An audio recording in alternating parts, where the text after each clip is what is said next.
Oh, hold on. Sorry.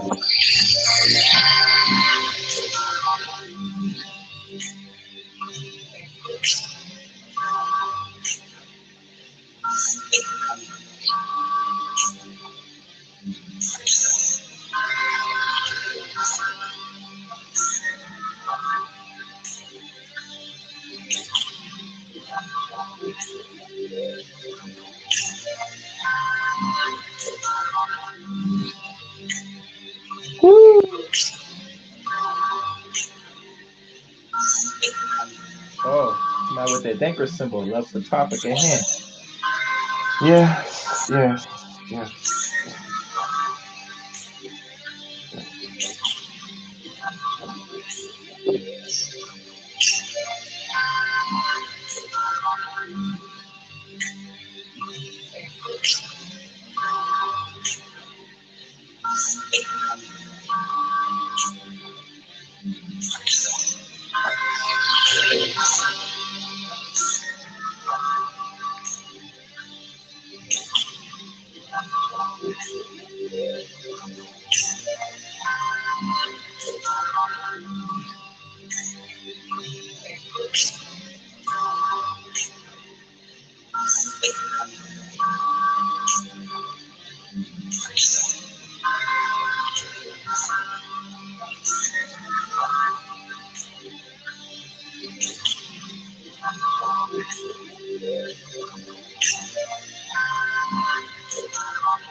Woo! What's up, everybody in the chat?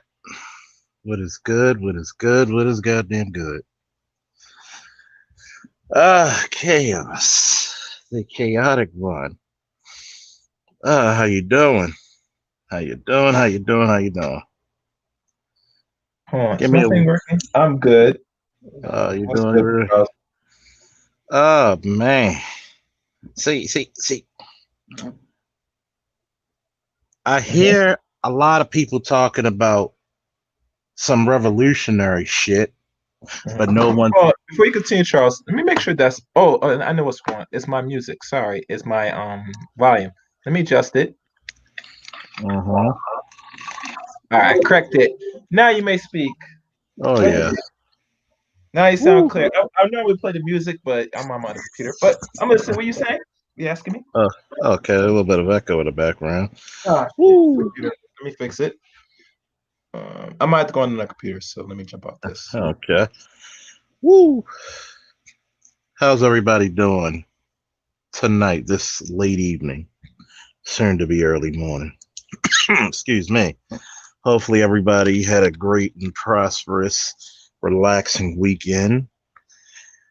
I did thoroughly enjoy my Ravens putting foot in ass. Woo.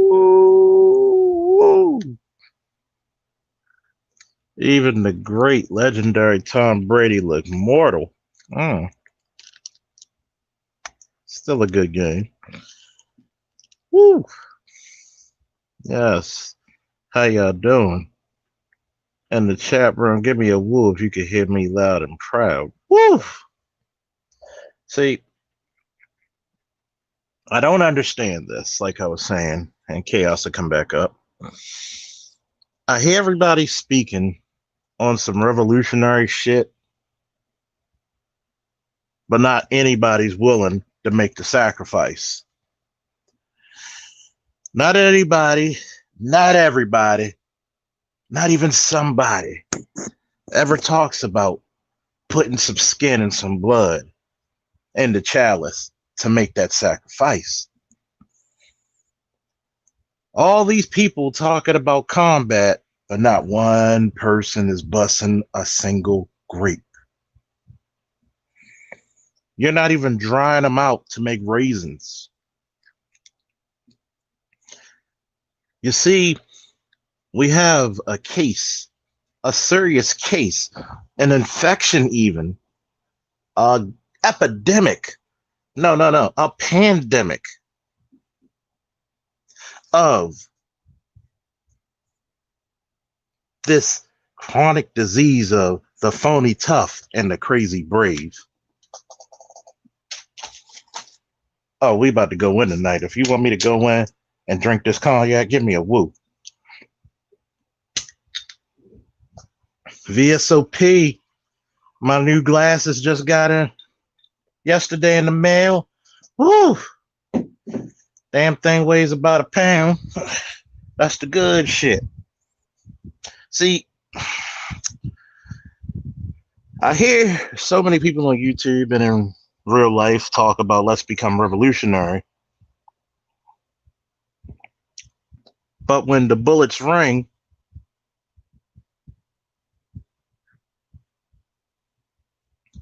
not anybody or anybody or everybody is willing to put up the sacrifice. See, your common sense tells you, one, I need to run away from danger. That flight or fight. See, the warrior has to fight his natural instincts of keeping themselves safe.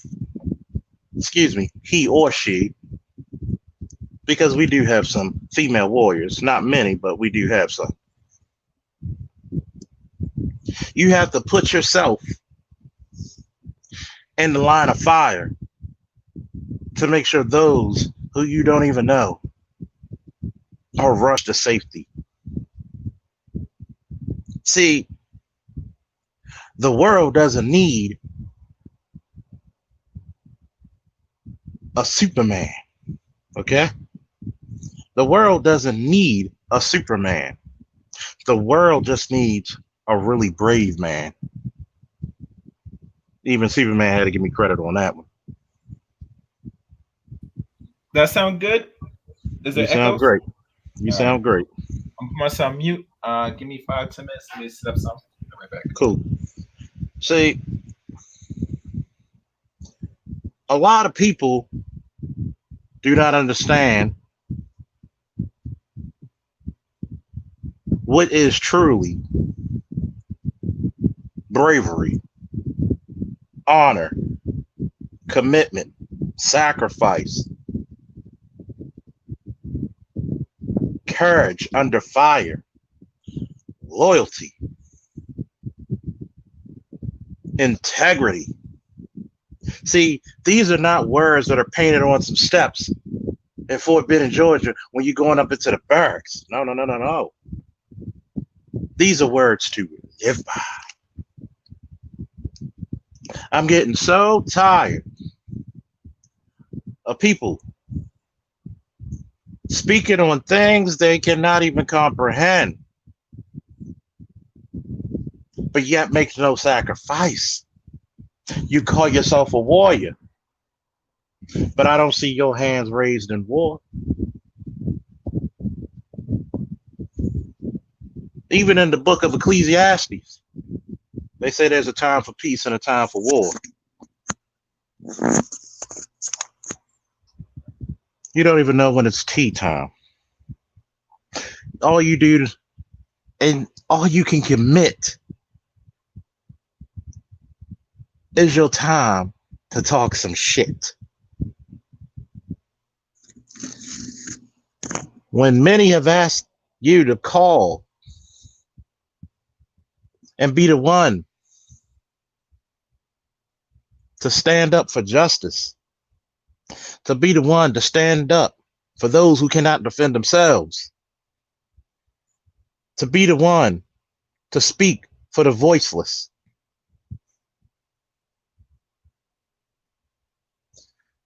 You walked the other way. You look for your escape. You look for your safety. You look for glory without glorifying others. You are what we call in the military a blue falcon. Interpret as a buddy fucker. But yet, I hear this lady talking named KK on a screen talking about she understands warfare. She understands sacrifice. She understands commitment. How can you, in your silly ass mind, understand that greater men and women before you, during, and damn sure after you, will have to give up?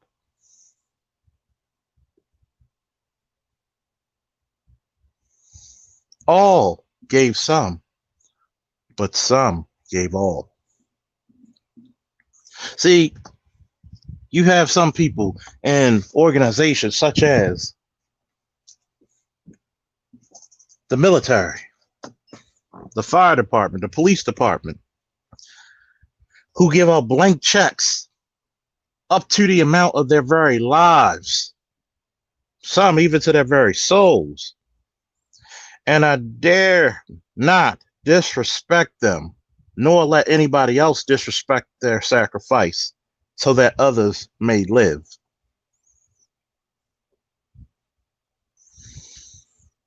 It is very disingenuous to talk about warfare and you dodge it.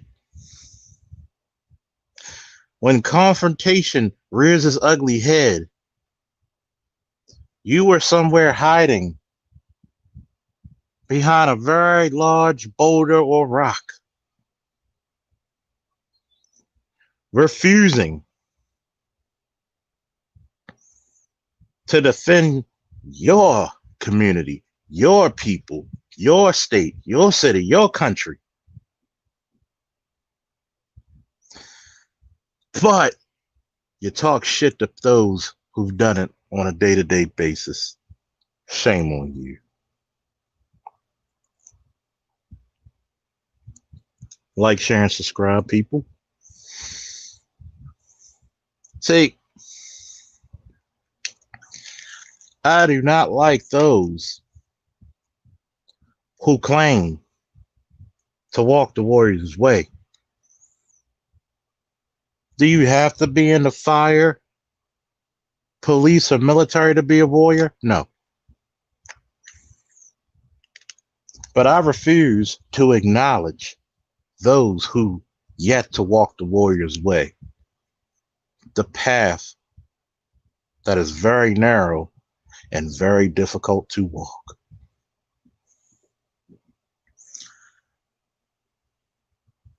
A lot of people will do something what's called in the military to find a stolen valor, to put on the uniform and or claim exploits that you have not accomplished, such as being a civilian, putting on BDUs and impersonating military personnel, police, or fire.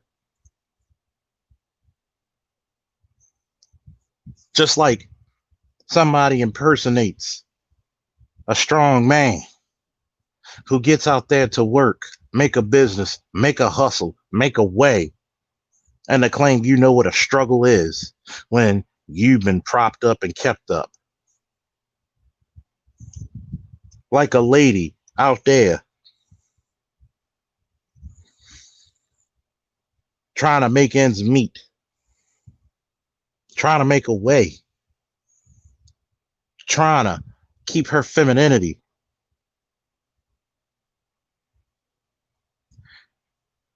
I will not let somebody disregard someone's true and difficult sacrifice. Oh, it gets even better, folks. Well, I can't wait till Chaos gets up here. All right. Yes, I'm back, everybody. Now, Chaos here. Yes, go ahead. yes, the chaotic one, the chief engineer. How you feeling tonight? Good. I'm good. I'm good. So, I don't know if you heard much of what I said, but it was a little interesting today when KK was asked, "Do you even understand and comprehend warfare?" Mm-hmm. And she said, "What, Chaos?" Well, unless you want to see the screenshots, maybe that'd be better. Can we bring them up? Yeah, we can bring them up. Let me see. Let me fade out. Go into this. I'm getting very tired of people saying they read books on warfare, and then trying to explain to you who's been through the fire for what. See, a lot of people talk about this revolutionary spirit. Are you willing to give up your life? Are you willing to give up some blood? Are you willing to take a life? Are you willing to save it? See, Hollywood has given people a lot of fantasies, a lot of entitlement.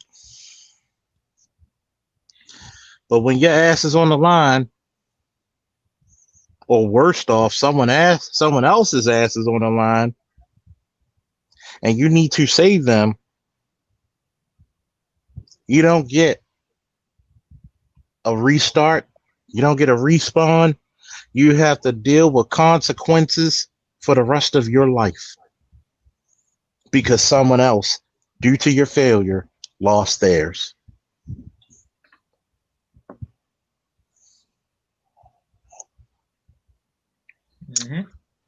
I'm tired of this shit. Too many people. Oh, I'm a warrior. I know what warriors go through. No, you don't. No, you don't. No, you don't. You got it up there on the screen. If you want to maximize it. Let me maximize this motherfucker. Woo. Remember, please read out what it says. Chaotic one. To KK, let's have a conversation about being pro-black, pro-family, and military service. Going down. Then you respond again. KK, have you ever been in war? Then you respond again. KK, are you willing to sacrifice your life for the future? Let's move to the next page. And let me do this. Not that zoomed in. That's that zoomed in. Okay, good. And it said, KK, are you willing to sacrifice your life for the future? Response. Charles, no. Not to make your numbers grow. If you was pro-black, I'm old school type. You can't be. I don't believe in military. White people, war. You can't be my brother. I don't do manosphere men. Next. And then hold up. Look what Empress B writes. Charles Faulkner Jr. We sacrifice on the daily and at war by constant and consistently taking on for you. What do you take for me? Notice I was never rude. Did I cuss? No. What's the next one, Chaos? It says here, Charles, yes, militant, BIE, Kali Muhammad, Fidel, I think that's Fidel Castro, art of war, AMD, some guns, training, for my family only, and not you guys, or no manosphere men, or hateful groups. I'm not for all of you all. And the last, and not least, Charles, I only respect cerulean gray types. Now, if you want to expound on this, Charles, you may, if you want.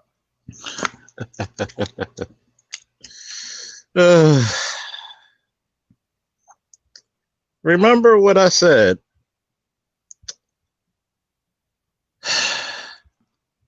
See, people don't understand history. Okay? The most pro-black people you ever had were what? Military veterans. You didn't get your damn rights if it wasn't for black men serving. But you got this phony tough, crazy brave, too much information, not enough knowledge, individuals speaking out of turn in subjects they cannot even comprehend with this incoherent writing. White military.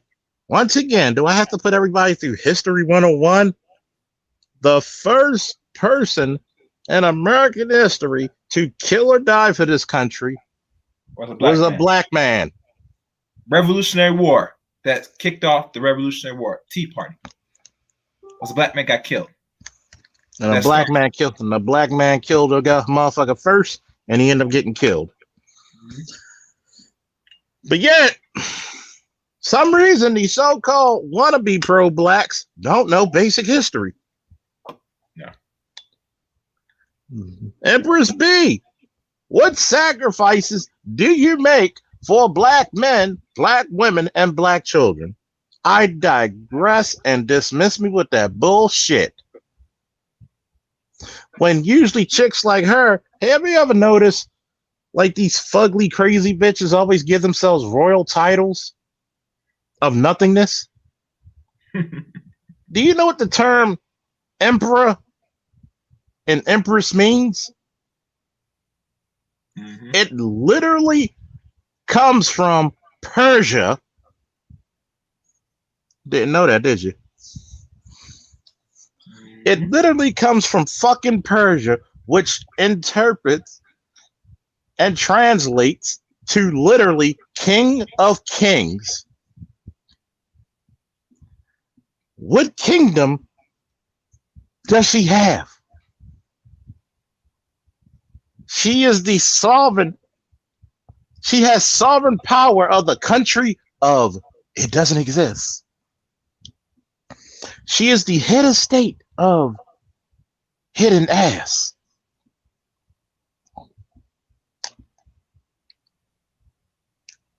What? See, chicks like them complain about the manosphere because nobody's supposed to talk about your ugly ass behavior. Let's go further.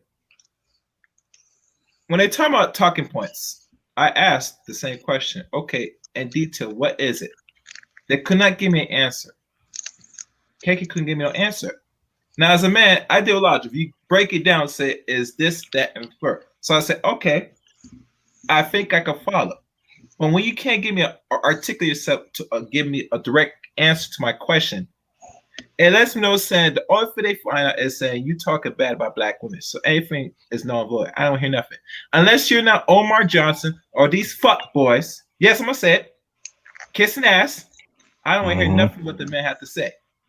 Mm-hmm. And they brought this to Kevin Samuel's show, a few black women. And Mr. Samuels responds saying, oh, the same Omar Johnson that is not married, found with a stripper, and still has not got this school up and running after taking almost close to $1 million of revenue from black people and nothing has been shown for yet. And let's say if he does have the money, it takes more than $4 million to run a motherfucking school. Mm-hmm. To those who never built a school in their fucking life, it's going to take in the midst. You need government aid. All schools exist, bro, by government aid. End of story. Unless you have a hell of a private school program, which unfortunately a lot of people don't. See, let's go back to this emperor shit. Next time I see a bitch calls themselves a queen without some verification, I'm gonna ask, what is your head of state?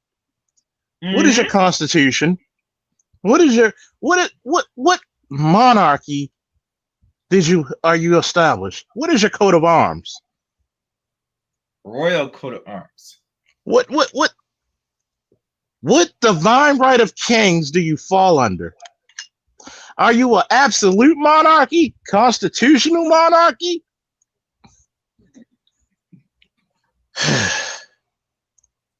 See, a lot of people give themselves titles, once again, stolen valor in these situations. See, if you really were queenly, you would actually have dialogue. You would actually take the time to actually speak about the issues you have with the so-called manosphere. You would actually come out and state your questions. See, I'm Charles. Yes, sir. Before you continue, I find a lot of black women mention Serena Gray, but are they really following the works and put in a plan of action? No, they're not. You present to one black woman that you're close with, and she tells you in your face she can't understand not only the written word, but she feels it's not going to work. So it makes me want to say, go ahead. And she even said that we didn't do enough research, which is a lie. So it makes me want to say, why are you here? And you talking about the issues with the people in the community, especially black men or black women, what you want to call it. And here's the thing about the cerulean gray thing. Like, these dumbasses think that, oh, we only respect cerulean gray. The Gray Faulkner Initiative would not exist unless unless the Professor Cerulean Gray and myself collaborated. Mm-hmm. Shows how little respect they have of you, bro. But because you're a man that doesn't put up with shit, this is what we have, brother. And yet, you bring up the name Dr. Kali Muhammad. Mm-hmm. But did you make his sacrifice? Uh-oh. Oh, bro, don't go there. See, you bring out these men who spoke openly against oppression and the oppressors of his people. But do you make the same sacrifice? See, you got to understand something about Charles Faulkner Jr. I could have been the next Brandon Tatum. It wouldn't have been a struggle getting to 1,000 subs or 100,000 subs if I spoke about the dysfunction of the black community and not blame the people who put us into dysfunction in the first place. Mm-hmm. Mm-hmm. If I lied to people and was dishonest, disingenuous, and basically dishonorable, and not call it down the line, black, white, Jew, Gentile, Christian, Muslim, Jew, whatever, female, male, whatever, straight, gay, who cares, and call it straight down the line equally, I'd have been sitting on 10,000 subs.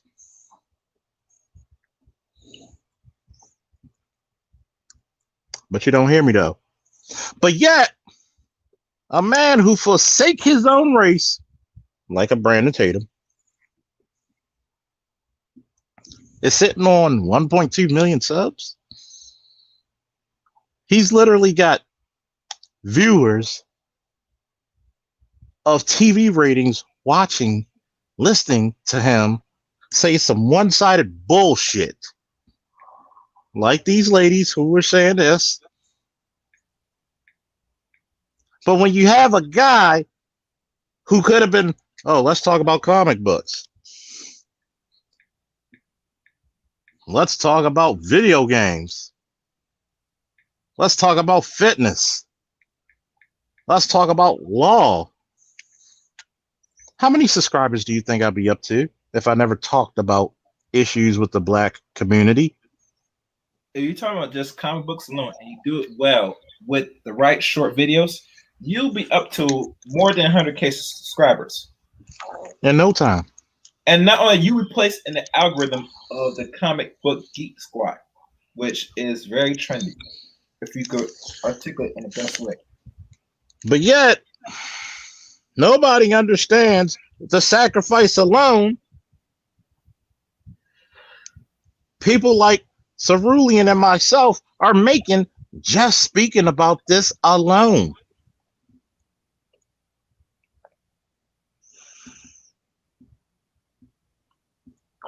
But yet, you bring up Dr. Kali Muhammad. Did you make his sacrifice? No. Did you step on the feet of people that you know that was going to make some noise? No. Did you go on these national syndicated television talk shows and speak for your people? No. Did you go out there and point the finger and expose the people actually oppressing you? No. They're right here comfortable in their ass in the front of the living room with their cell phones, their laptops, their whatever electronic device, and be in the chat room talking about rah rah revolutionary this, revolutionary that. It's getting right now. Be honest, bro, we look pathetic right now with this rhetoric. They know we're not serious. Matter of fact, if they say they were gonna do something to us, you see black people start make videos be scared. They be telling black people, "Don't do that, don't do that, don't do that," because it's all talk. It's all bullshit. It's bullshit. I remember. I'll give you a good example. My son's mother was like, "You shouldn't leave. You shouldn't leave your son at home. Our son at home. He's 13." Really? Matter of fact, let me stop sharing this because it's ridiculous. Let me stop sharing this. He's 13. What if something happens? What if somebody breaks in? Do I teach my son to defend himself in the house, or do I make him a coward? See. I'm gonna tell you something about staying at home, leaving your child by the house by themselves. There are black boys. I was one of them, and probably you, Charles. We had to stay home probably younger than that. So if your son's staying home now by himself at 13, that's just way younger. Way younger. Way younger. So I'm not sure. See, this is what I talk about, this coddling mindset. And I'm telling you right now, bro, a lot of black people don't like when I say this, that you need to give your sons to the father. Because see to me, all for you to do is going to make more of a neutered, effeminized black male. Yes, I said that shit. Not just that. You're killing the warrior system. You're killing the warrior class. See, I knew that eventually I had to teach my son how to use a weapon. Soon I'm going to teach him how to use a firearm. Mm-hmm. I had to show him how to use a bat, some fighting sticks, and a knife. In case something happens, call the dog upstairs to protect you. Barricade yourself. I had to teach him how to barricade the front door, barricade his room, how to give a good description of police as what's happening, how to use the weights to put it against the door, use a counterweight, how to make an escape route if need be. Does that sound like the warrior, or does it sound like a fucking coward? See, one day he's going to have to move out of daddy's house and become a man of his own. See, one day he's got to be the man. See, one day Charles Faulkner Sr. is going to have to take his warriorship and he's going to have to give it to the next generation. He's going to have to go to upper command. He's going to have to be the general leading the young. Okay? See, do the generals stay in the fucking trenches with the soldiers? Or does he give them the perfect plan to live by, to survive? Mm-hmm. See, this is the reason why you have communities overrun. You're drug infested, crime infested, rat infested, roach infested, disease infested. I'll be damned if back in the fucking 60s you gonna see a whole bunch of drug dealers when the man was back in the house, even in the 70s. Mm-hmm.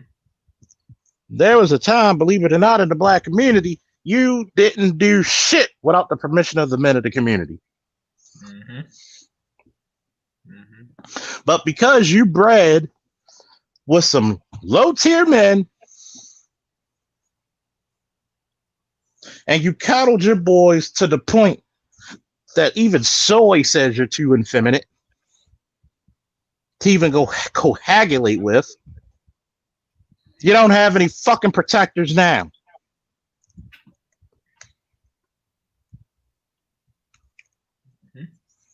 Lionel says, let's talk about how black mothers raise their sons to be indecisive and incompetent for fun until it's not funny to them anymore and start costing them money. Facts. See, Mm. if you really want me to talk, what Lionel just put, give me a woo. Give me a goddamn woo. I want everybody listening go woo. And I'm going to shut my goddamn mouth till it is. I'm going to mute up. Mm-hmm. And don't forget to donate because we about to go in tonight. Mm-hmm. I'm not even at work. I'm going to drink my cognac real smooth tonight. Mm-hmm. Donate, support this interest, Yeah. And make sure you recap on the weekend's live streams. Charles had the police very first police I think exhibition Conference. conference. So I will advise every black person over the age of 18 or greater to watch this. The people that work in law enforcement drop some jewels and give you guidance on how not only to be a police officer but what to expect, the real realities. I think what Charles is doing right now is very educational. It's going to go much further than all other so-called people that's doing content. I'm not gonna say names, but you know what I'm talking about, Charles. The one that's talking about the life of police officers, but not really going in and giving the way how a man's perspective does, like you're doing it. It's not even just a man's perspective. It's a black man's perspective. Oh, thank you. A black man's perspective. Yeah. See, there's policing, but then there's the way the black man can and has to police. Oh, in a minute, GG, in a minute. See, you got to understand, folks. You can come up in a minute, GG. See, thank you, Javar Moore. Thank you for the cash app. Woo! Mm-hmm. See, we're about to go in. We're about to go the fuck in. Give me some more woos. Maybe even a few donations, but damn sure, definitely a like. A couple more likes. Number one, you can't complain about the conflict and the situations with your man if you're not even raising them correctly. Mm-hmm. Mm-hmm. You can't say you want warriors, but you fucking breed fucking teddy bears. Woo! I need to pour me a drink. I hope y'all drinking with me tonight. Tell me what the fuck y'all drinking in the chat. Give me a woo and tell me what the fuck you drinking, even if it's goddamn H2O. I had to pour me another drink of this VSOP cognac, Maison Rouge. See, black woman, black man, I'm looking at you. There ain't no fucking way in hell you can say we got a fucking army if you got a bunch of undisciplined, godless, fucking effeminate, weak ass, bitch ass boys. Do you understand me? If you ain't got no discipline, you ain't got no fucking army. If you're not teaching people, do you know what the fuck happened to me? I had one of my wrestlers who was living with me, teaching him how to get in the military, teaching him how to take the ASVAB. Cross me certain way. But you know what he did? He sent an apology letter thanking me that he passed his goddamn ASVAB.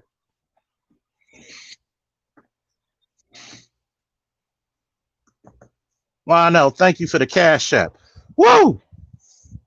See, a lot of brothers and a lot of sisters out there talk a good game, but they don't know the rules of it.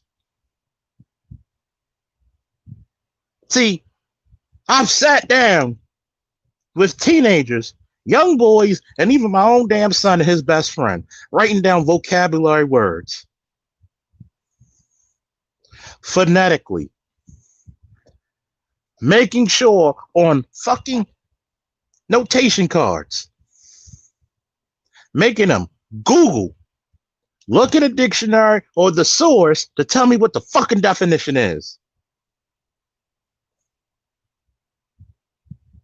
See, a brother like me, and there's some sisters out there too, and other brothers, who go out there and challenge the status quo.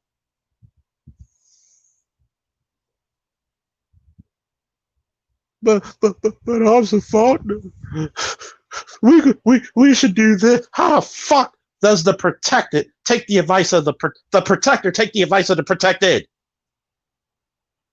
No sense does that make. Remember when Jack Nicholson said there's got to be some motherfuckers at the wall? How the fuck can you tell me you could tell me about combat when you never even been to the wall?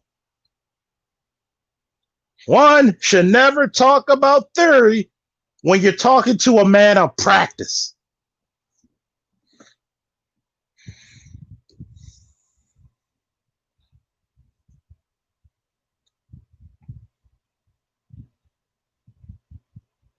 Yeah, we getting our drink on tonight. You're going to need it because we're going hot and heavy.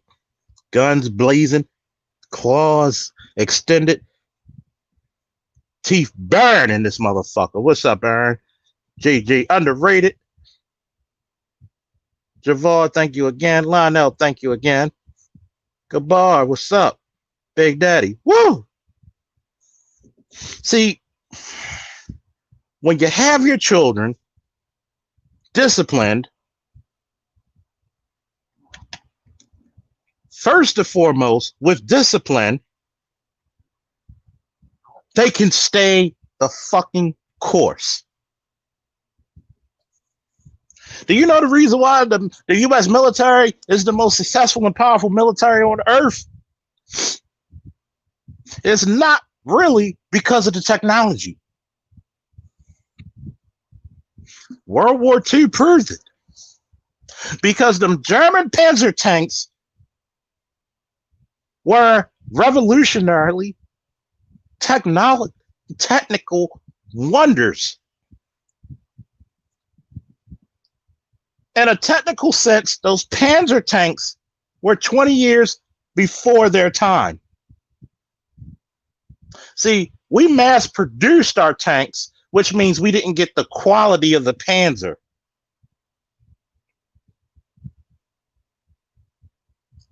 What we succeeded in, what we excelled in, is that everybody knew the goddamn plan, from the highest 5-star general to the lonely private.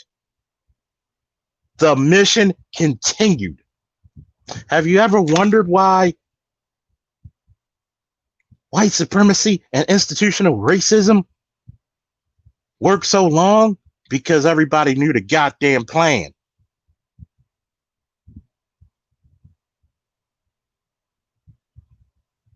Oh, the Blitzkrieg, the Gustafens, the Waffen SS. How the fuck can you say we need to be forgiving and nice when nobody forgives you? When you're disciplined and you stay the course, guess what happens? Training, skill, opportunity builds what? Miracles. But y'all don't hear me though. Make sure them likes are up. Make sure you sharing this with your people. Matter of fact, some of y'all need to text your people the link and share it to people you know need this shit.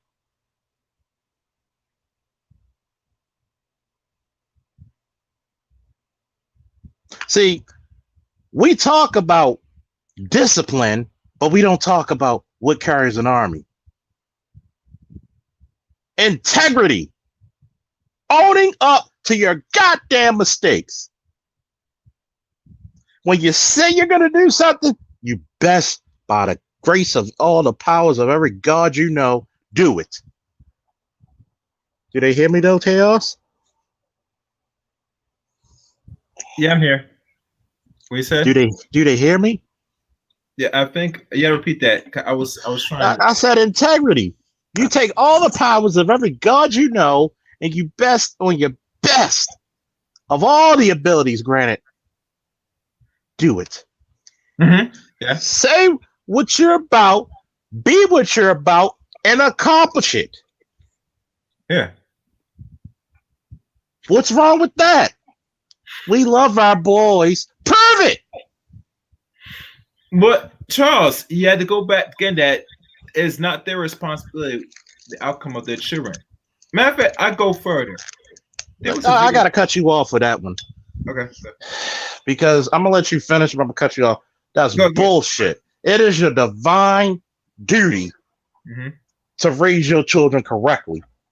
Because when the Falkner man no longer be on this plane of existence, and he has to see whatever creator there is, and he has to be accountable, whether if I'm standing at the position of attention or front lane and rest, you have to give an account of your actions and yourself and everything you were commanded. That's, under your command, which includes your children.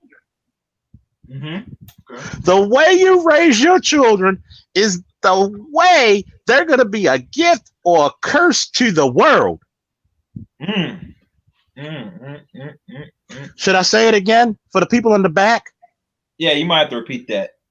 The way you raise your children determines if they're going to be a gift or a curse to the world.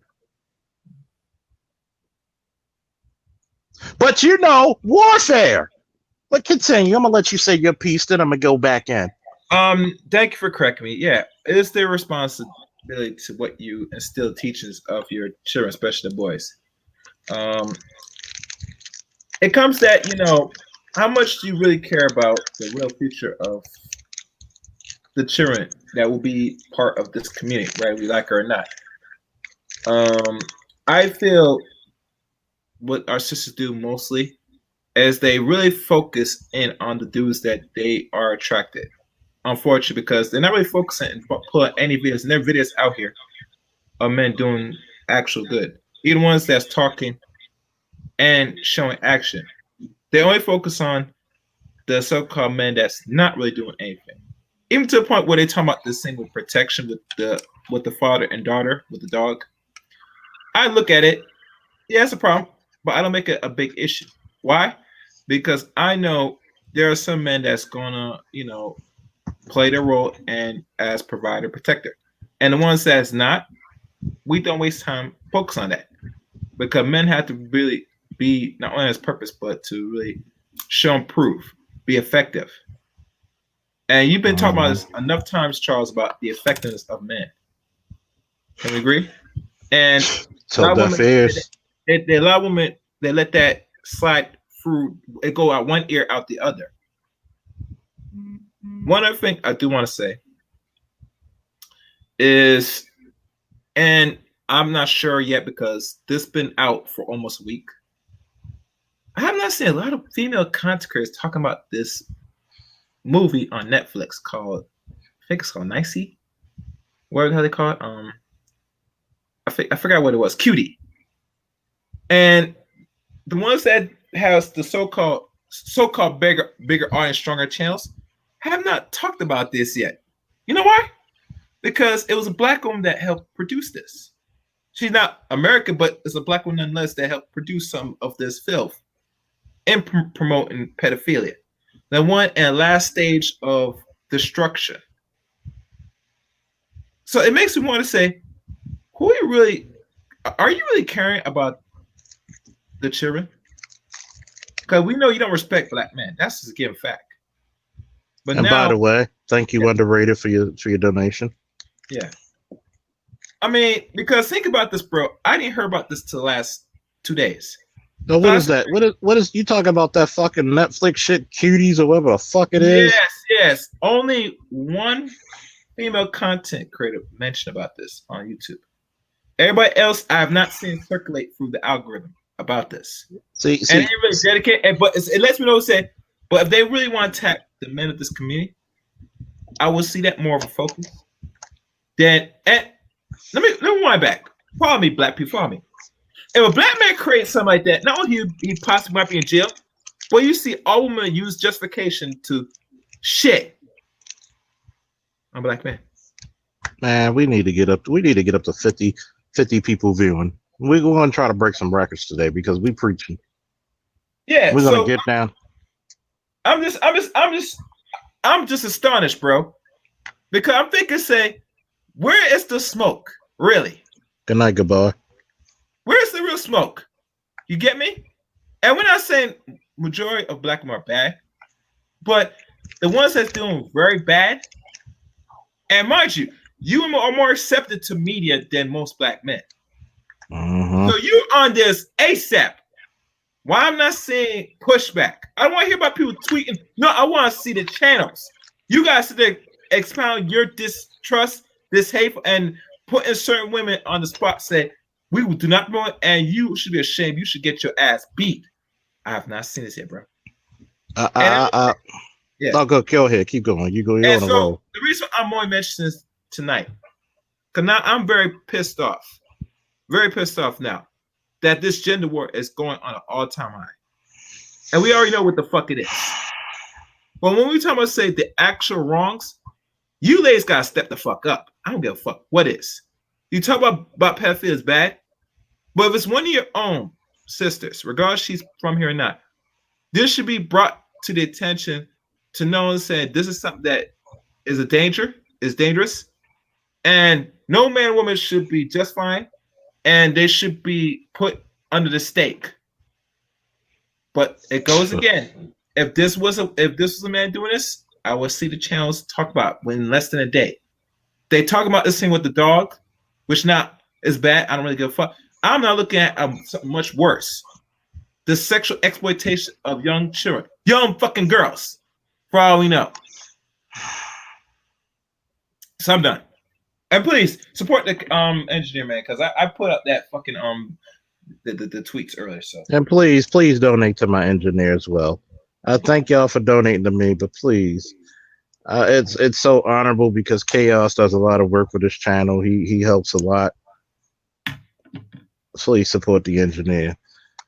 Supporting the engineer, it's just like supporting me, man. I appreciate y'all. Charles, because I know people are going to soon eventually come up in a little bit. I know the lady Gigi's there. I want you to expound on this from what I said, Gigi. I know you're not aware of this. Let's bring to attention people that's not knowing what's going on. Because remember, I don't have Netflix account, mind you.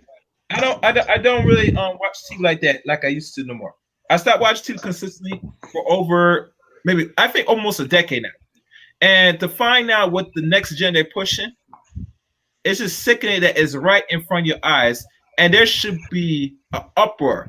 It should be so bad and negative. I don't care what I say. And I hear some people say, well, we don't want to put it out there because it's exploit. No, you do this for education purpose only. We should have an understanding what's out here because we got fucking children. Dude. We got fucking babies.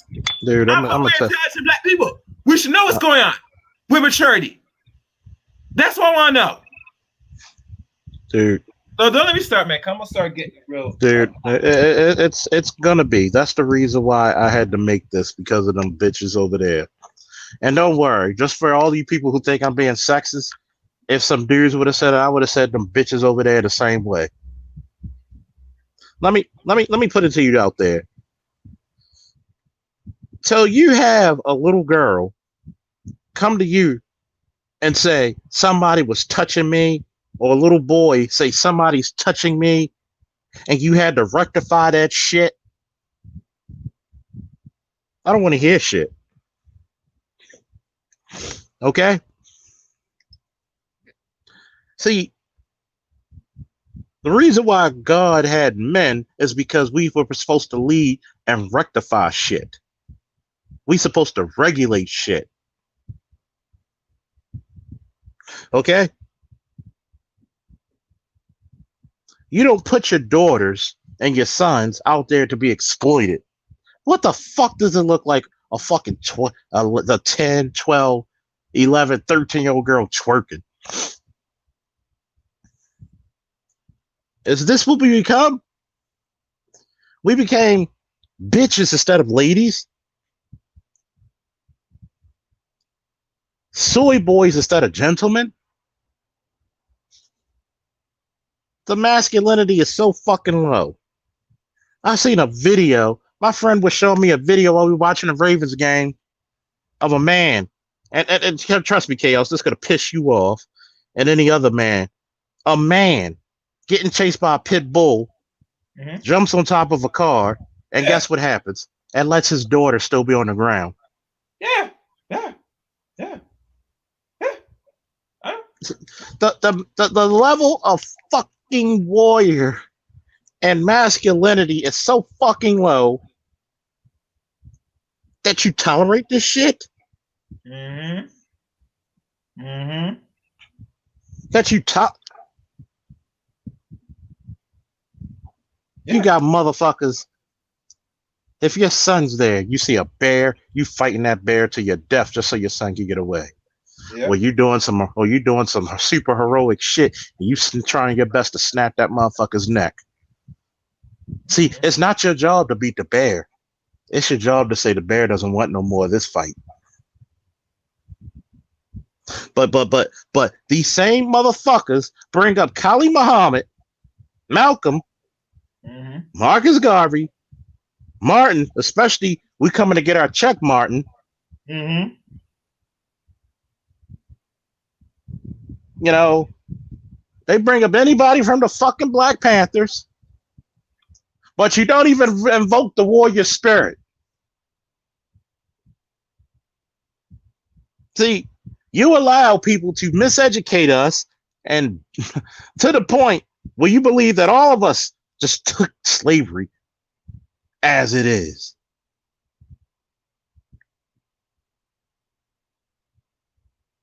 Oh, you're going to get up there. Don't worry. We got a few more minutes.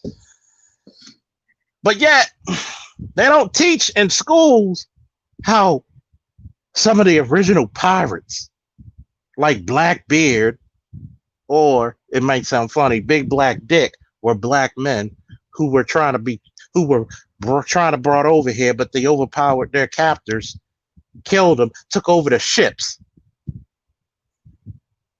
and became pirates and terrorized motherfuckers on the coast and in the Caribbean.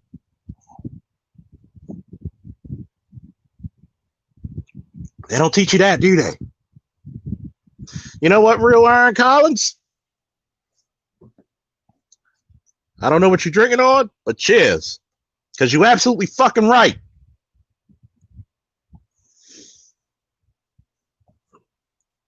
You know what the Gurkhas from Nepal, you know what their saying was? Is they better be dead than a coward. Yep. It's the better be dead than a goddamn coward. You don't fight for your women. You don't fight for your children. You don't fight for your brothers. What fucking good are you? And for the females, you don't fight for your children. You don't support your men. You don't support your sisters. What good are you? Mm-hmm. I don't need a fucking enemy. Because shit, there's some people so close to you. The only reason they're close to you is so their fucking bullets and their knives can't miss. Think on that one.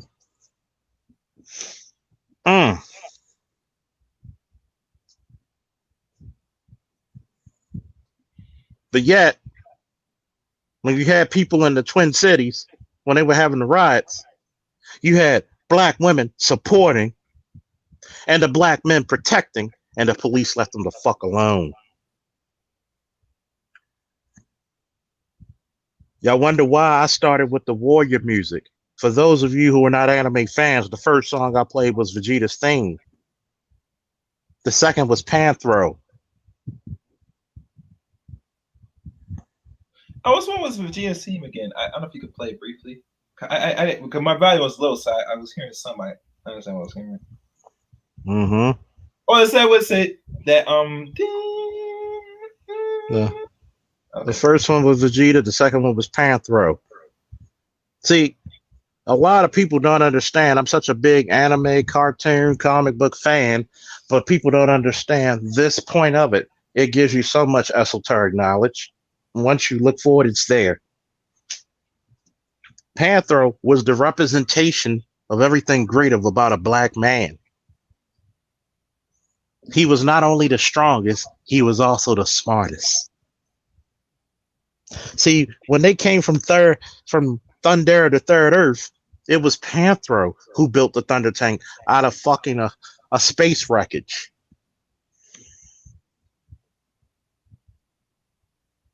It was Panthro who trained the future king, Lion-O, the Lord of Thundercats, how to fight, how to endure, how to survive. And then when you get to the 2011 series, he was one of Claudius, which is Lion-O's father. He was one of his most respected generals. He was the most thorough of the group. He didn't take shit off of no one.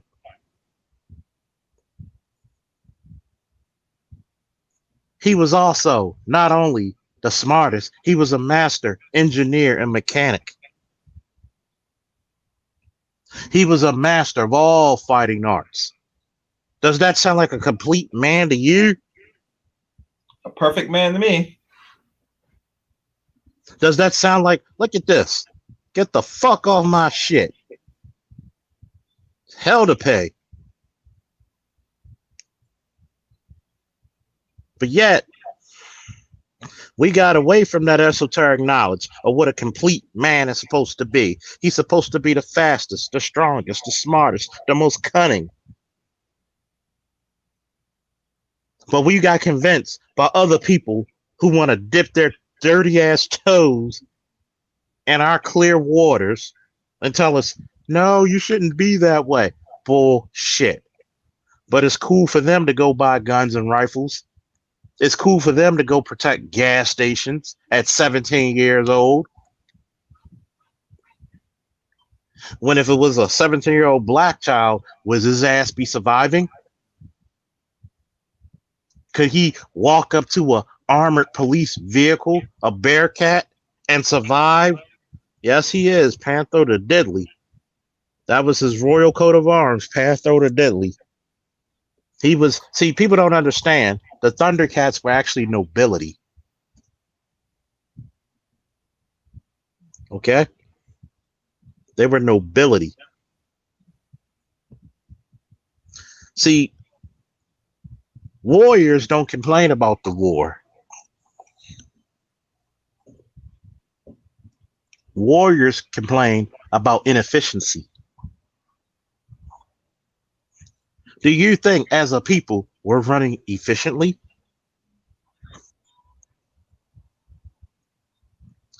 Because it's straight up bullshit.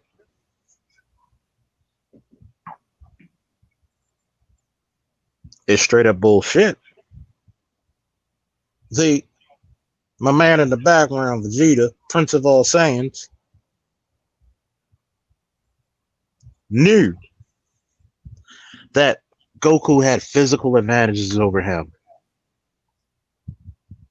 But he was a self-made man. He worked hard to the point where he was obsessive about being his better. He was excessive about being the best. There was no challenge that he would not take to become the most powerful. Does that sound like a man to you? He put himself through hell. Then eventually, he became a family man and became even stronger. You know why? Because when he had a family, he finally had something to fight for. But they don't hear me though, Chaos. They don't hear me. See, some of y'all actually went to those churches and listened to that man at the pulpit tell you some shit that you can't even understand, but I'm telling you straight facts. See, the esoteric knowledge of even Dragon Ball, when Vegeta became a family man, he realized he became more powerful because he fought for something other than himself. Mm-hmm. I'm going to ask you, black man. I'm going to ask you, black woman. What do you fight for?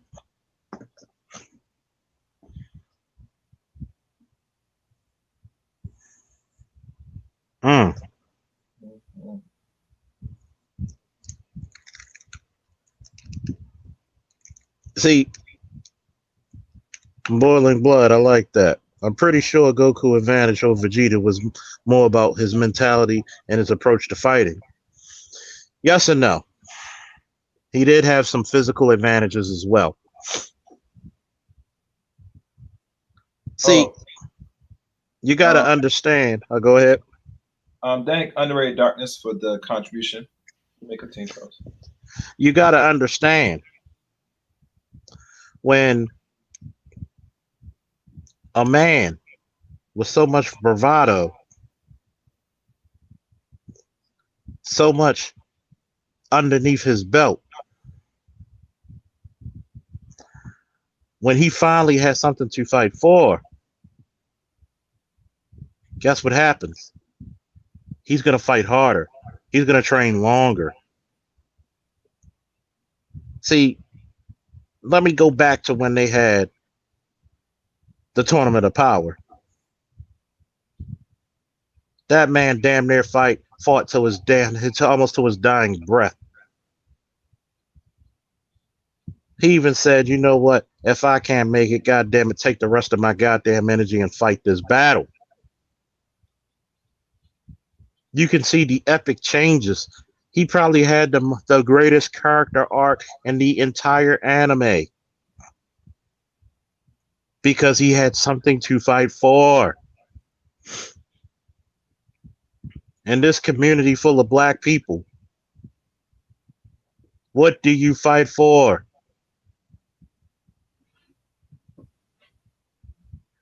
Do you allow others to fight your battles? Do you allow others to dictate to you? Do you want to be the most powerful on earth? Because you cannot be powerful to anybody if your children are weak. Once again, you cannot call yourself a powerful man if your children and your community is weak.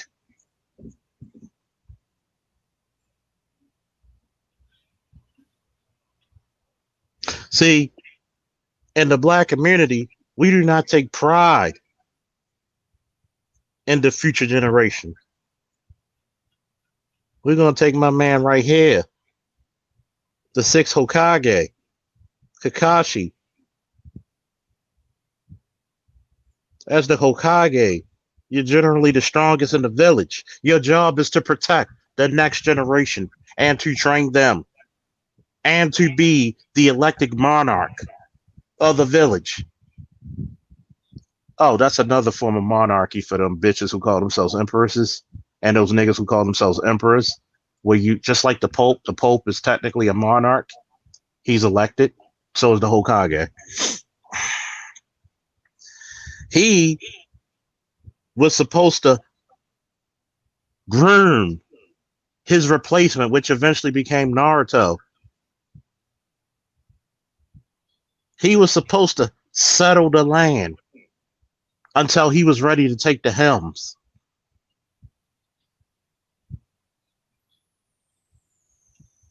In the words of Kakashi, this is what you need to feel and understand when it comes to a community, when it comes to teamwork, when it comes to actually warfare. And I quote, those who break the rules are scum. But those who will not help a comrade are beneath scum.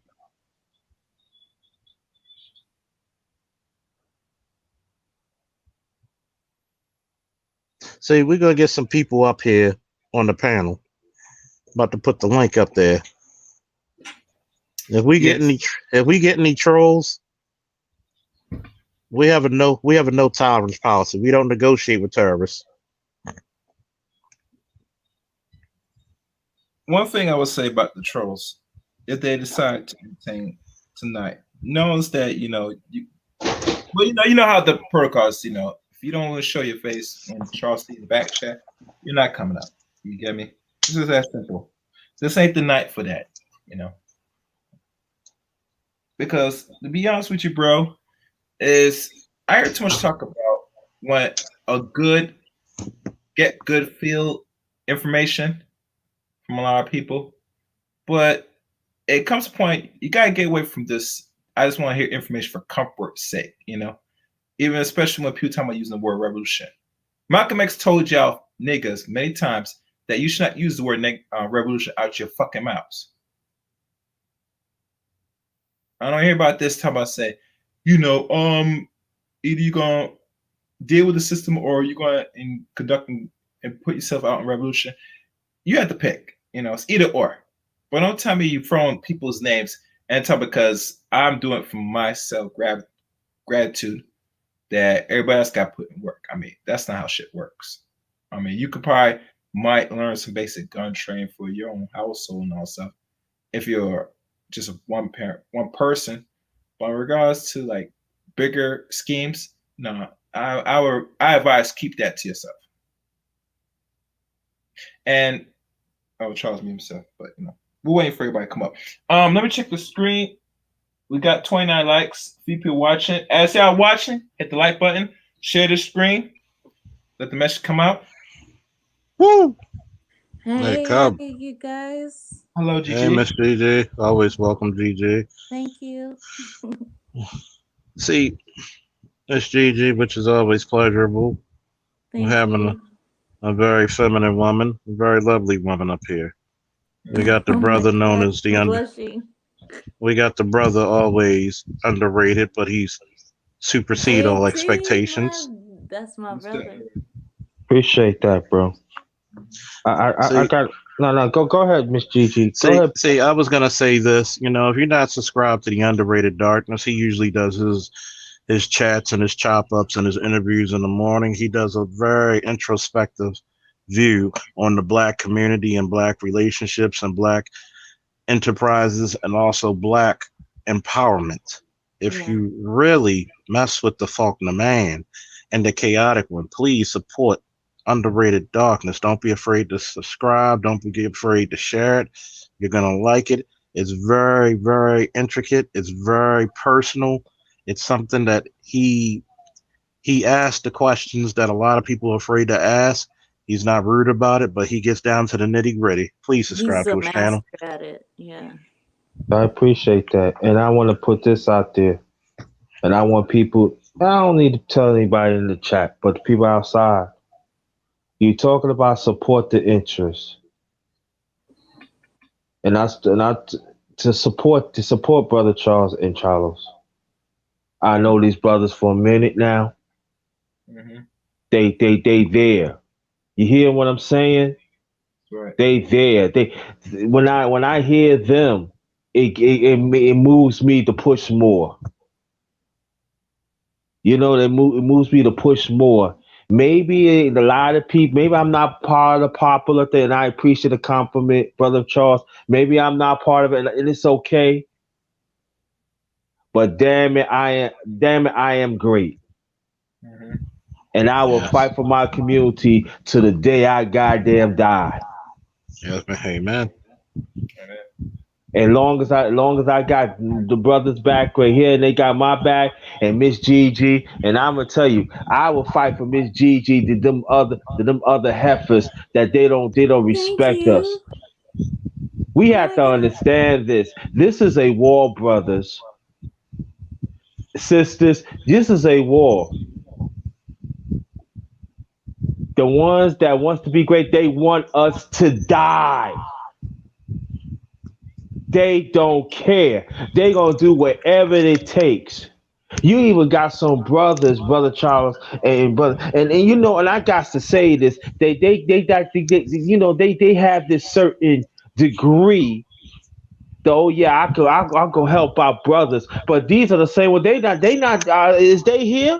Do you ever see them here, brother Charles or brother Charles or Miss Gigi? No. No, you're That's my right. point.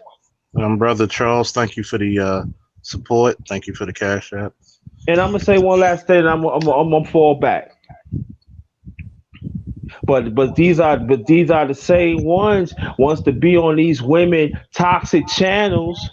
Talk Mm, about black men, mm, even black women that stick up for black men, mm. and we need to call that shit out too. Oh, yes, What we ab- do. And then at the same, I'm gonna say one more thing. I did a live about hours ago about disability. Do we support disability in our community? Do we fight for them? Mm, Because the outside they not, Mm-hmm. Mhm. and that's another thing that I wish we could talk. I know I know y'all gonna talk about it, but that's the concept that I'm gonna push. mm, I'm glad you brought that up, JT, because you know what? People go, "What do you do all day?" Like I didn't even tell them already what I do with Mhm. my day. Like I'm very busy. I'm a very busy woman. Mhm. But when I have the time, I do deliver food to the elderly because who's gonna do it? Yeah, You know? Because we're in a crisis right now, and and people and can't even and visit nobody. thank you for your service to the community. yeah. And that's the And thing. you too, you too underrated. I Yeah, appreciate it. And then thank at the you. same time Yeah, too, what about the young ones that got on disability for not their fault? Are you going to support them? right. Because there are some. I know a brother that got on disability years ago. His wife left him for not his fault to be on disability. And Mm, and that's the sad thing is, I Vice versa discovered too. this. I discovered this when I got sick. Um, and it's due to genetics. And I got sick, and for people to leave me alone, you mm, know, they didn't care after a while because I was able and I was giving and I was capable and I was always giving. And one day my body crashed. mm, I couldn't speak, I couldn't walk, I couldn't do nothing. All I could do was hum. mm. So See, then, so I'll then go people ahead. I'm called sorry. me Keep cutting. stupid. They called me dumb. They called me all kind of stuff because I couldn't talk, because my words was coming out slurred. So they were like, "Oh, you're drunk." I'm like, "I'm not even drinking. I can't drink with, medication." So now Mm, that it's come back to speed, where now I can run up the hill again, and I can sing on top of my lungs, and I can Mhm. say hi, and I'm all over the place. So people are like, "What the f is wrong with you?" I'm like, "I have not been nowhere for many a years. Do you understand?" In mm-hmm, 2015, I was paralyzed Mm-mm-mm. with nothing but thoughts on my mind.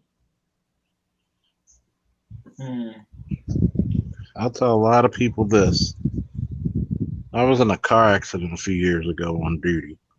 I was hit by a mobility bus who ran a stop sign. To the point, I'll give you a little clarification. The day before, the boy was training to go to a bench press contest. I actually got my personal best up of like 485 pounds. Wow. When that bus hit me and I had herniated disc, Mm. I couldn't walk or move Yeah. for It's a weeks. funny feeling, right? Like, think about it. You have a legitimately strong and powerful, virile man Yeah. confined to a chair for weeks. Yeah. You got to be helped. It's like weird. But we don't talk about helping each other in the goddamn community. We don't talk about having discipline, having compassion in the community. We look Nope. at this rugged individualism, which no one ever had.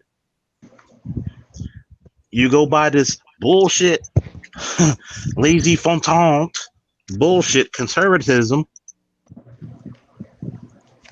We I've go died by twice shit in that my don't life. work. This is what I'm saying. I've died twice in my life, and every time they comatose me to make sure I didn't spaz out. You know what I'm Mm-hmm. saying? They were Yeah. scared. They said you scared us. And Yeah. I'm sitting there like I don't know what happened. And my daughter had to tell me clear and for real, like she's like, Mom, you were shaking. Your eyes rolled back. Like you Mm-hmm. were bye bye. You know, and for my daughter Mm-hmm. to have to see that, I turned my life around and I was like, no way is my child ever gonna see this happen to me like this. Mm-hmm. But yet, but yet, we're told that we shouldn't have compassion. We're told that we should just help each other, help yourself.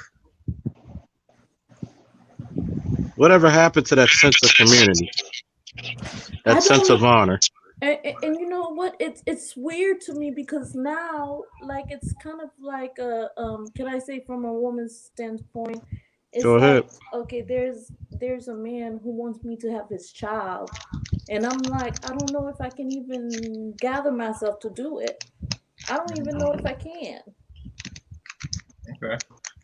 I don't And want to. that's I don't want to bring your expectations up because it's like, yeah, I want to have a child with you, but I'm like, I don't know. and that brings up a lot of phobia and anxiety. See, Yeah, a lot of people don't even talk about. You don't mind if I take a little soapbox for a minute, fellas and lady. Go ahead. Go Go ahead. go ahead. ahead.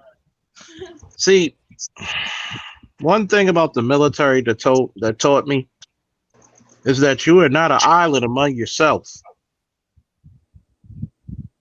There is no military. There is no such thing as a one man army.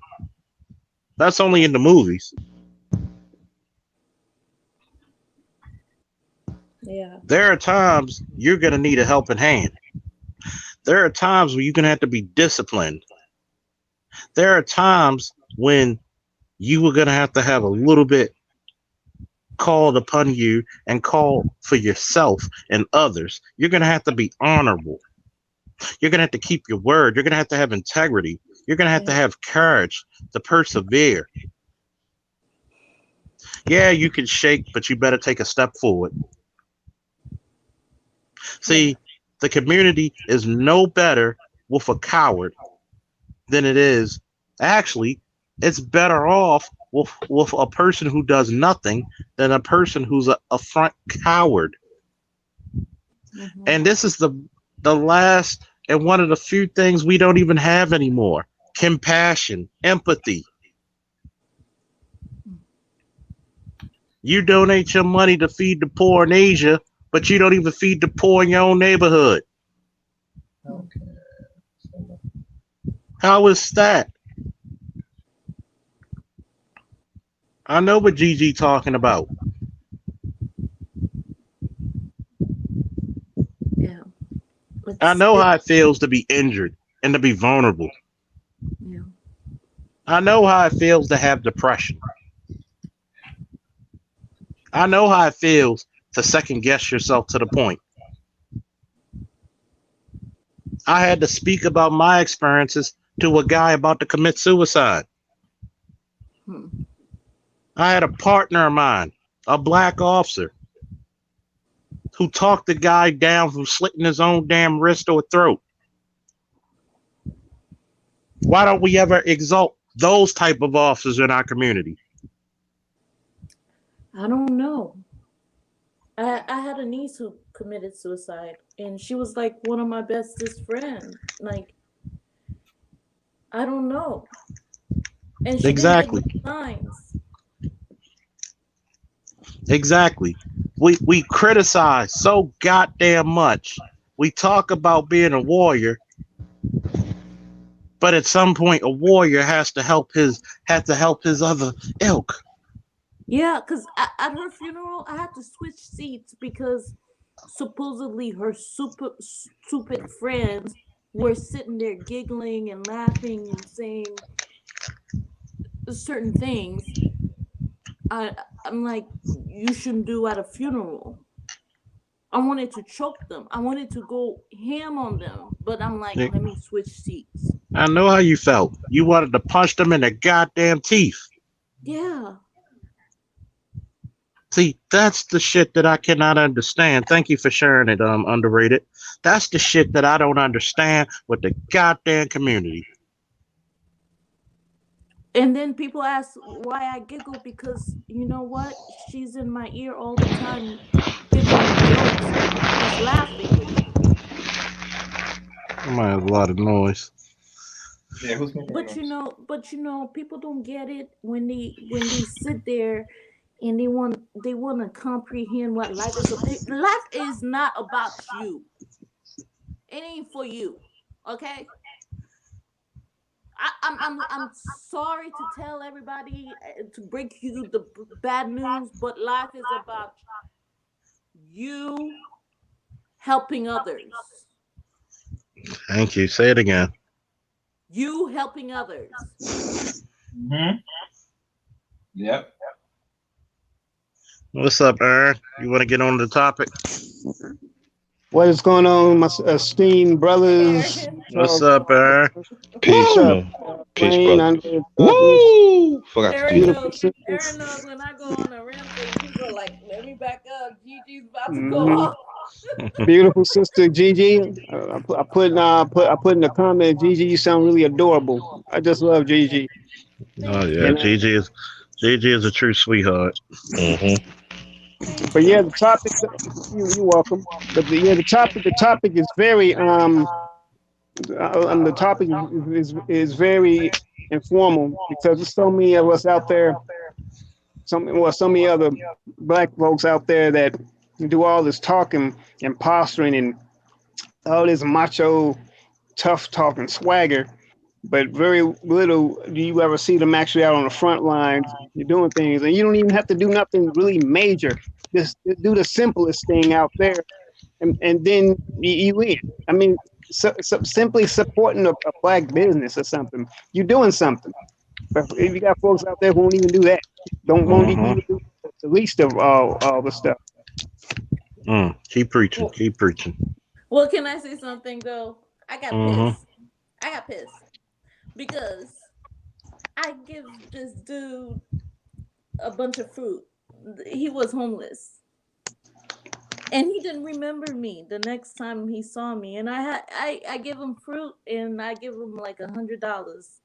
And he didn't remember me. And I was really mad about that. I was all like, "Oh, for real, for real." Because the next time he asked me, he begged me again, and I said, "What happened to that $100 bill I gave you last week or yesterday or whatever it was?" And he's all like, Hmm "Who are Yeah, you?" And I'm like, yeah. "Okay, this dude done lost his mind. I forgive him." You know, it was up last year. I was doing some food shopping, just like a little after my birthday, and it was this black man. He had 4 kids, and he's like, and I know he was homeless and stuff. Do you know they talk about this black man like dirt? And I know people say you picking on black women. No, I'm not picking on black women. I'm just one of those just want to make a point. He's a human being too. And you know what? You know what I kind of find out, Charles. Yes, sir. He fought in the army. Mm. He was a 25-year vet. Mm. Wow. And, and I say if you stay here, cause I had a lot of bags in my hand. I say if you stay here, I come right back and I get you something you need somebody to talk to. Now that day I was not feeling good. Mm-hmm. And I got in the cab. I said, "Look, just wait for me, put my stuff up and everything, and rush back." And I told the cab driver, he said, "What?" He said, "Man, I get ready to take my lunch anyway, man. We could put half hours. It's all right." And I went, get whatever you want. Mm. He said, "Just feed my babies." I said, nah, I'm gonna feed you. Do you Mm. know it was people? This I never forget. It was on a Sunday. Look down on him, and there was black men included. Talk down on him. Or they go to church, and then one of the cab drivers say, "Yo, Jay, I let off like a money, and I did not give a. You can call a cop. How fucking dare you make fun at a black man that served his country?" Mm-hmm. Mm-hmm. And he come back here and still being disrespected. Do whatever it takes to feed my babies. How fucking dare you? Think about it. He didn't even think of himself. He didn't think of himself, Charles. Didn't even think of his goddamn. See, that's a warrior. That's and you He know didn't. what? Oh my god! And make it so bad, y'all. He got up and stopped me, Charles. Y'all. He said, "Young man," I said, "No. You go there and rest yourself. We got this." It got Mm. so. Let me tell you, it got so bad that the class judge calmed down. I don't care. Get the fucking cops. I don't give a fuck. Y'all got some goddamn nerve. So the manager said, "This is a calm down. We gonna help him." I said, "Look, here's $50. Load this shit up. Mm. I Yeah. don't want no goddamn change." But Pastor, I gave him like, listen, because I ain't had enough money. I gave him $20. He said, "You don't have to do it." Yes, I do have to do it. And you know what? A lot of the homeless people that I've met have had great lives. Like they've Yeah, led great lives, like extravagant lives. When you sit there and listen to them and listen to their story and you look at their history and you go, "Wow, this dude is legit." I could tell you. I'm in Homeless Central out here in Southern California. It's called Skid Row, and Yeah. I could take you all through that area, and I can speak on it because I used to for one thing I used to live there. I lived in some shelters there, and I've Yeah. also slept on some buses and some trains, so I know A lot what of it's them are like out there being musicians. homeless. Yeah. Yeah, But check this out, y'all.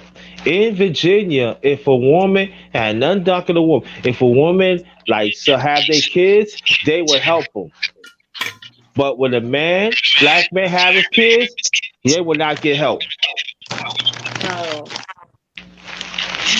I don't know. You know the thing is, thankfully, I mean, I guess because I was around, and you know how you hear on the news sometimes how mothers like kill the kids or whatever. And I was one of those that just was like, bring your kids to me if you got a problem. I don't mind handling them, or keeping them for you. And it was like a relief. But sometimes they wouldn't come back, and I have to like hunt the mother down, like, this is not my child. But it goes to tell you about certain people's mentalities.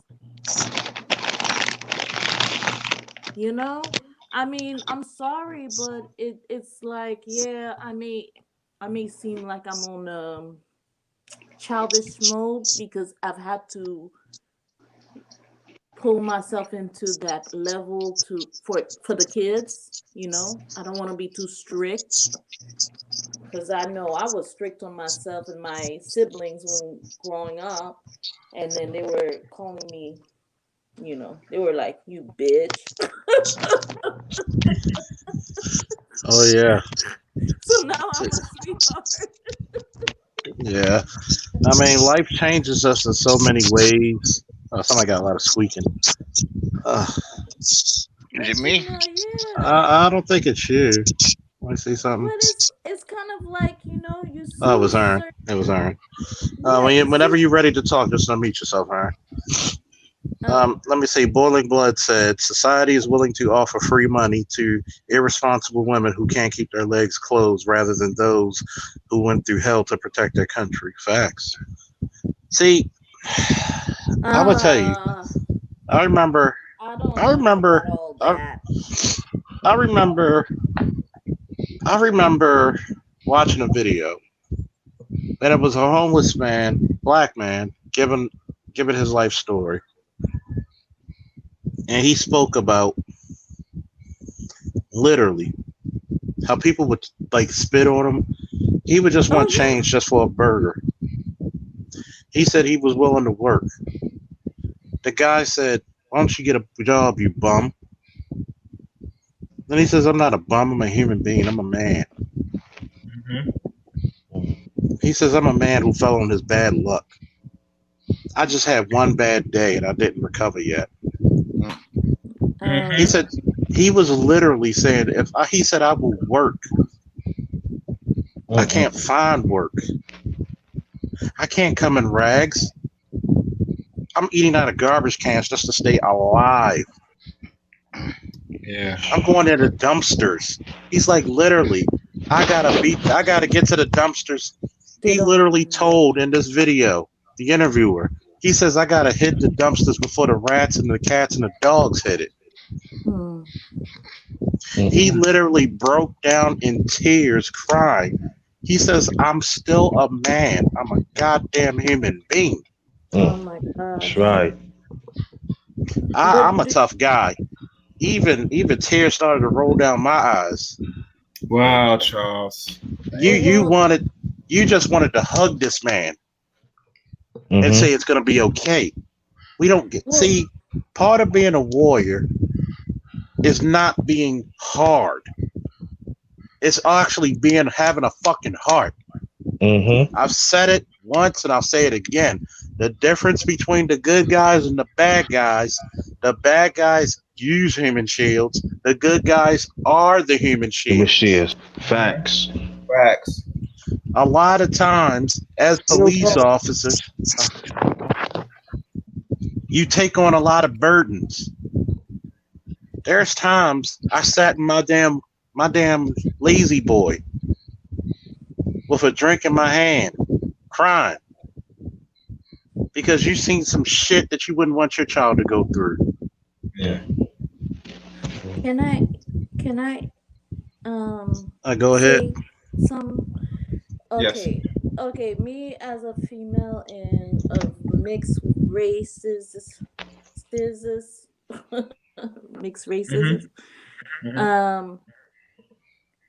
and I understand the whole thing about the spitting thing because I've been spat on a bunch of times.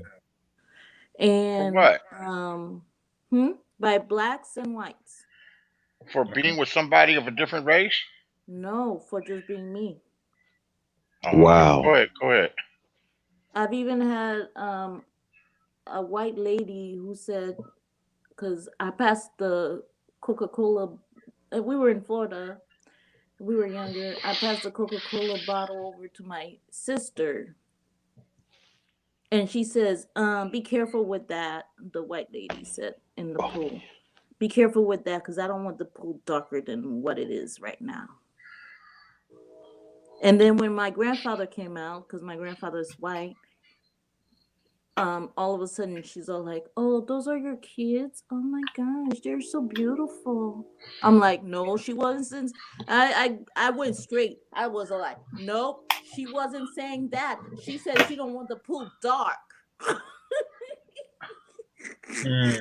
He said, "You was talking to my kids like that? You was talking to my kids like that?" She's all like, "I didn't mean no harm." All of a sudden, she went all she caved in. I was all like, "No, check her." White people get super territorial over swimming pools. Yeah, she glitching. They really do. It goes way back. It's like for some reason, a lot of them think the blackness is gonna wipe off or something.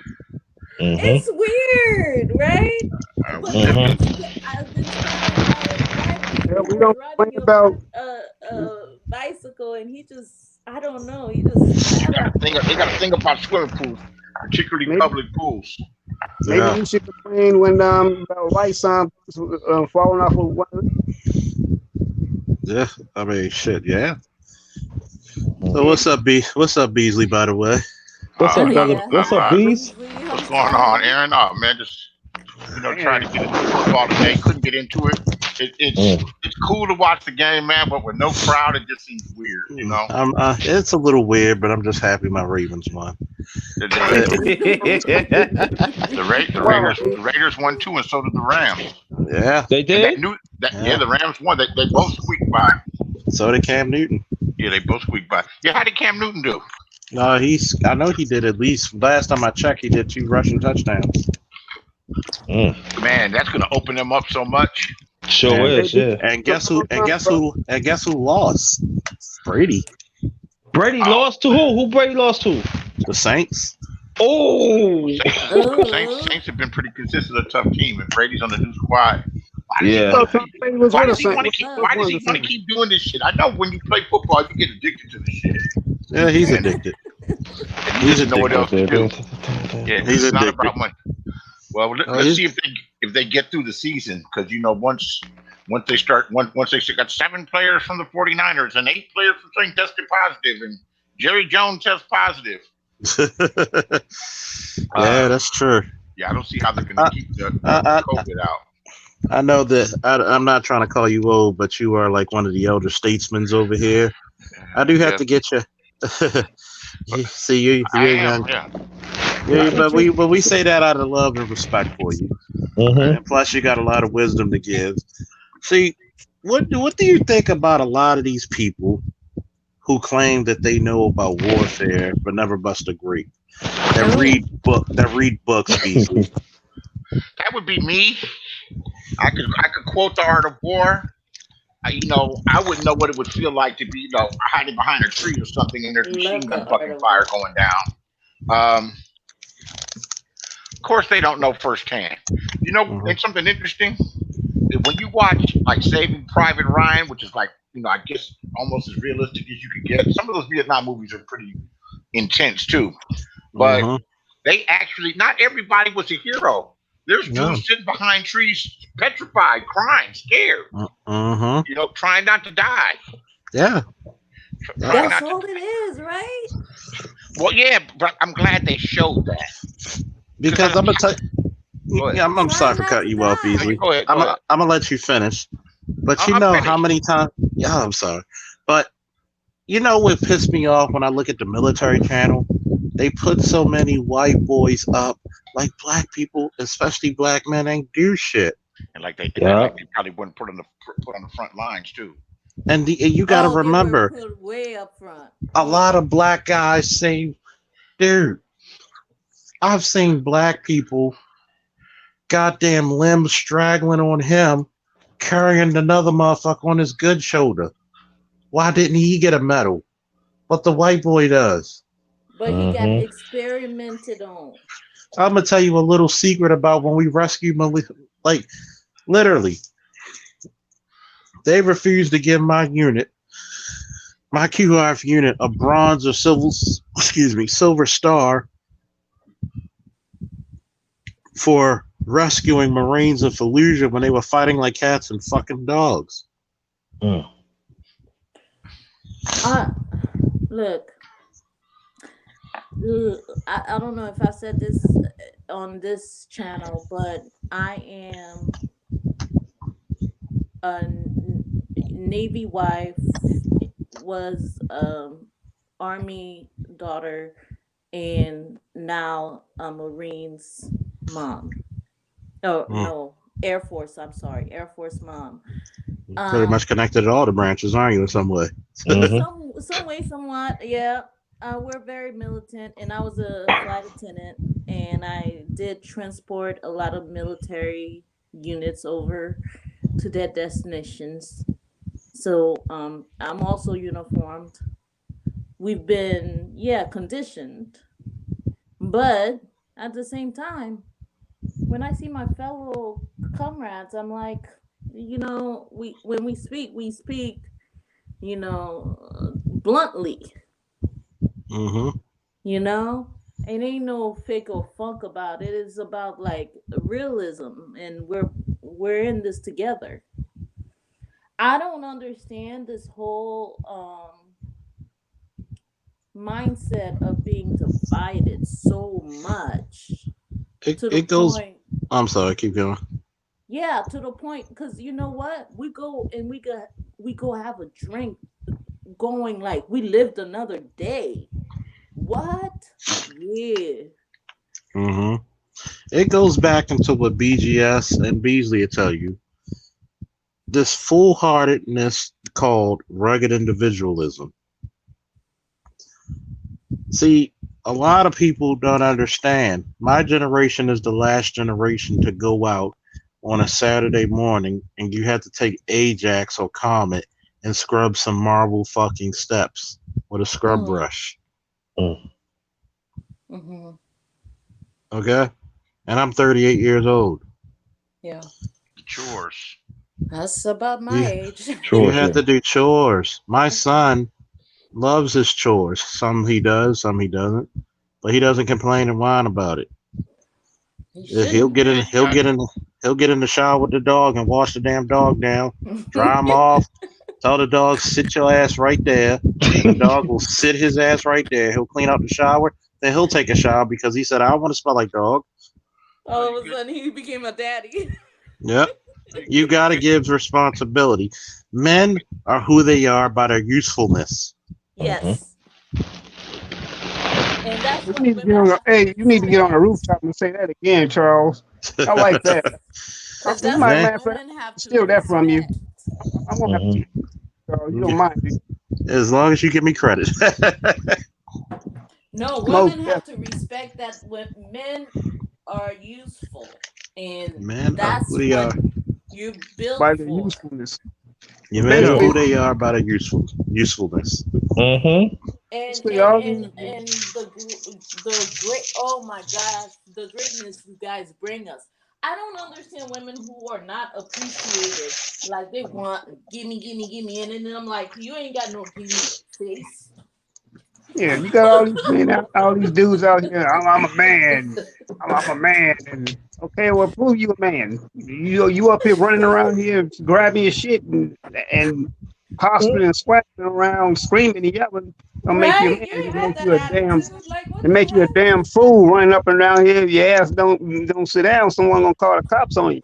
Yeah, Right, but you I know, want to be but a you know, man. let's I not be like, leave this out what too. There the? are some women out here that make believe they grabbing their own pussy, think they have a dick. I don't need a man. I can do it all by myself. That's why I be like looking So you like, want and to then do it all men be by like, "Oh, yourself? You you're a go man right lover." ahead. I'm like, "Yes, I am." Give me all you. While y'all ain't getting none, I'm getting all of it. y'all keep y'all keep talking craziness. I'm gonna Crazy keep man. freaking finding the fine ones. Y'all tripping. And but see, these are the same ones. I'm talking about the black men and black women. They know they don't want to be in this space right now to get help. But Hey, whatever. they want to keep on the fucking fuckery. That's their problem. I'm like, okay, That jokes is, on yeah. you. This is why I said jokes on you, because I'm like, hey, after a while, it's kind of like, aren't you tired of fighting yourself? But see, they stay up for fuckery. But They do, yo. but issues like that we can find solutions that you can be inspired and encouraged. Now all of a sudden you're goddamn tired.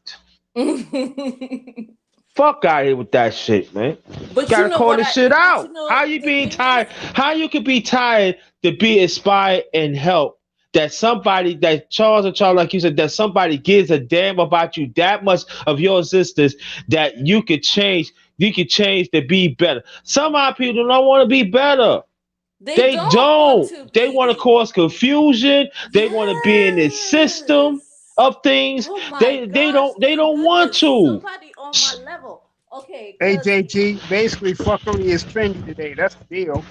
That's oh what it my is. goodness, because they no, they sit there and they falter about how much they hate you, right?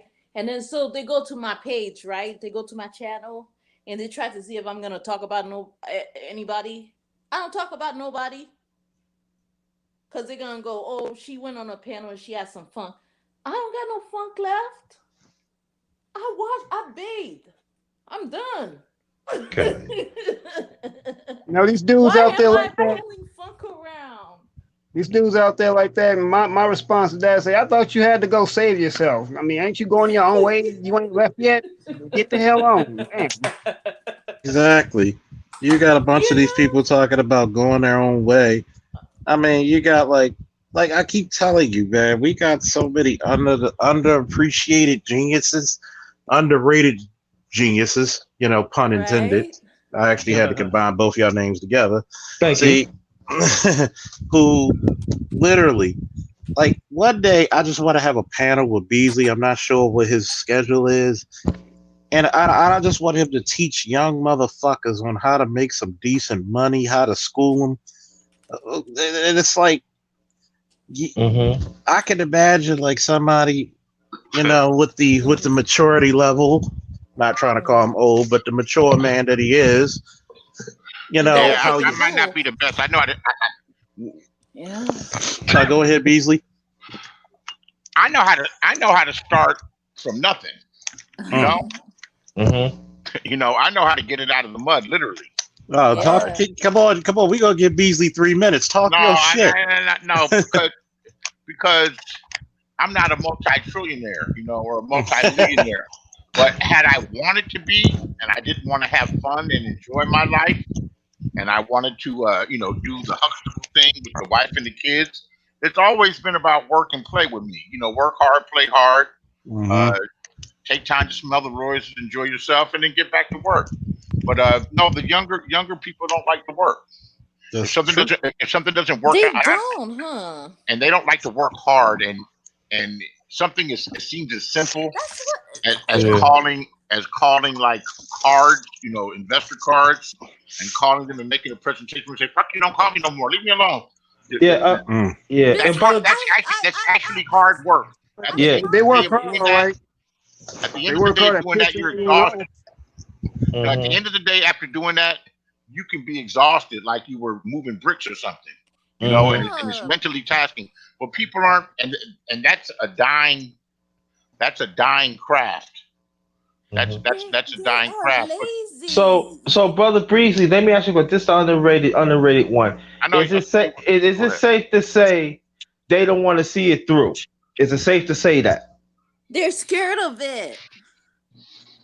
They're Yeah, you scared got of because yeah, everything. it's not easy. But the advantage that I had is that I saw people that aren't necessarily that impressive.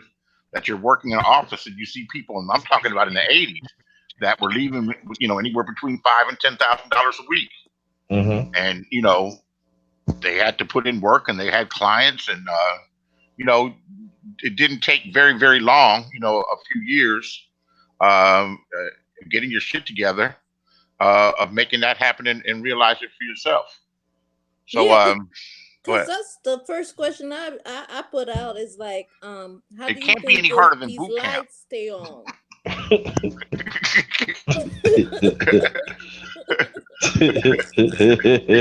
It can't be any harder than boot camp. In fact, it's similar. Tell you one thing about boot camp and the academy. You may not get everything you work for, but you sure as fuck gonna work for everything you get. Right. Yeah. You Yeah, know but what? but they both serve a purpose. Yeah. People keep saying to me like, "Oh, things are just given to you, right?" I'm like, sometimes, but not all the time. I still gotta work. Like you said, Beasley, it's like these little kids think a handout is a given, and it's like, no, you gotta do something. Cause even me as a kid, I had to even volunteer for free, Like I had to work for free to get experience. These kids don't know nothing about that.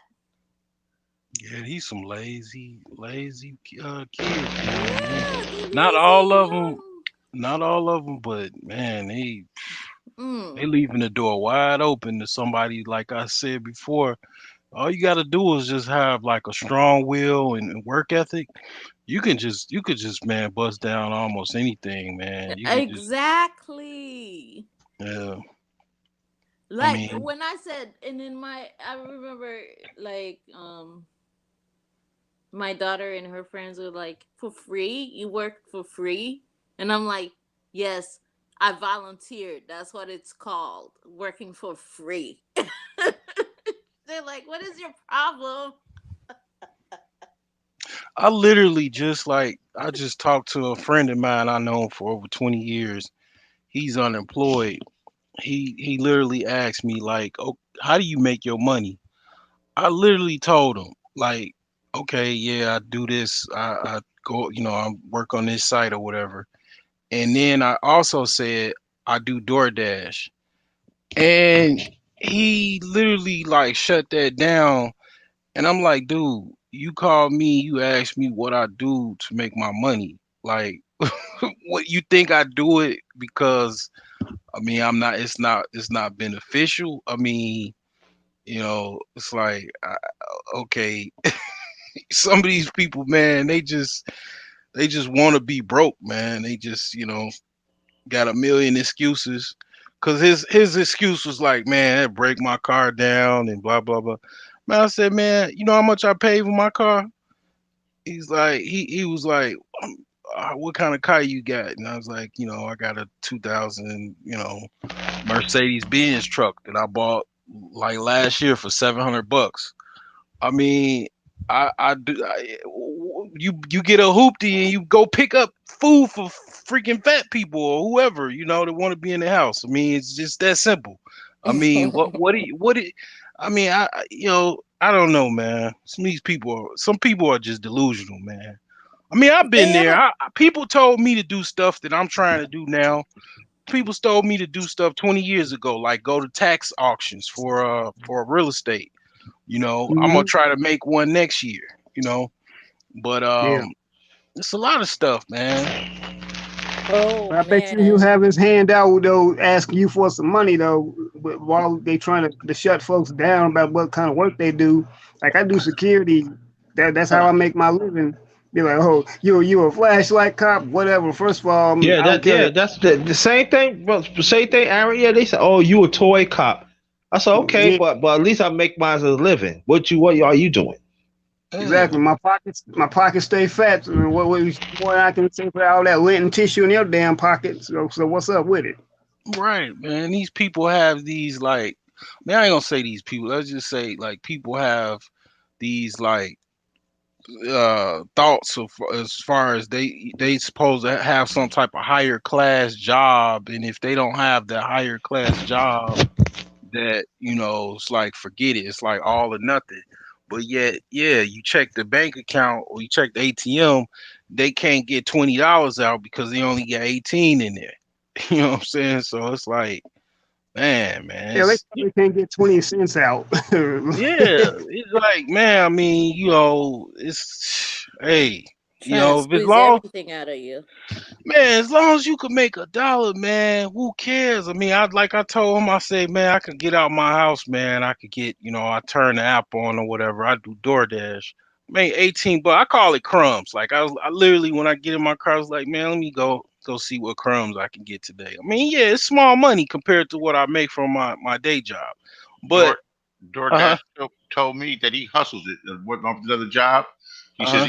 He says he clocks 1,000 a week. Yeah, Mm, yeah. I told him that. He ran up the stairs and gave me the food and ran back to his car. Yeah, You Yeah. know, he yeah, said You know what? I do DoorDash too a little bit. man, On the weekends. man Um, yeah. but then I didn't volunteer it my sure is time convenient if you to. don't want to leave the house. I volunteer That's a my Yeah. customer, my time for Right. meals That's and that's especially all if the you're groceries. goddamn online. truth. Especially online, you just press the button, make the order. You're online, Yup. and next thing you know, that Yeah, 35 minutes they're like ringing you. yeah, Mine's and Well, Yeah. rest then let's they just charge tell the no, truth, no, man. that's too Yeah. far. If you a DoorDash, if you're in DoorDash during this COVID shit, you were making out because people couldn't leave. Yeah. Right. Yeah, like And even people. Let's There's make it times where money. you don't feel like getting out of the house. You don't feel like leaving the house anyway. Well, Yeah, Let's make it like when extra. I come home, I don't leave unless I'm going to my Right, homeboy's house. And then right. It's over tip, I'll be like, yeah. I do and them I'm dirty. I do them dirty with the tip. that's like Tell a that's dirty rich man. Nah, I give them a buck. I give them a buck or two out of my pocket. I mean, who gonna give you $20 or 50, let's say $10? Like you, how My many cable people can you, bill. how many people can you call and be like, all right, can I Hey, get $10? Like, if can I you get $20? Like right, seriously. who wants to swallow their pride and have to do that shit and be a nuisance to somebody? You know, yeah. Ooh. when you can go My out and make gas it. is And let me tell you paid. something. It's legal and it's better than driving around delivering people weed or drugs or And you don't even Percocet. have to have to Exactly. Yes, pay that's for right, B. That's right, nothing. brother And B. you That's don't have right. to and you don't have to watch your Fact, back. Yeah, Exactly right. facts, and more facts. I you got have to Leave it get your there. You opinion don't have about to this, be Beasley. long. Bye you bye. got you got you got you got any weapons or drugs in the car? Nah, sir, just French fries and burgers. Yeah. Look, Wings and fries. here's my DoorDash thing. I'm just trying to Wings make and some money for you. fries, sir. Mm-hmm. Rings. You want some? Yeah, I'm just like I just want to ask everybody their opinion on this because everybody on here is over the age of 35, right? Yes. Yes. Mm-hmm. So we're experienced fucking grown ass adults who ain't afraid to make a buck. They need. Mm-hmm. I've worked some job. Hell, I've worked security in hospitals, shit, in the grocery stores before I was a cop. So, Okay. I done so grocery stores. I done clubs and concerts and all sorts. I done Coachella. Done all that. I've even done bodyguarding for rappers. I was actually a. Coachella has to be a fucked up ass guy to be a security guard. So, I even bodyguarded Common. Oh, Okay. okay. I got I did pictures with everything. Common on the freeway. All right, Yeah, cool. you got $500 or $600 for 5 or 6 hours. Yeah, Man, I got like one time I got like $2,000 for a couple hours. Yeah, that's what's up right there. Like I'm gonna tell you, got gun will travel. Like I tell you, being a cop, you can literally make money 24/7. you got 24/7 energy. I mean, Yes, that's and you're in your 30s and you can do it. You feel alone. You're like, fuck. like I'm not saying I do it all the time, but Right. when the offer's right, like people be like, "Hey, can you work this apartment complex?" No less than no less than $35 an hour.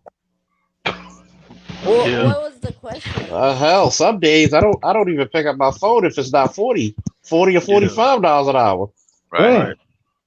Yeah. Like One, a lot of people that got the currency exchange, they'll pay somebody to when they close up to just for an hour, right?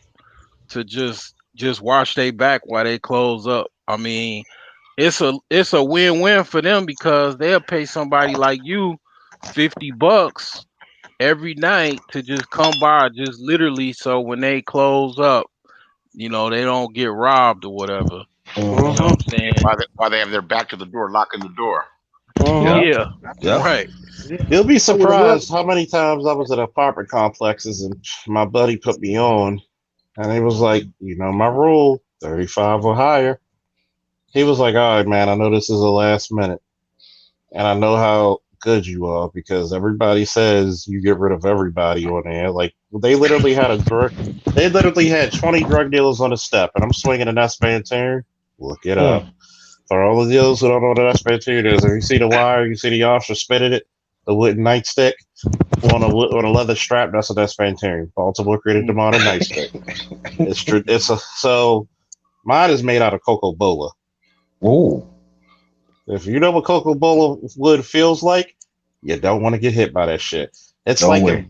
it's like if Mighty Thor combined a rock with a piece of wood and they had sex and it birthed fucking cocoa bola. It can't be. As Can't a be fun. huh? What do you say? A shampoo job? What do you call it? Wood shampoo? Wood shampoo. Head and Ouch. shoulders. I don't know why I laugh at that shit. That's not funny. I gotta. That is not I'm funny. not gonna lie to you. When an old cop told me that, when he's like, "Look, if this motherfucker don't calm down, he about to get some wood shampoo." I'm like, what you mean? Head and shoulders. Oh, He laughing. He's a sick. it's I was like, even I said it. That's so fucked up and so funny. And it's like I spend my Spantoon. I'm on my off duty shit, and I'm Yeah. like, look, dude. They don't want y'all around here. I'm not trying to rush you. I'm making easy money. Go home. Well, we just 5, 4, we gone. I said, guess what? It might be about 5, 6, 7 of you, but I know one thing. Even if you overtake me, which is going to be like hell because I got knives, guns, and every goddamn thing else,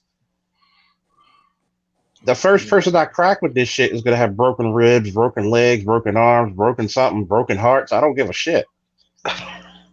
And he's going to be the example because all I need, like my mother and father told me, you get the loudest and biggest, baddest talker. All you need is help. Everybody else flees. yep, facts. So when you convince people, see, that's another thing that I'm going on another podcast. Why are police having so much trouble in the community? You don't know how to speak. You don't know how to be convincing. Sometimes you got to be crazier than the crazy motherfuckers. Yeah. Yep. But you still got to have compassion. There's times where I had to hug a guy who lost his father playing basketball. He had a heart attack. Mhm. And due to the fact that they closed down fucking fire stations and firehouses, which could have saved him, he lost his father. And I had to sit down on the curb with him and hug him. And this guy walked like, man, thanks to you, I have a newfound respect for police. I said, well, damn it, man. I'm a fucking human being first. Mm-hmm. Like like I said before, this is the reason why I That's real hate it talk. when I hear people talk about combat. Because when you go through shit like that, you don't want to brag about it being a revolutionary. Because when you're revolutionary, the first thing about revolution, you can't go back to status quo.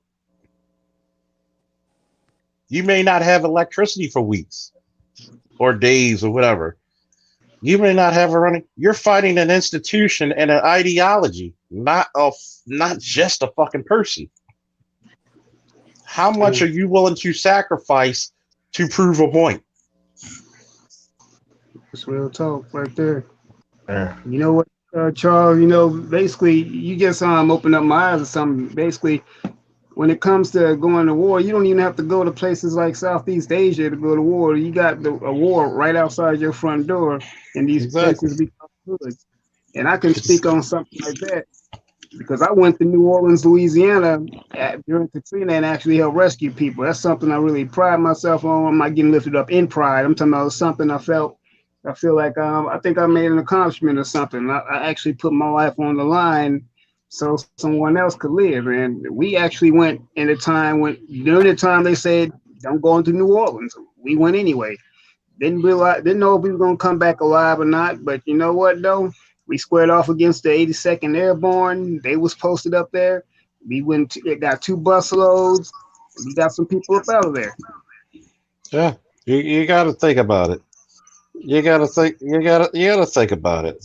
There's And that's pride that. in being a man, and not only what you create, what you could dominate, what you could destroy, what you could save, what you could protect. Yep. It's a And certain we, and pride you get we from it.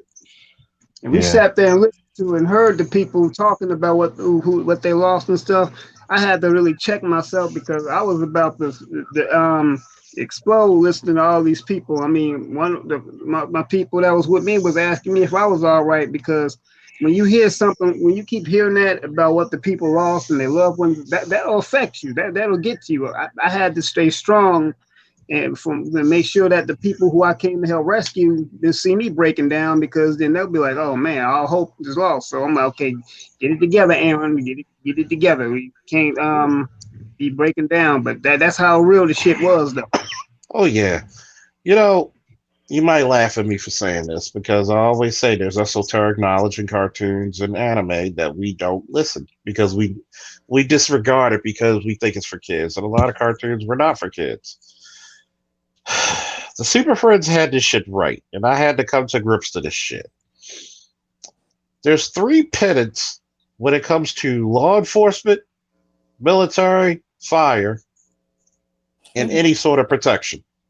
The three pennants are to fight injustice. Number one, somebody write it in chat. Number two, to right that which is wrong. Number three, to serve and help all mankind. Is that hard to fucking do? No. Nah. It's and I was like, yo, I listened to that shit. I had to rewind it fucking 5 times because my fucking head was blown. I was like, oh my god. Sometimes the simplest, sometimes the most complex and sensational questions are answered by the simplistic answers. And I'm like, oh my god. And it was like, I had to get out my car and just think about this shit. Oh my god. A fucking cartoon from the fucking 70s and early 80s got it right. Mm-hmm. What happened? What happened? If you fucking fight injustice, right that which is wrong, and serve mankind, will we have issues with policing? Mm-mm. You wouldn't even have issues, would you? Or little to none. Mm-hmm. If you put that to masculinity, will we have issues? No.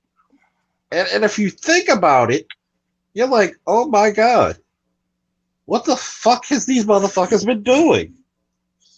Well, this guy has a ward and this, that. Like, okay, do your job, serve the ward. That's the reason why I hate watching videos sometimes, because you don't see what leads up to the confrontations. Yeah. It's kind of like you got the Ten Commandments. Mm-hmm. Well, let's say if somebody followed the Ten Commandments and they just, doing a crap job, they were like, just unethical and immoral, and they followed the Ten Commandments. I would direct them to I don't know how many laws it is, but it's like so many, the laws of Ma'at. Because if you follow the laws of Ma'at, there's so many things that you have to look out for, and like how you speaking thinking before you speak and stuff like that, you'll be the most ethical, moral person if you followed those laws. Because it's like some people just, I don't know, the Ten Commandments is not enough for them, but it's pretty simple, but it's not enough for them. What is it, the um 42 divine principles of Mahat? Yeah. yeah. Think about it. You wonder why they did 10 commandments?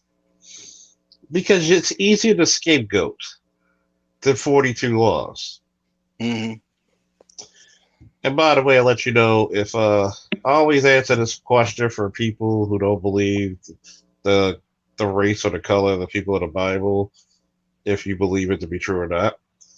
For Moses to live there for close to 40 years, and nobody knew that he was Hebrew, and everybody believed he was the son of a princess, what color did he have to be? Because what were the color of the Egyptians? Right. So he had to be black. As a matter of fact, in the Bible, when Aaron and Marion were making fun of Moses, what did God strike him with? Leprosy. Yeah. And what did Moses pray to? What did Moses pray to God for? Please give them back their what? Their color. Hmm. So, if he was trained by the top scientific minds, the philosophical minds of the day,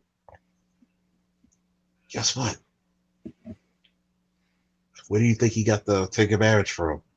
Yeah. Man, it's so crazy, right? I just did a video series. So I got a part 2 probably in the works, but how basically I did a series on how they have whitewashed the blacks in Europe. I mean, you got people from the royal court, from the king on down that will actually have black blood, but they have made artist portrayals of these, like, whitewashed paintings of these kings and queens and stuff like that. And they were black. And then not even that, Europe was, if you look at, all you have to do is look at, like, it's like what you talking about, just the law of simplicity, or just basically how simple things are. Look at a map of Europe, and then look at how close it is to Africa. You mean to tell me them people, the Africans didn't come up, and then the Europeans didn't come down and mixed in, or the Africans didn't come up and then stay? I mean, they've been there for thousands upon thousands of years. And then, it just does our children, and then even myself, no justice.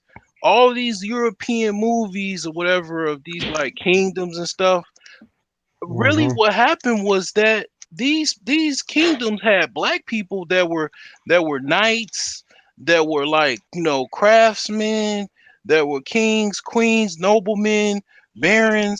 They walked, because see, one thing about, like, the whole adage, a picture is worth a thousand words.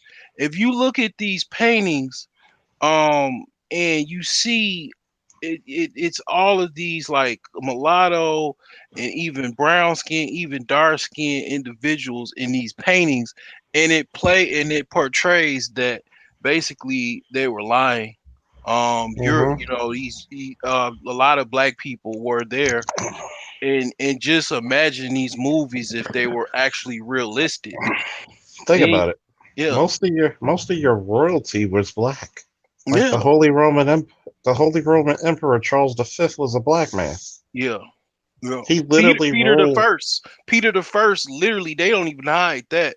The first Pope, Peter the First, was black. Yeah, he was black. Yeah. Think about it. What does the Bible say about Solomon? I am black, but I am lovely. He Yeah. not only tells you that I'm black, he tells you I'm lovely. Then in the next part, he says, as dark as the tents of Jerusalem, as dark as the tents of Kendar. hmm And He then not all only. it yeah, and then Go you ahead. have you have all these, like, Christians that, oh, don't talk about sex and blah blah blah. Have you read the Songs of Solomon? It's And a I'm love not even story. Christian. It's a love so. It's a love story. It's if you have a vivid imagination, it can be very graphic. Yeah. You got to think. I went to private school. I went to Christian and Catholic school, so I had to learn about the Abrahamic religions. Yeah. If you want to laugh, but also be thoroughly entertained and informed, let me get into a theological discussion with some of my coworkers. And I told him, I said, you do not want to speak to me about this shit because I'll make you think differently about your religion in 15 minutes. Yeah. And motherfuckers had to take the bait. They Yeah. always, it's like the old saying, see, I'm going in there to win. You're going in there to prove a point. Right. Right. So our objectives are different. I don't even speak about nothing too much. Like, you could probably hear it in my voice if I'm confident over something. And if I'm confident over something and you're not, 9 times out of 10, I know already pretty much, yeah. As far as one the argument or anything like that, I am the argument, because Exactly. I know more than what you know about. Exactly. And it's funny because I tell a lot of people who want to be pushy about shit because I don't like breaking down people's religion because they can break it down for a lot of people they're fundamental who they are. Yeah. And I think if you do it, for the hmm sake of doing it, I think you're hmm being rude and I think you're being disrespectful. hmm But I would tell people who are pushy, I'm like, look, excuse me, damn. I would tell them, look, Come back to me when you read up on the Coptic Church. Then we have a conversation. You Come know back to what me. took? Oh yeah, oh yeah. No, go ahead. I'm sorry. Go ahead. You know what took me kind of away from religion and kind of had me like, kind of with the little finger on my head, like thinking, pondering. Hmm. So Hmm. okay, I've joined. I've been a Christian probably. I would say at one time I tried that. I was brought up being Muslim, and then I was even a Muslim on my own. Only thing I didn't try was the Hebrew faith or whatever, or Jewish faith. Hmm. But I'll be on, I'm on Facebook or whatever. But I basically I in this group, it's like Israelites, and then it's like comedics and other like conscious people.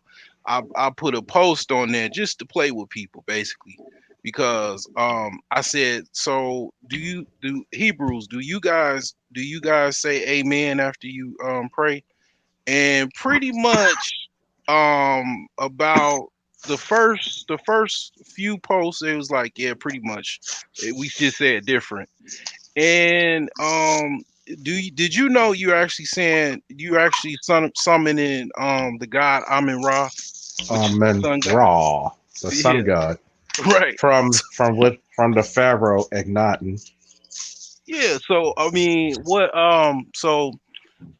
did you know that? And then it's literally created this like big old viral post, but it's like basically that was the reason where I was like, okay, well, if these guys, if this group plagiarized this group and plagiarized this group and plagiarized this group, and they got it from this group or this kingdom, okay, I might as well look at the source where follow the source where they plagiarize, or Hmm. follow the source where they actually are saying this, and they can't stop saying it. They gonna say it. I can tell you firsthand. After the Muslims pray, they say Amen. The Christians definitely say Amen, and also the Jews. But they tell you that these pharaohs were just these evil people that did these evil things. Not As a matter of fact, most of the pharaohs actually helped the Jews, Yeah, or the yeah. I mean, Hebrews, I'm or the sure. Hebrews at To least. me, as far as what I think about it is that the Hebrews and the Egyptians were like the same kind of, not the same people, but they're in the same kingdom. Yeah, So but you got to they were think the they, Hebrews were nomadic. they So they were the founded Israel. They were nomadic. yeah, I think they were the underclass of that kingdom. Like for Yeah, example, the Irish and English. So they're yeah, part of the same kingdom in the Scottish. yeah. The So United Kingdom, the Welsh and the English and the British. So I think it was like that, but I'm no historical scholar or anything like that. It's just how I look at it. I'll put it to you this way: when they talk about building the pyramids and doing all this shit, okay, from historical standpoint, there were no Hebrews by the time the pyramids were built. As a matter of fact, by the time Cleopatra, who was the last pharaoh, by the way, came into power, they were already estimated to be 5 to 10,000 years old. Yeah, You had what, about 180 pharaohs, about 52 dynasties. I'm not So sure as far as I'm. Like I say, I'm fairly 50, novice. 52 to 58, I Yeah, believe. Let's go check it. yeah. How many dynasties? And people talk about Hotep also. So broke genius. You a Hotep nigga? It's around 28 dynasties. That's Oh, about okay. 50 something. That's about 50 something. Yeah. So they like, hey, so you a Hotep nigga, whatever, right? It's like I say it proudly. Hell yeah, I am. And then here's the thing: they'll say that goofy shit, dumb shit, and it shows how dumb they are because you don't even know where that word comes from. Hotep. It actually comes from one of the wisest rulers that ever literally the architect of modern Egypt, or ancient Egypt, shall I say. I mean, he was a doctor. He was literally a polymath. I mean, he was a Mhm. scientist, a doctor, spiritualist, a healer. I I, mean, I and was they I was worshiped him as a god. You know, basically, when they start talking and making fun of you for your knowledge, really what they're doing is exposing their own inaccuracies and their own stupidity at the same Yeah, time. So yeah, basically, let them keep talking. Because one thing I've heard is that it's best to be thought of as a fool than to open up your mouth and remove all doubt. I mean, because once you open your exactly. mouth, I mean, all bets is off. We already know what you are. You basically showed us your hand. So keep talking. And yeah. by the way, Oh, I was close. It wasn't 180. It was 170. oh, okay. Yeah, so I mean, here's the thing with Imhotep. He literally is the father of medicine. He's like 3 to 5,000 years before Hippocrates, or where they get the Hippocratic oath, or Hippocrates or whatever. He's like way before that. So he is the father of medicine. Why do you But think they have snakes around the thing to represent the? Remember, every every pharaoh had a what on his crown? yeah, A and it cobra. You know yeah. why? Uh you know what? I really don't know. I really truly Because the cobra has one of the biggest pineal glands in the animal kingdom, and the pineal gland deals with your melatonin, your melanin. So when they're using the cobra, they're signifying how black the pharaoh is. Because back in those days, they thought the darker you were, the more intellectually sound you were. Uh-huh. mm, Then on top of that, they were proving their blackness. So when you open up the pineal gland, and the human beings, where's the pineal gland? it's between your left and right eye. Take a picture, take a close picture of this. Okay, I'm going to show you something real good, right? I want you to pay attention to this. Going educational again. Hold up. That's the one. See where the sword of almonds usually sit? The eye of thunder. It sits right where? It sits where the pineal gland is. Mm, And the hilt of the sword. The hilt of the sword sits right at the pineal gland. hmm So, in other words, when he says what? Sword of almonds give me what? Sight beyond sight. And what does the third eye give you? mm, Yeah, Sight yeah. sight Yeah, beyond that's sight. So Lionel's been saying open up the third eye. That's basically what he's been saying. Yep. open yeah, up the third eye so you can see between space and time. yeah. So Another they would give you esoteric knowledge and you didn't even know it. Yeah, I mean, basically, Thundercats is basically Egypt. That's Egypt. It's like the first.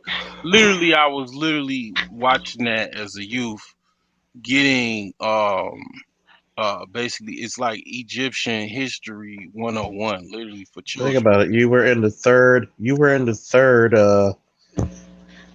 You were literally third Earth. So in other words, Mongra was actually from first Earth. So this whole time the Thundercats were actually fighting a black guy. Yeah, I But know. basically, They reverse it. It's all kind of technology, but basically, you have the Sphinx, which is the Thundermobile. It's got the same like the kind of depiction of the Sphinx, So yeah, the and it, Thunder, the what was it called? The Cat Slayer was basically a Sphinx. yeah, yeah, cat's ear, yeah, it's got the shape of a panther, but it was really the Sphinx, and the Sphinx was part lion anyway, which is a cat. yeah, So yeah. It was a cat. Yeah. lion. And just so you know, the Thundercat series, I'm a fan of the original series, not the 2011 remake. That bullshit just got on my nerves. I'm into the original Thundercat, the Yeah. '80s Thundercats. Yeah, and another thing about Imhotep is what you Well, I like if the 2011 remake. It actually explained things longer. yeah See, it was the Kingdom of Thunder since the planet. I like the 2011 because it still stayed pretty faithful, about 75% faithful to the original material. And when you look at the original material, I mean, they look like you thought it was something anthropology because they gave a lot of respect to Egyptology. Okay, like when you look at the Thundercats, you were looking at basically quintessentially black people who had If to I, make a way in a foreign land. yeah, if I could, I'll put it in the chat. But another thing about Imhotep that people don't really break down is that he has what on his head, he has a kufi. So, okay, kufi is something primarily most most Abrahamic most Abrahamic religions wear. From the Muslims, they wear the full head kufi just like Imhotep, and then you got the Jews, they got the hat, just the kufi, but theirs is called a yarmulke. Then even and then you have the Catholic priests, they wear something on top of their heads that's similar to the Jews with the yarmulke. So all of these got the source, they got it from the source, which is the ancient Egyptians. And it's not really, it's light research work. It's so light, it's like unbelievable. Like you don't really have to do much. I mean, the statues, the paintings, I mean, they tell most of the story. I mean, the ancient buildings, everything like that. I mean, they, the whole, they know, the scientists, they know these people were black, right? They know if they are living, they actually used to live, the pharaoh used to live in the pyramid. That was his home. Like, I mean, literally, like he would live inside the pyramid. That's why they found him in there buried. Yeah. So that was his actual home. So I mean, it's like they say, oh, So we didn't, they didn't build them. They didn't build the pyramids. Okay, who built them? I mean, you got to understand, they were so advanced in science, engineering, and mathematics that I I know to this day we cannot even comprehend what they knew. See, you don't mind if I break it down for 2 minutes? yeah, go ahead. Each stone in the Great Pyramid weighed 2.5 tons. It took 2.5 million stones to build it. If you looked at the tip of the Great Pyramid and you pointed out towards space, it was 2.5 million light years from the star cluster called the Eye of God. Mhm. Exactly. You can look at it, it points right up there. So they knew something that we didn't know and we can't even comprehend. Yeah, yeah. See, a lot of people don't understand that. Oh, and my man Caldera Linnell, he said, what about the ancient god Anansi, the spider god? Mhm. See, I might not have finished my degree, but if y'all haven't learned this by now, I ain't a dumb motherfucker either. So a lot of times that's where you get Spider-Man from and Madam Web. Um, Matter of fact, Marvel did the Spider God, the God of symbiotes, basically was the Spider God. Um, you get a lot of this esoteric knowledge from God, and you got to remember, why did they call the Pharaoh what? The living embodiment of a god. He was literally a god on earth. They literally walk with gods Mhm. because they were given divine knowledge that we still chase. And you know what's crazy? Even the Bible talk about the great divide, because once you divided us, you took us away from what? Divine inspiration and divine knowledge. Mhm. So imagine if you still had the intellect. We can't even build pyramids today. Not exactly like though. No. No, we cannot build pyramids today. We can't we can literally send satellites out into space, make fucking ships that could fly transcontinental, but we can't build a fucking pyramid the exact same way. Yeah, and Niggs to this day. yeah. They say Uh-huh. there's gold on the top of the pyramids, or it Well, used to be. it used to be because it used to be like the pyramids were not the color they were. They were limestone, Mm. so they would shine. So when you have when you have this divine knowledge and people actually gaining this knowledge, see, you know what underrated and broke genius.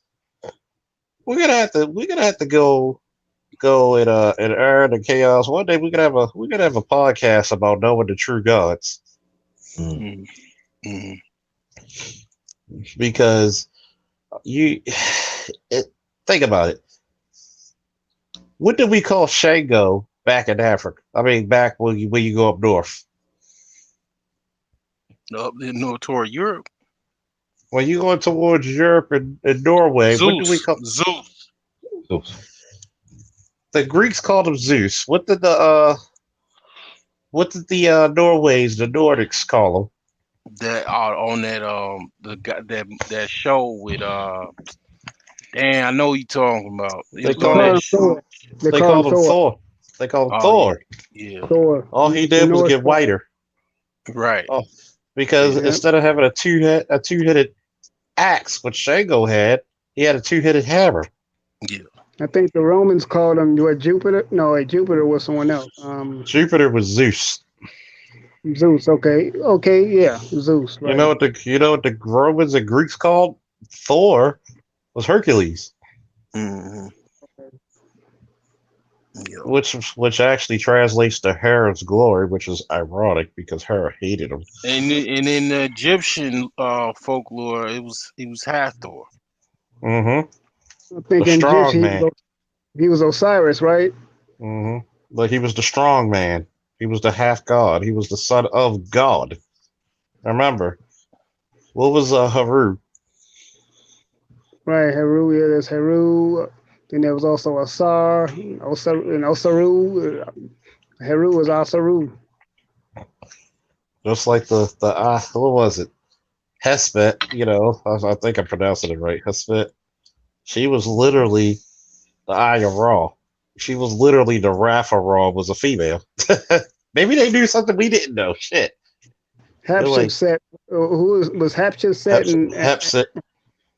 Yep. okay, that's the She same was person. Okay. she was the first. She was one of the first queens that actually had the power of a king. See, another thing, you know, these. Okay, here's the deal. Here's the raw, unadulterated truth that they don't tell you. Okay, how they got all of this knowledge from the Egyptians is they a long time ago these invading kingdoms like the Hyksos and the Persians, they raided Egypt. They basically threatened the high priestess, because the high priestess, they were, just like chess. Basically, they were right next to the king. They were the ones that gave, all kind of like religious, or let's just say spiritual guidance, right? So they got all of the knowledge from them, and then they threatened to kill them if they didn't give it to them, and they gave it to them. They wrote everything, they translated everything, and they took all this knowledge and they took it and they ran with it, so you got basically the Europeans that they study the same way of how to run a kingdom from Africa. You know what I'm saying? They follow to the teeth. I mean, the British, they have the same wigs just like they wore in Egypt, and they rule in the courts wearing those wigs.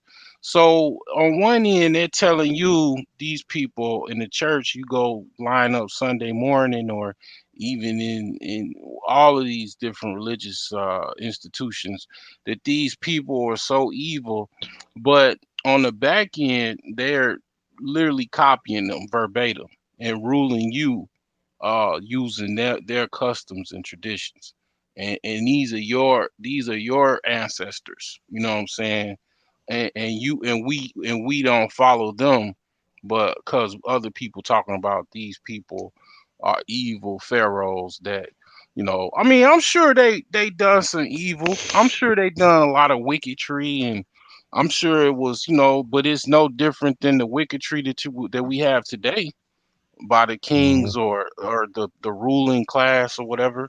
You know what I'm saying? So yeah, it's Hmm. deep, man. Remember the Eye of Ra and the Eye of Horse. It's funny because the Eye of Ra usually was the feminine principle. Okay, so when you have the eye, when you look at it, a lot of these principles that back in Egypt we would call the sun god. Hmm. When you go further east in Africa, we call him the son of God. Yeah, Because yeah, nobody believes on the council on the side that Jesus was born in Bethlehem. They all thought he was born in a cave in Ethiopia, yeah, yeah. So which you allegedly is where the Ark of the Covenant is. yeah. So you got the sun, you got Ra as the sun, Horus is the moon, right? So that's Hmm. where you got the, like, what I'm saying, like the 5%ers say, the father is the sun, the mother is the moon. And it's actually, they're not far off because um you know you got basically the whole commercial system is based off of the moon cycles, the travels of the ships throughout the sea. And they literally, that's where the word money comes from. It comes from moon, which is money. Hmm. You know what I'm saying? Like, so and I got this from a white dude on YouTube, a white conscious dude by the name of, I want to say, I'm not sure his name. I want to say David Ike. I'm not 100% sure on it, but I mean, this white, old white dude, you know, that talks about, Hmm. like, you know what I'm saying? Somebody's echoing me. Let me see something. Yeah, so hmm, interesting. Hello? Try now. Try now. Oh, okay. All right. Yeah, so yeah, it's I think that's his name, but yeah, man, it's he talks about like the Cusit number, and how when ships come at sea, they come to birth just like a woman giving birth, and then they have a bill of lading, and also they go to the dock, right? You know what I'm saying? And they're at birth. All of these terms, right? They mean something. They're based off of the woman's reproduction, reproducing, that is producing something. You know what I'm saying? This is like that's why like, okay, people, I don't okay, yeah, that dude, he's like the spokesman for Kemetic teachings, but oh, Hmm. somebody echoing me Oh, again. it's probably me. It's probably. Oh, you on your cell? You must be on your cell phone. Yeah, I'm just got my Oh, headphones. oh. But go ahead, But continue. yeah, but you know what I'm saying, brother Polite, right? I heard he does some shady stuff or whatever, quote unquote shady individual. But the stuff he said is correct, like as far as how, I mean, the black man is God or black woman is God type stuff. That, nah. I mean, I don't see nowhere in that, like, where that is. But what he talking about with the money is my religion, that's what he mean by that. Because I mean, basically our whole commercial system is based off of kind of similar to the words that are a woman that actually gives birth. Our shipping, our logistics, as far as getting ships moving along water, they're moving along a current, the moon cycle, based off of the that whole concept of the eye of Ra, the eye of Horus. That all goes into that. I mean, yeah, people probably be thinking like, yo, yeah, you're dumb, or your like we talking about some heavy ass. This is BGS is not on the live stream. Like this is us talking about this shit. Like I ain't gonna even lie. I ain't even know you knew all this shit, man. As far as Yeah, you y'all know know, that so shit. Yeah. Yeah, you yeah. gotta think about it because I'm gonna explain something about BGS, especially during the Coliseum days. Do you think I would have stuck around this long if I was a dumbass? No, no. I would have got exposed quickly Yeah. because a lot of people don't understand. Most of the women I've dated had at least a bachelor's or above. I Mm, think the highest she probably has a PhD now, and mm, she'll even tell you, "I can't fuck with you in a lot of subjects. yeah. I can't fuck with her when it comes to finance because that's her field of expertise. But when it comes to a lot of other shit, she can't fuck with it." Yeah. I mean, So it's like shit you could do. I mean, it's like watch Coast to Coast.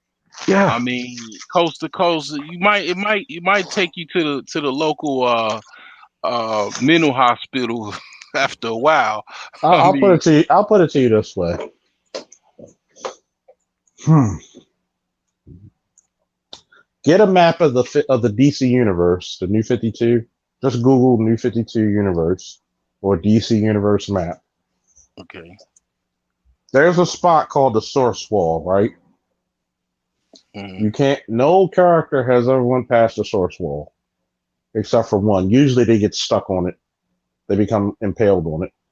mm, Behind the source wall is nothing but space, mm, and that's where you see the source, which is basically the creator essence or the creator himself. mm, To define the creator would actually be to limit him. mm, So, in other words, this person is so vast and so mighty and so powerful. To put it in your comprehension, you have to call it the source. mm, And then each spot where you have heaven on top, you have hell. You have New Genesis on one side, you have Apocalypse. You have Dream, you have Nightmare. You have, what is it? You have Olympus, you have Hades.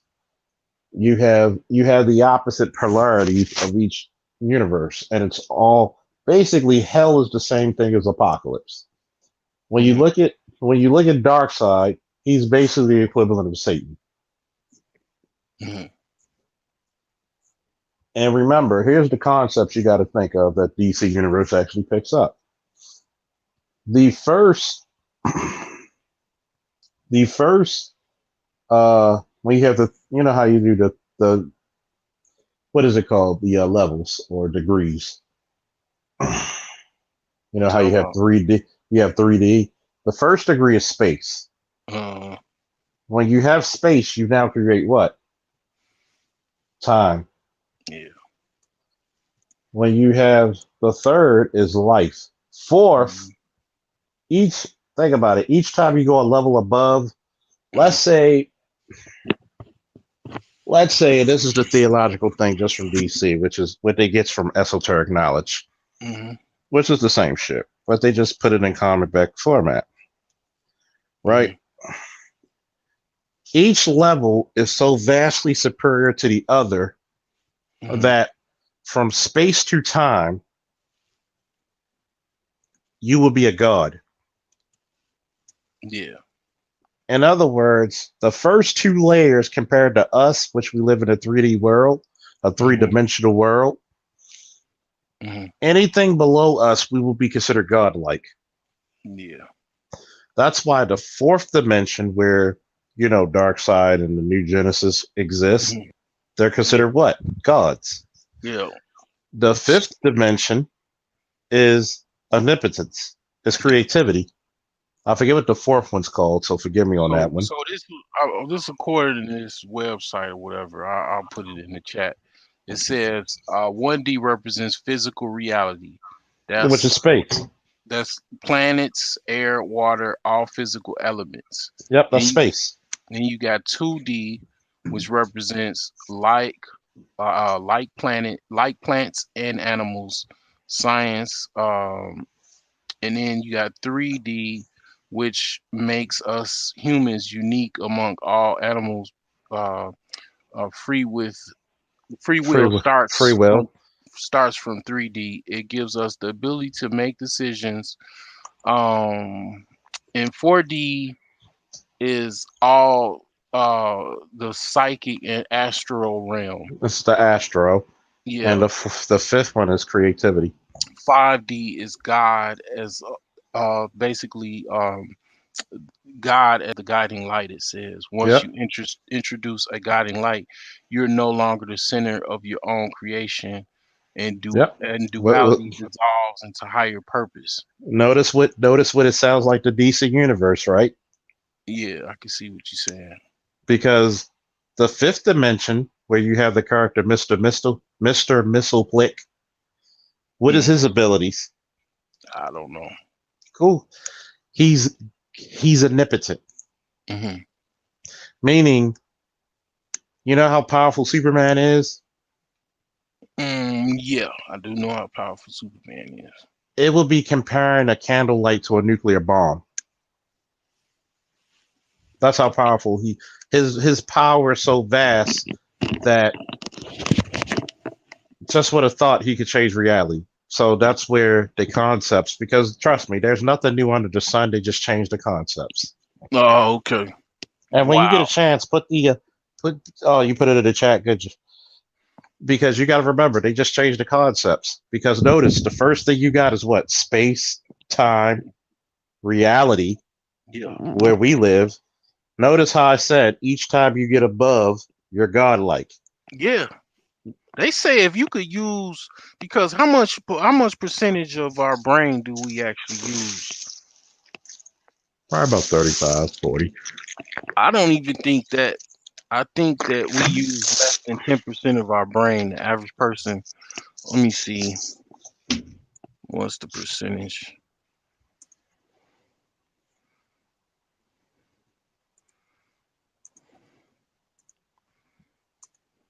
But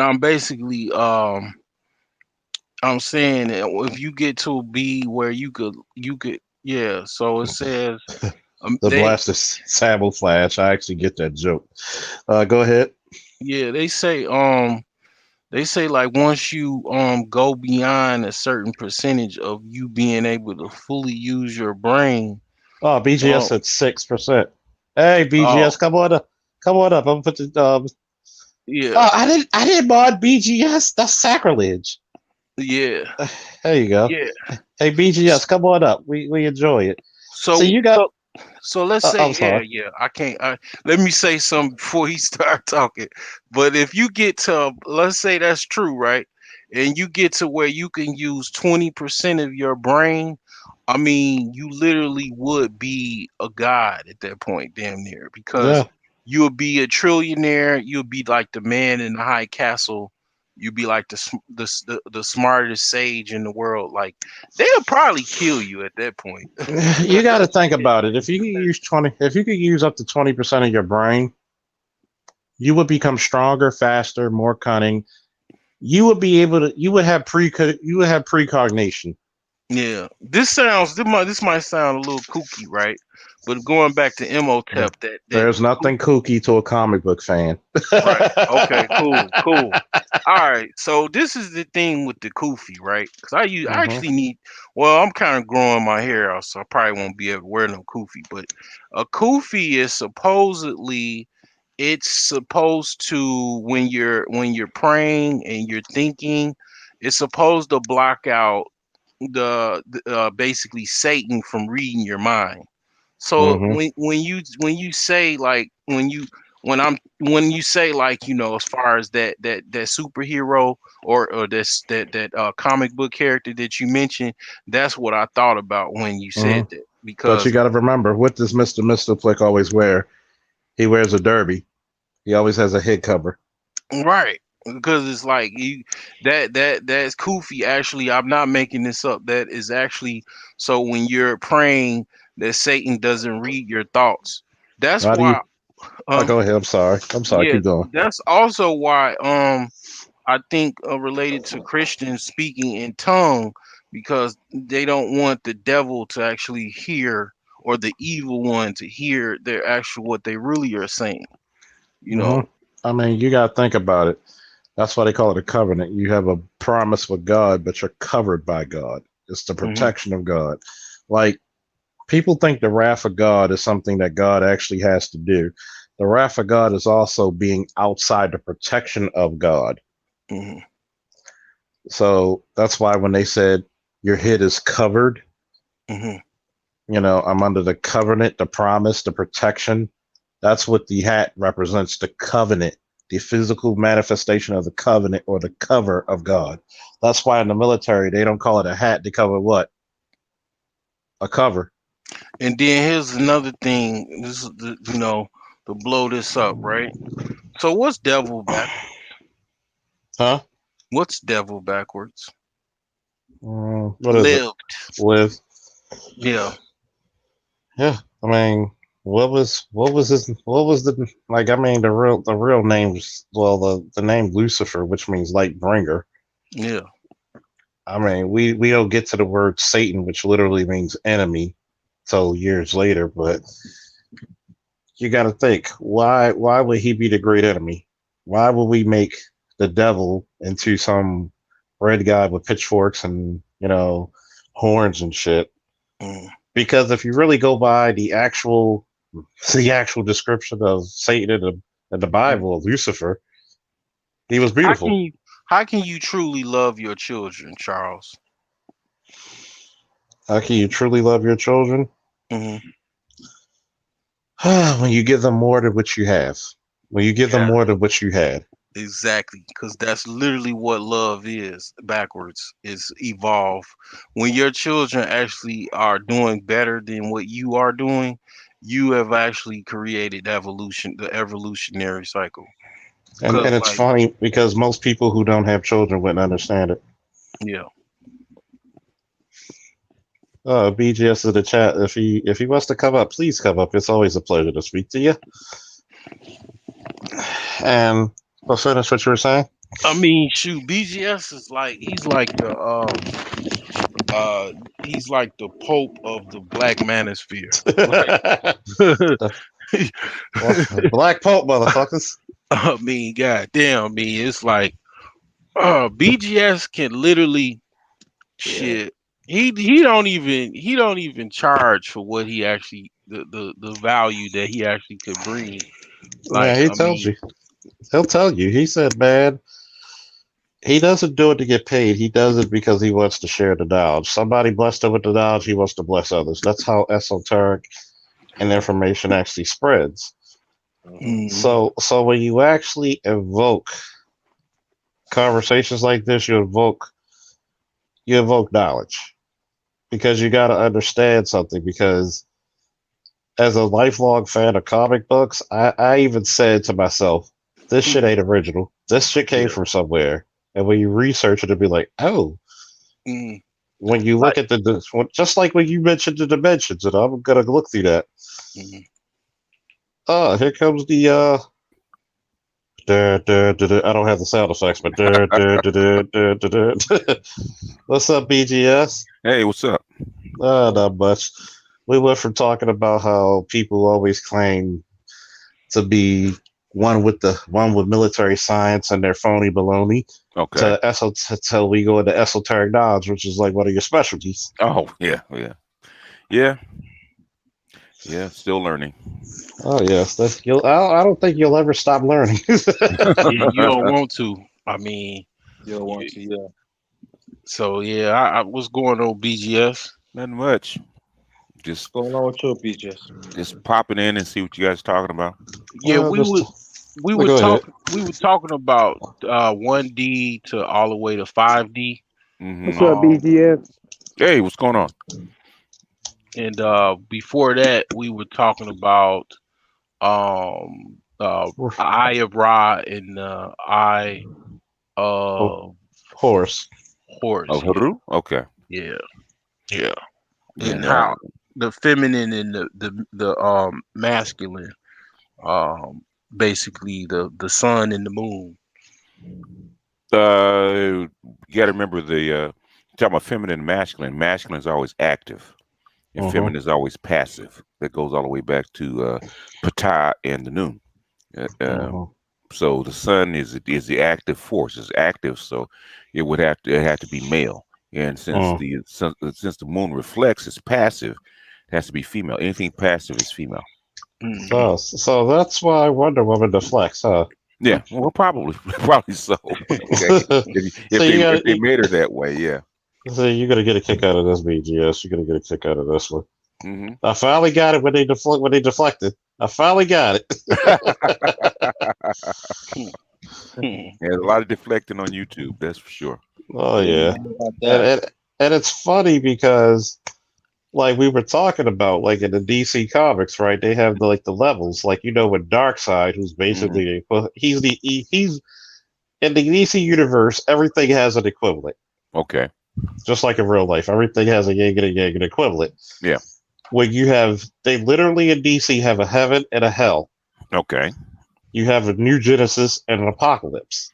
You have a nightmare, dream. You have an Olympus and Hades. There's always a equal. You have the source wall because the universe. Think of the universe as a sphere. Outside the sphere is the fourth wall. Okay. Or the fourth world, which is where the gods live. Okay. There's the source wall outside further from where the fourth world is, or the fourth dimension, which is the source. You have the law, like anytime somebody comes try to bargain in and go to the source of energy or the creator essence or the creator himself, you would get impaled on the wall. You would actually become a victim of your own hubris, as it is. Okay. So beyond that is the source, and it's blank. It's purposely left blank because you can, like the guy who created it said, you can't explain the unexplainable. Yeah, that's the Noon, which is blank. Yeah. Yeah. And it was like, when I went to the shop, me and the shop owner, well, we looked at it because he's Jewish. Okay. And we looked at it and we were like, oh my God. He just went from the desk, and I was off, by the way.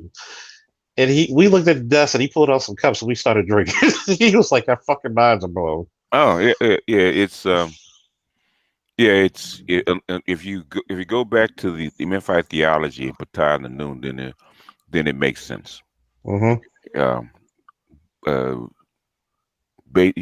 Basically everything you see that's physical is basically motion or active. Which is the third dimension.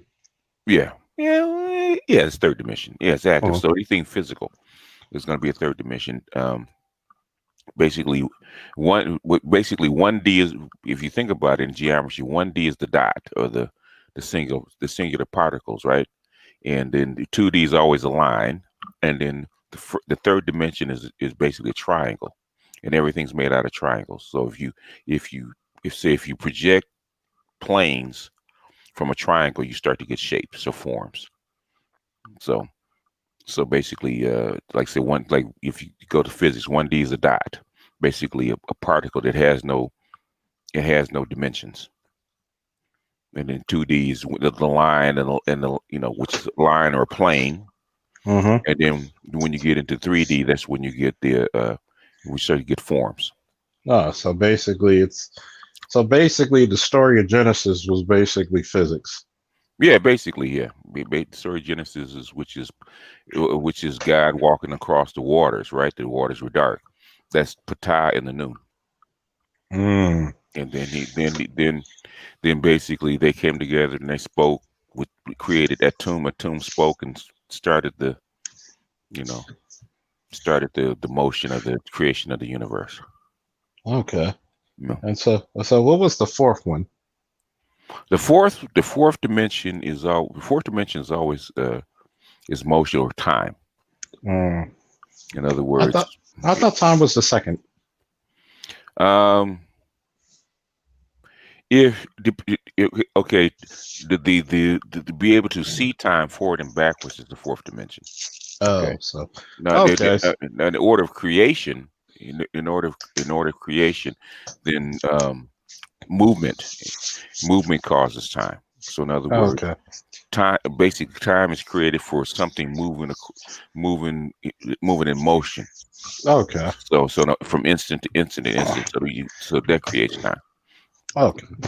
So it's funny because the fourth dimension or the fourth wall, the fourth world is where the new gods live. Okay. Because how does it sound? I know it's going to sound crazy, but it also makes sense the way you're putting it. The version of Dark Side we see is really an avatar in the third dimension. Okay. Which means he would not even be able to fit. Like he would literally he'd be the size of a planet if he actually took his fourth dimensional self into the third dimension. Okay. Because and the way the DC universe has it, each section you're considered godlike compared to the ones below you. Yeah, that makes sense. Yeah.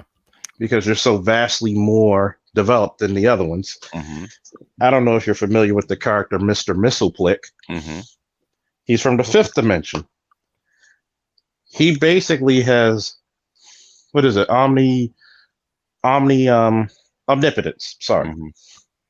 Because he's from the fifth dimension, and their world or their dimension, their science is so advanced, like breathing to them would be like nuclear bombs to us. It would be something cataclysmic or something glorious. Like we couldn't perceive it. So that's why. Yep. Do you have like the encyclopedia of all of the comic books? Some of them. Okay. I have a few of them. Okay. So, what is this? The dude that snaps his finger? Thanos. Thanos. He's an Eternal in Marvel. He's actually a mutant Eternal. Okay. So, is this somebody that's stronger than even him? Or higher than him? Several. What is it? Eternity's more powerful. Well, if you go by him at regular base power, no Affinity Gauntlet, because Affinity Gauntlet, you basically control the primal forces of the universe. What is the creature with the three faces? You talking about the Living Tribunal? The Living Tribunal, which is basically the Trinity, which is Ptah, the Noon, and Atum, which in that instance is the creator. Yeah, and it's funny that you mentioned that.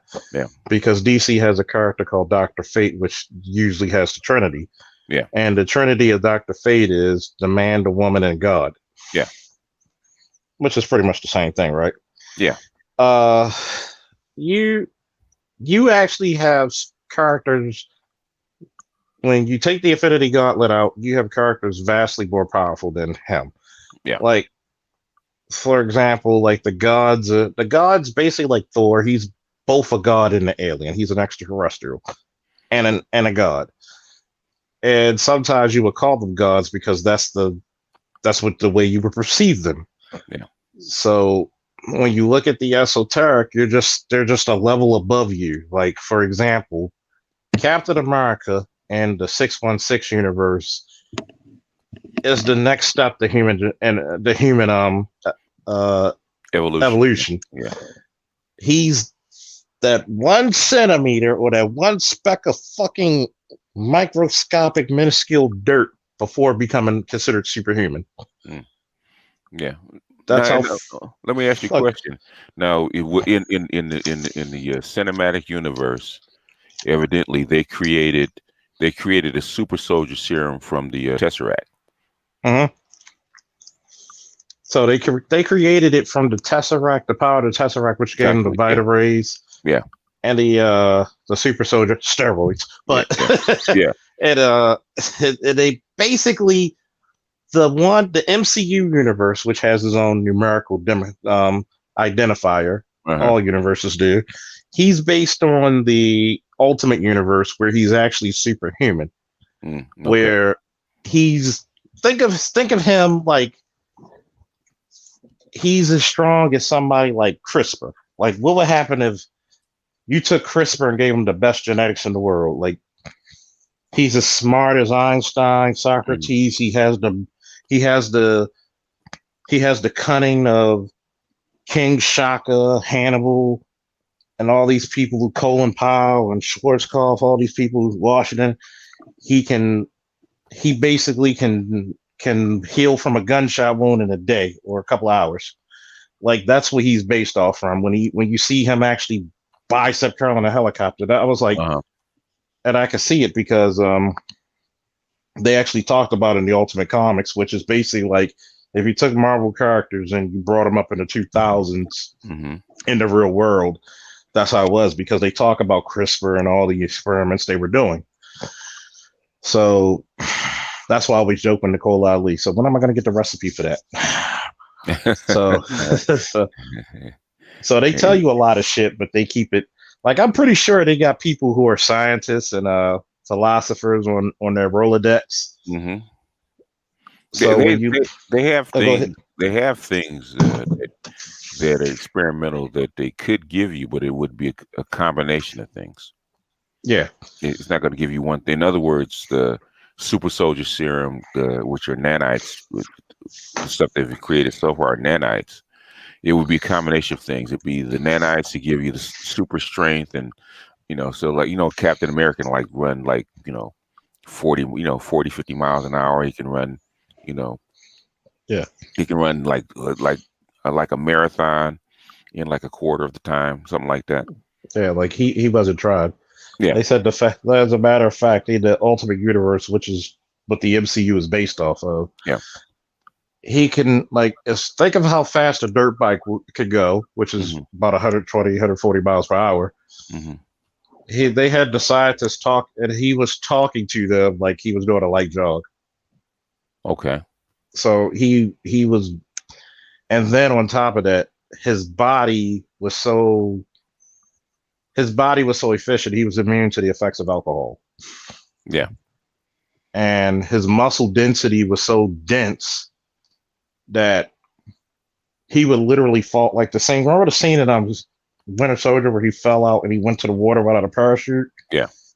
His muscle structure and his bone density was so dense that you couldn't really break it. So I'm guessing that's what the nanites would also do as well. Yeah, yeah. Like he basically had carbon fiber skeleton. Yeah, and muscles. Much. Yeah. Well, they have the closest thing that I could think of on the fiction level, is as far as it's not related to actually like having superhuman powers, but they have a lot of billionaires and companies, startups that they're into basically extending life or even afterlife. Yeah, that's downloading your consciousness and basically extending life. They could easily extend life right up to the limit, which is like 130 years, by just resetting your telomeres. In fact, what is telomeres? Okay, telomeres they're like braided genes, right at each cell has what they call a telomere. It's like a braid, and it tells the cell how many times it can reproduce before it actually expires.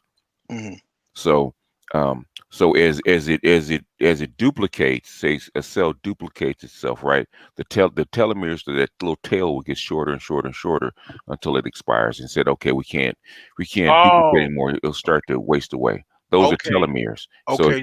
So if they can actually reset your telomeres, and every time you produce, number one, your aging will slow, and two, you live longer. So the telomeres are literally the battery that's in us. Okay, the telomeres are actually there as an accounting system. Okay, to keep what they call it, mutations down, right? So after, if you're in music, if you a copy of a copy of a copy of a copy, it starts to degrade. Right. And what the telomeres do is keeping the cell from degrading too far. Oh, okay.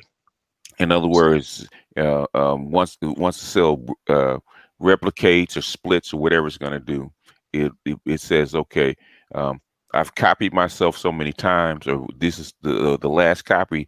Okay, basically, the cell should have degraded so far Yeah, they can't be replicated anymore. So that's what the telomeres are for. So okay, I can divide, I can reproduce so many times before the last reproduction can't reproduce anymore. So that's what it's for, is to keep mutations down. Like if your telomeres are off, it'll reproduce and decay so much it'll turn into something like cancer. Mm. So, but the thing is, if they can find a way to actually keep resetting your telomeres, number one, you won't age because the cells don't degrade, and number two, it'll extend your life, if that makes sense to you.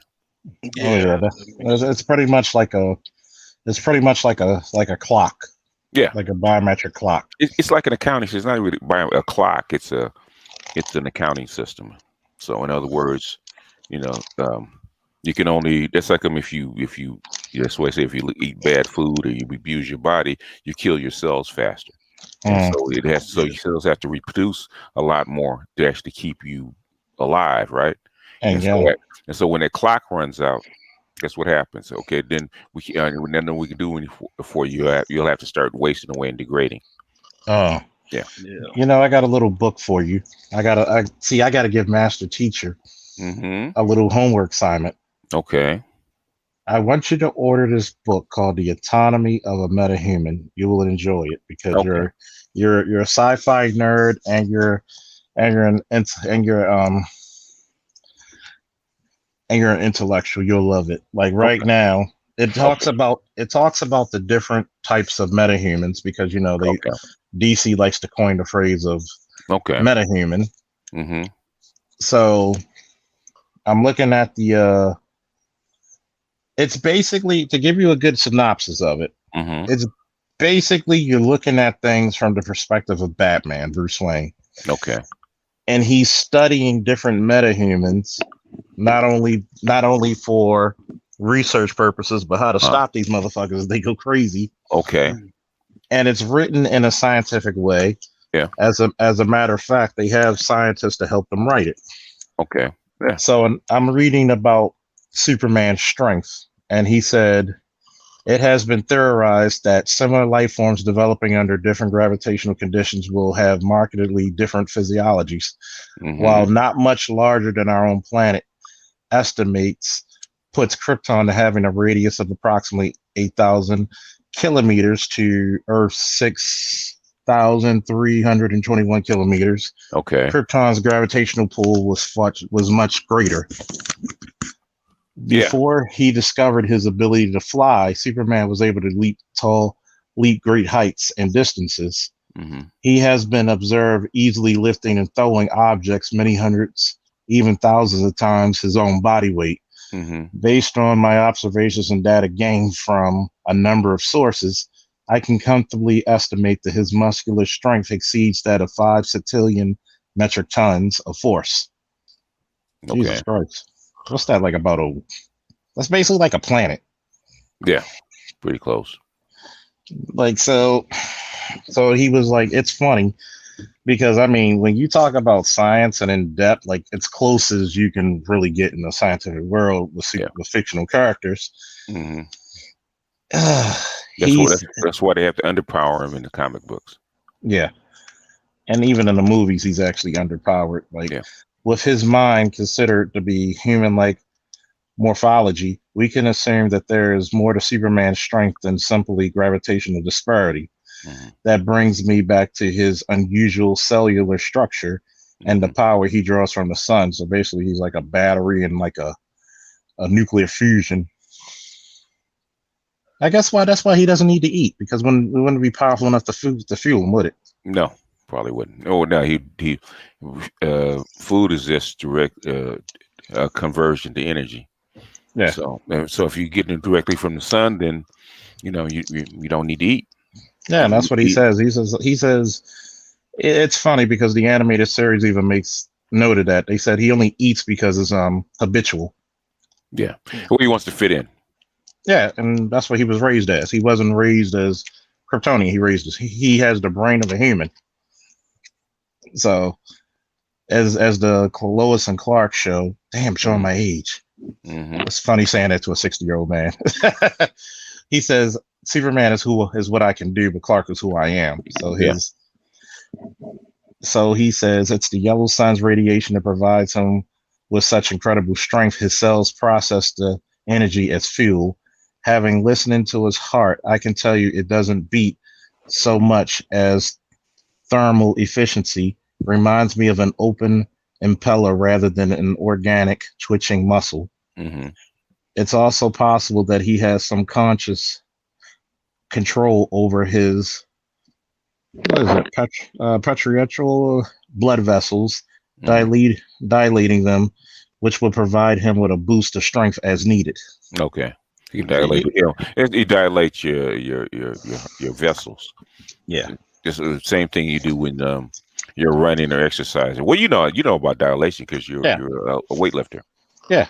Yes. Yeah. So there's things that can dilate your blood vessels. You can actually get extra strength, which is we call it performance enhancing drugs, PEDs. Oh yes, the PEDs. Yeah. And they even talk about his speed. You would like this part when they talk about his speed in flight. He's actually theorized that he God damn it, liquor. He actually put a theory up where it says he gets around so fast in flight that he might be actually creating wormholes. Okay. I'm piquing your curiosity to get the book. Basically, yeah, you would start creating wormholes if you get the closer you get to the speed of light, especially an object like him. You probably would. And it's funny because you got to get the book. Trust me. Yeah, because the super collider, when they're smashing atoms and accelerate these particles to light speed, they do create little tiny wormholes.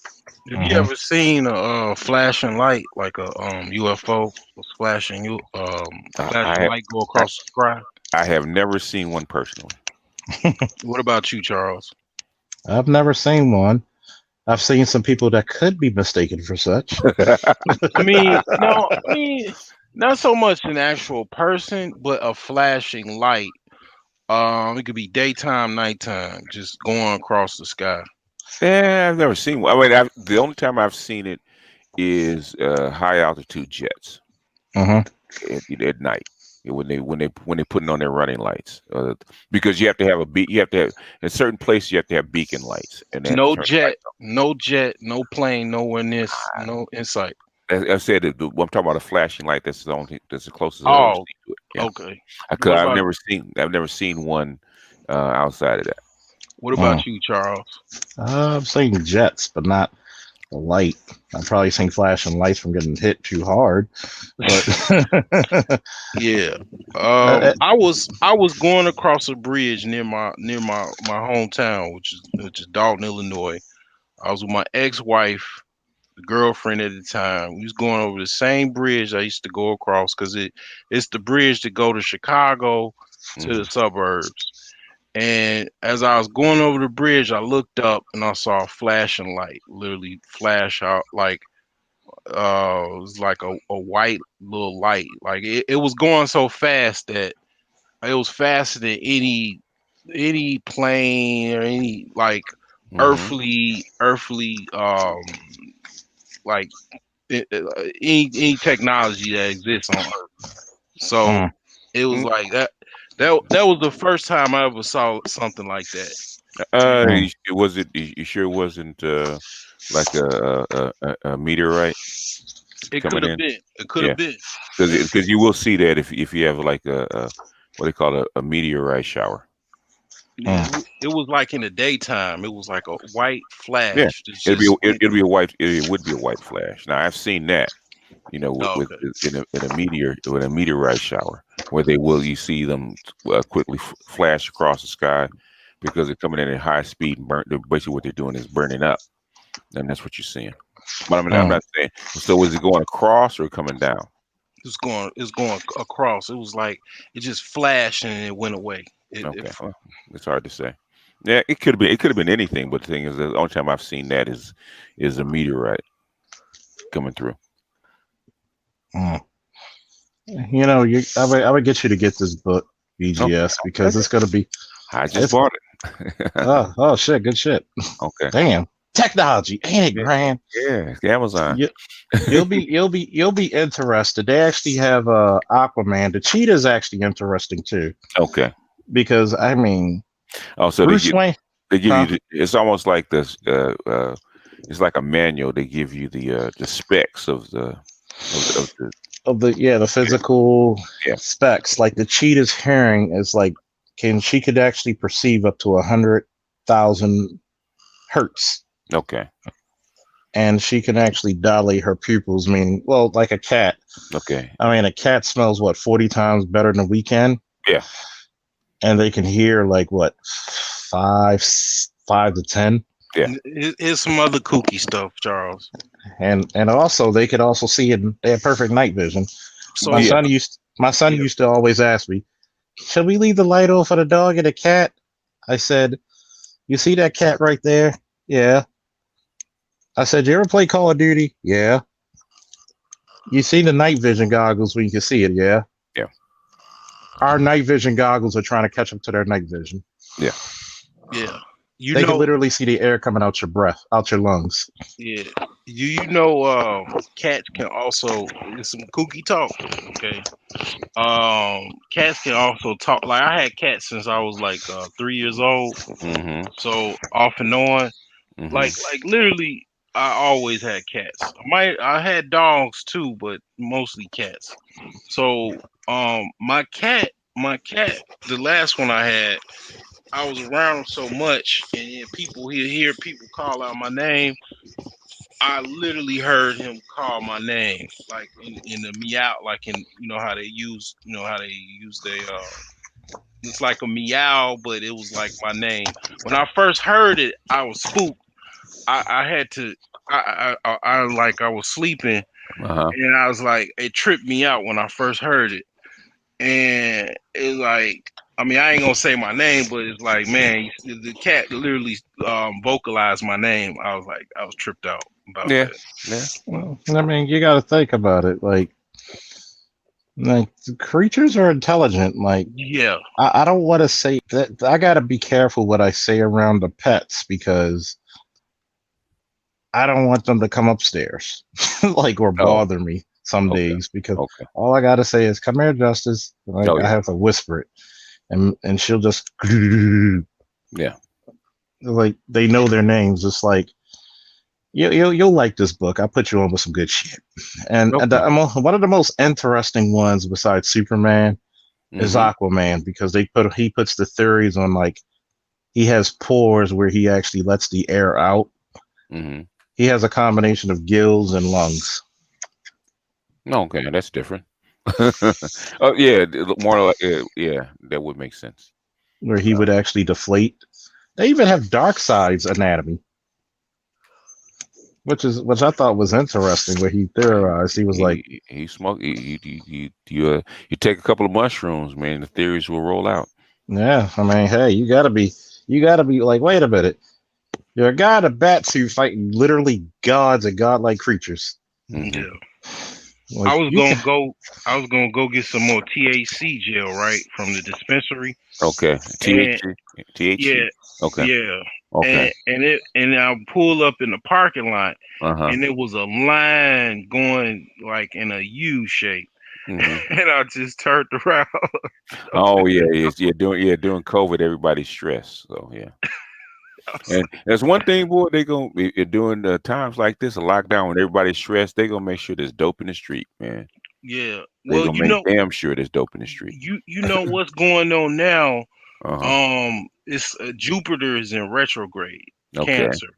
Okay. So a lot of people are like, having insomnia, having, crabby, stressed out. Mm-hmm. I every time something get out of whack. Well, we just came out of a full moon cycle about a week and less than a little over a week ago. Mm-hmm. So it's like whenever it's like really things out of whack and things, I see people acting strange. I look and search to see if it's what's in retrograde, if it's something in Mm-hmm. retrograde. And I looked up, and sure enough, it Mm-hmm. said Jupiter was in retrograde. And I was like, wow, that's it. Damn. I have to say this, Crew, don't be one of them motherfuckers when I give you an answer that you're gonna go to somebody else for another answer. Who? He would have asked, how did Batman beat Superman? He didn't. He wasn't trying to kill him. No, yeah, he wasn't. Mm. He told you in the goddamn movie, if he said, if I wanted you dead, you'd be dead already. Yeah, I just did a live, a video on why no billionaires have actually tried to be Batman. From a not, Because yeah, it's a physical toll to do all that training. Mm-hmm. You got to think about it. You're doing it at 8. Like, let's say he was about 5 or 8 years old. mm-hmm. You literally got to be in nonstop training. Like, you literally have to live in a fucking monastery. Well, you got to be around criminals to learn how criminals think. You got to be criminology. Mm-hmm. You got to study all these things, and by the time you be Batman, you'll be in your 20s. Mm-hmm.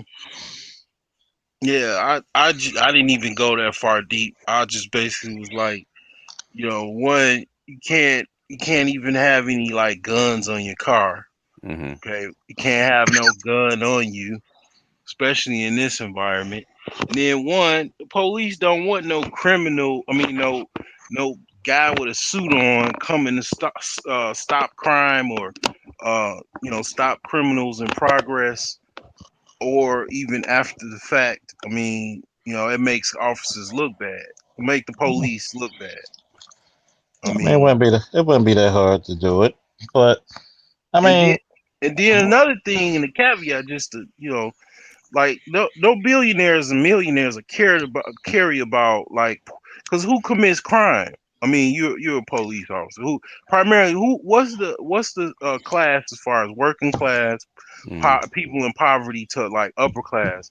What's the proportionate amount of people you're in always that gonna have more demographic? people. You're always gonna have more poor people because crime is dealing with proximity, Mm-hmm. lack of opportunity, desperation, Exactly. and opportunity. Uh, So billionaires and millionaires in the high castles and mansions and lofty estates ain't caring about no poor people, committing criminal acts on each other. Okay, I mean it's just not happening. They'll give money, they'll support foundations and stuff like that, but I mean, ain't no dude talking about he gonna make some cavern and cave and mansion and pull out a car and go save poor people. So you you got to think about it. What was the start of Batman? what was the start of Batman? Uh-huh. I don't know. In other words, his parent died. His parents were killed. Goddamn cat, get down. Oh yeah, yeah. I know the origin So story of that. he was trying to look for vengeance. He wasn't trying to help the little man. Not at first. He was looking for vengeance. Oh Mm-hmm. yeah, yeah. Okay. I mean, you got to think about it. One, let's say you get through the training. Mm-hmm. You get through the training. There's always a graduation state. You Mhm. gotta have a mastery of doing a lot of the shit he does, or any of the heroes do. Remember in Man of Steel when Clark's powers start to manifest? Mm-hmm. Think of how much training you have to do not to be overwhelmed by your powers, number one. So, or your abilities. So, if you have the level of hearing that he has, do you know how Mm-hmm. debilitating that would be to hear like literally every sound in the city at once, or maybe even the whole planet? Mhm. So you have to literally tone yourself down just to get through the day. Mm-hmm. Mhm. Which actually they talk about it in the book too. Like to the point where you could actually hear frequencies as low as 1 hertz. Like what Mhm. the fuck is 1 hertz? Mhm. Like literally, you cannot even perceive in your own fucking ears what the fuck is 1 hertz. Mm-hmm. Mhm. like No, you can't. like it's like when you read the book, it's scientifically sound, but you're like when you really think about it, you're like, I can't even perceive that. No, I think the Earth's the rumble in the Earth is like 8 hertz or something like that. So Yeah. literally, you'll get a headache just from listening to the ground settle. Yeah. Yeah. Yeah. Bats can hear like that. You know. Like, God damn, who made that noise? Mhm. Nigga, we didn't. We here Mhm. with you. Yeah, So bats, dolphins, yeah, whales, yeah. and he can literally hear at the same frequency as a blue whale. They can literally hear to Mm-hmm. 100,000 hertz to 1 hertz. Yeah, yeah, because they basically they vocalize down in that range. Yeah, so well, you have to if you're that damn big. Yeah, that's like come with what is it? What I'm trying to remember the name of the antenna array. Um, Harp. Um, the manta the, rays or the harps. no, the harp ray would they because they were trying to figure out how can they actually communicate with submarines, Mm. and there was a certain range where and they would Beluga flood. whales. No. It Oh, was I mean all whales can do it. You know, Uh, all whales can hear because they have sonar. That's how they echolocate. And what they were finding out is that this particular device to communicate with submarines was driving the whales, the dolphins and whales crazy. They would actually beach themselves to actually get away from the noise. oh. Well, like, nigga, what is it? It's like Yeah, rap music. yeah, Get out the yeah. water. They were going nuts. It was like it was loud to them because they had to be very loud. We couldn't hear it because it didn't bother us, but they could hear it. It's like somebody turning up a a basically boombox. not even boombox, like a rock state, amps in a rock stadium during a Mm. rock concert. It sounded like that to them constantly. So to get Jesus away from the Christ. noise, they would beach themselves. They had to turn it off. They had to find And something else. and then sound travels faster too, so it's Yeah, like amped up. yeah, Good water. because before to communicate with the outside world, the sub would have to surface. Speaking of sound and rap music that you Mm-hmm. mentioned, Charles, it literally, I literally think that the music now is driving a lot of people crazy. Because I listen to this stuff like I got nieces, right? And I Mm-hmm. listen to their music, Uh-huh. and I can just literally see how toxic they are and how just where they getting it from. The Mm-hmm. music is so toxic. It's like the lyrics, the sound, the sound waves from the music. I mean, it's just like extremely like negative and toxic. So then they are negative and toxic. It's like god damn. And it's like they playing this on the radio. It's like, man, where's Batman when you need him? Mm-hmm.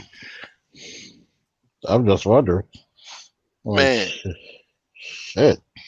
they need to. I mean, I know all of the older people, like they didn't like the older people, they didn't even like they didn't like rock music. They didn't even like jazz, I don't even think. Every genre they didn't like, but I mean it's some young rappers that I like, but I mean a lot of that stuff, man, it's really, if you really break it down, it's like toxic as hell. Mm-hmm. I mean, it's just don't even sound right to me. I mean, the beat, the lyrics. I mean, Mm-hmm. You gotta remember when you think of young people, especially when you're coming from young to about adolescent, Mm-hmm. how do they learn? They learn through song and rhythm. mhm, I bet you right now $1 for you to say ABCs, you're probably gonna sing them. yeah, probably. Yeah. So imagine how I control young people is the easiest way is to do it through what? Music. Mm-hmm. Rhythm and song. Human song. Yeah. So why do you think it's so easy to talk about being a hoe? Because you sing about it. Yeah. Mhm. Yeah. And once it hits that subconscious. Well, go Yeah. ahead, BGS. Yeah, that's they learned that from Bernays. That's actually coming from Freud because Mhm. they learned that like you said, rhythm, song, and music and vibration sticks in your head. That's like a commercial stick with you so well. Mhm. Mhm. Yeah, all the jingle, but also with the pictures and all that kind of stuff. So basically, it hits you on like 3 or 4 different levels. If they can add Mhm. smell, then it's even better. like in the if you go to a movie theater, how they get you to buy popcorn, right? It's the sound, it's the pictures, and then they add the smell to it. And the then that music. shit be permeating through the Yeah. fucking theater. Yeah. Yep. So every Like, time every time you, because every sense, every sensation, every sense that we have has a different neural path and stored in different places. So if you want to get somebody to memorize something, use as many senses as you can. If you can if you can possibly use all five, which is tough, then it'll be locked in. It actually gets locked in 5 times faster. So that's the one I want to teach my kids to memorize something. That's what I do. Yeah. Read a book, listen to a book. If you read a book and listen to the book at the same time, you'll actually retain it a lot faster because you're using 2 or 3 senses. Yeah. Yep, that's how they get you to do it. And that's why you all, especially my generation, we were just a bunch of TV watching, jingle listening motherfuckers. Yeah. They've been using that for years. In fact, they used it. Griots used to do it if they want you to remember something. That's getting people to memorize something through sound and music and motion has been around for 100,000 years. Knowledge is half the battle. G.I. Joe. Actually, it's you said knowing. it all wrong. Yeah, knowing is half that battle. Yeah. G.I. Joe. And by the way, crew, here you go, just for you, just to be a dick. Get the fuck out of here with that shit. Is that Superman? Yeah, that's the Is Crew the guy from North Dakota? Yeah. Or South Dakota? Yeah. And that takes a lot of courage to go up against Superman. Like, see, I told you the motherfucker was crazy. Yeah, that take a lot of courage to move to South Dakota. You know, he must have had like a Napoleon complex. He like, yeah, that's all you got, buddy. That's all you got. And he's like, this whole thing reminds me of the Kevin Hart comedy. Like, you start pushing each other to see how strong the guy is. Yeah. Whoa. Let's talk about it. Like, like Alfred, what? Get the kryptonite. Let's break this nigga. Yeah. Oh my god! Like, god damn, that's like. Yeah, this version of Batman is a little less. I mean, of Superman is a little less, a little less forgiving than say the Christopher Reeves. Yeah, the Chris Reeves. It was funny because this Batman is off the Frank Miller's what is it? The Dark Knight Returns. Okay. That's when he's been Batman. He's actually retired from being Batman. He's like in his late 40s, early 50s in the Dark Knight Returns. I think the Dark Knight Returns is closer to the original Batman when he used to wear the little. He was actually a vigilante, so he's a lot less goody two shoes. So he just had the gun on his hip. Yeah, that was the original Batman. Like, he'll shoot the shit out of you. Yeah. This Batman that Ben Affleck had. He looks just like the Batman from the comics. He looked like he stepped out of a comic book, literally. Like, that's literally like the older, because you remember in the movie, he says he's been Batman for over 20-something years. Okay. So he's gritty. The Jason, when you seen the Robin, the joke's on you, that's from The Killing Joke. Okay. So what is Robin? Is he supposed to inherit? No, that's not for The Killing Joke. That's for the Death in the Family when they killed Jason Todd. That's Jason. Okay. That's the Jason Todd, the second Robin that he has in the mantle. So is Robin supposed to inherit the title of Batman? Because Batman is immortal. He's not immortal. He's mortal. Yeah, because so who takes the title of Batman after he died? Well, they go into that. Well, they did that several times. It could be either 1, Dick Grayson, 2, I just said his name. It could be Dick Grayson, it could be Jason Todd, or it could be his son, Damian Wayne. Most likely, it's probably going to be Damian Wayne. I mean, it's going to be, well, they already did that. Like, I mean, Dick Grayson was Batman for a little bit, and his Robin was his son, Damian Wayne. Mm-hmm. So it was funny because Dick Grayson was the one who calmed Batman down, and now you have Batman calming Damian Wayne down because it's a dichotomy because Damian Wayne is basically a fucking assassin. He literally grew up in the League of Assassins, so he had to be with his, like, technically that's his big brother. So he's like this little adolescent 13-year-old assassin kid, and he's like with his big brother, like the cool. Imagine trying to be with your big brother, who's like the cool captain of football team. He's just laid back, chilling, and you're just going bonkers and shit. That's the dynamic they had, which made it funny. And it's funny because Damon Wayne has a little bit of his father and his mother in him. He's a prick, and he knows he's a prick, and he knows he's better than most people and smarter than most people. Okay. But you have it as a 13-year-old, which is not the social mores. Okay. So he's a savant. Yeah. So he's very intelligent, but he don't have for a 13-year-old to talk to adults a certain way. Yeah, he don't have the emotional control. No. Yeah. And that's why he's the Robin of Dick Grayson when Batman was presumed dead or missing. Okay.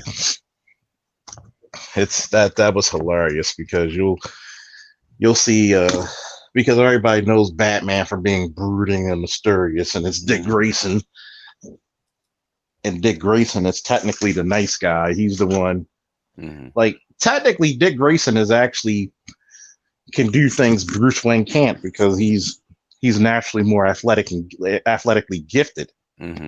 Like, he's the only person besides his parents who died. He could do like quadruple or septuple flips and shit like that. Like, he's actually one of the most athletic people on earth.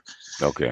So because he was a trapeze artist first. He literally he learned his first steps on the trapeze. Okay. So he's laid back, he's cool. He's like remember how Tom Cruise was back in those movies? That's basically Dick Grayson. Okay. And you look at Bruce Wayne, he plays the playboy. So he doesn't even believe in drinking. They were like, what about all? He's like, wait a minute. What about all them times you were drinking? Dad. And he told him, Dad, well, that was like a sparkling cedar. So he was just telling him. As a matter of fact, it was a running gag when he found out he had Damien. He says, all these lessons that Bruce used to give me about having safe sex and this, and God damn it, you have this kid? So it's like a running gag about it. Didn't they have a scene in the movie where he woke up and out of bed? He had two women in the bed with him. No, we never said Batman was a virgin, did we? No, I know, but I'm just saying, was it one woman or was it two women? It was two. Oh, okay. Yeah. And he's a billionaire. He's a billionaire. Right. Right. That's billionaire average. Yeah, so basically you have to keep up with your reputation. Yep. I mean, basically, why have one? We can have two. If you're a billionaire, it normally happens. Yeah. Even when you don't want it. Even when you don't want it, that's true. Right. Oh, threesome again. Hey, Susie, my friend Susie, I went to college with her. Can she come along? Oh yeah, that's what normally would happen. She wants to see your house. Yeah. Yep. I did that shit. You really hear you, Beasley. All you gotta do is talk about some pussy. Yeah, and old pussy hound to come up. Yeah. Now, he's old school Max. So Beasley been around, man. Yeah, can you hear me better? We got you. Yeah. No, I popped up, Batman. Yeah, you guys, man, you young cats act like there's something wrong with pussy, man. I didn't make it a priority in my life. You guys with this complete pussy aversion. Wait till the pussy does you in and fucks your life up and makes your life harder. You dudes, you hate women because you can't get some. Not you, but some hate women because they can't get none. They can get some. They're afraid of it. It's not. You know what, Beasley? What I found out is not that they can't get none; is they're afraid of it. You know what? And every time I I think No, it's both in every some time, cases. every time I talk to a dude that says he can't get a woman, right? And Uh-huh. so I get him. I said, "We're gonna do this offline." I said, I talked to him, and I said, "Okay, I said, okay." I said, "Have you ever dated?" Yes. So the woman did say yes to going on a date with you. All right. Uh-huh. And how many times? And he said, "Well, lots of times." Okay. And so how come you didn't close the deal? Then they always give me the excuse. Well, I was religious. I was scared. She was wrong. She was a baby mama. Blah blah blah. So that okay, or she was.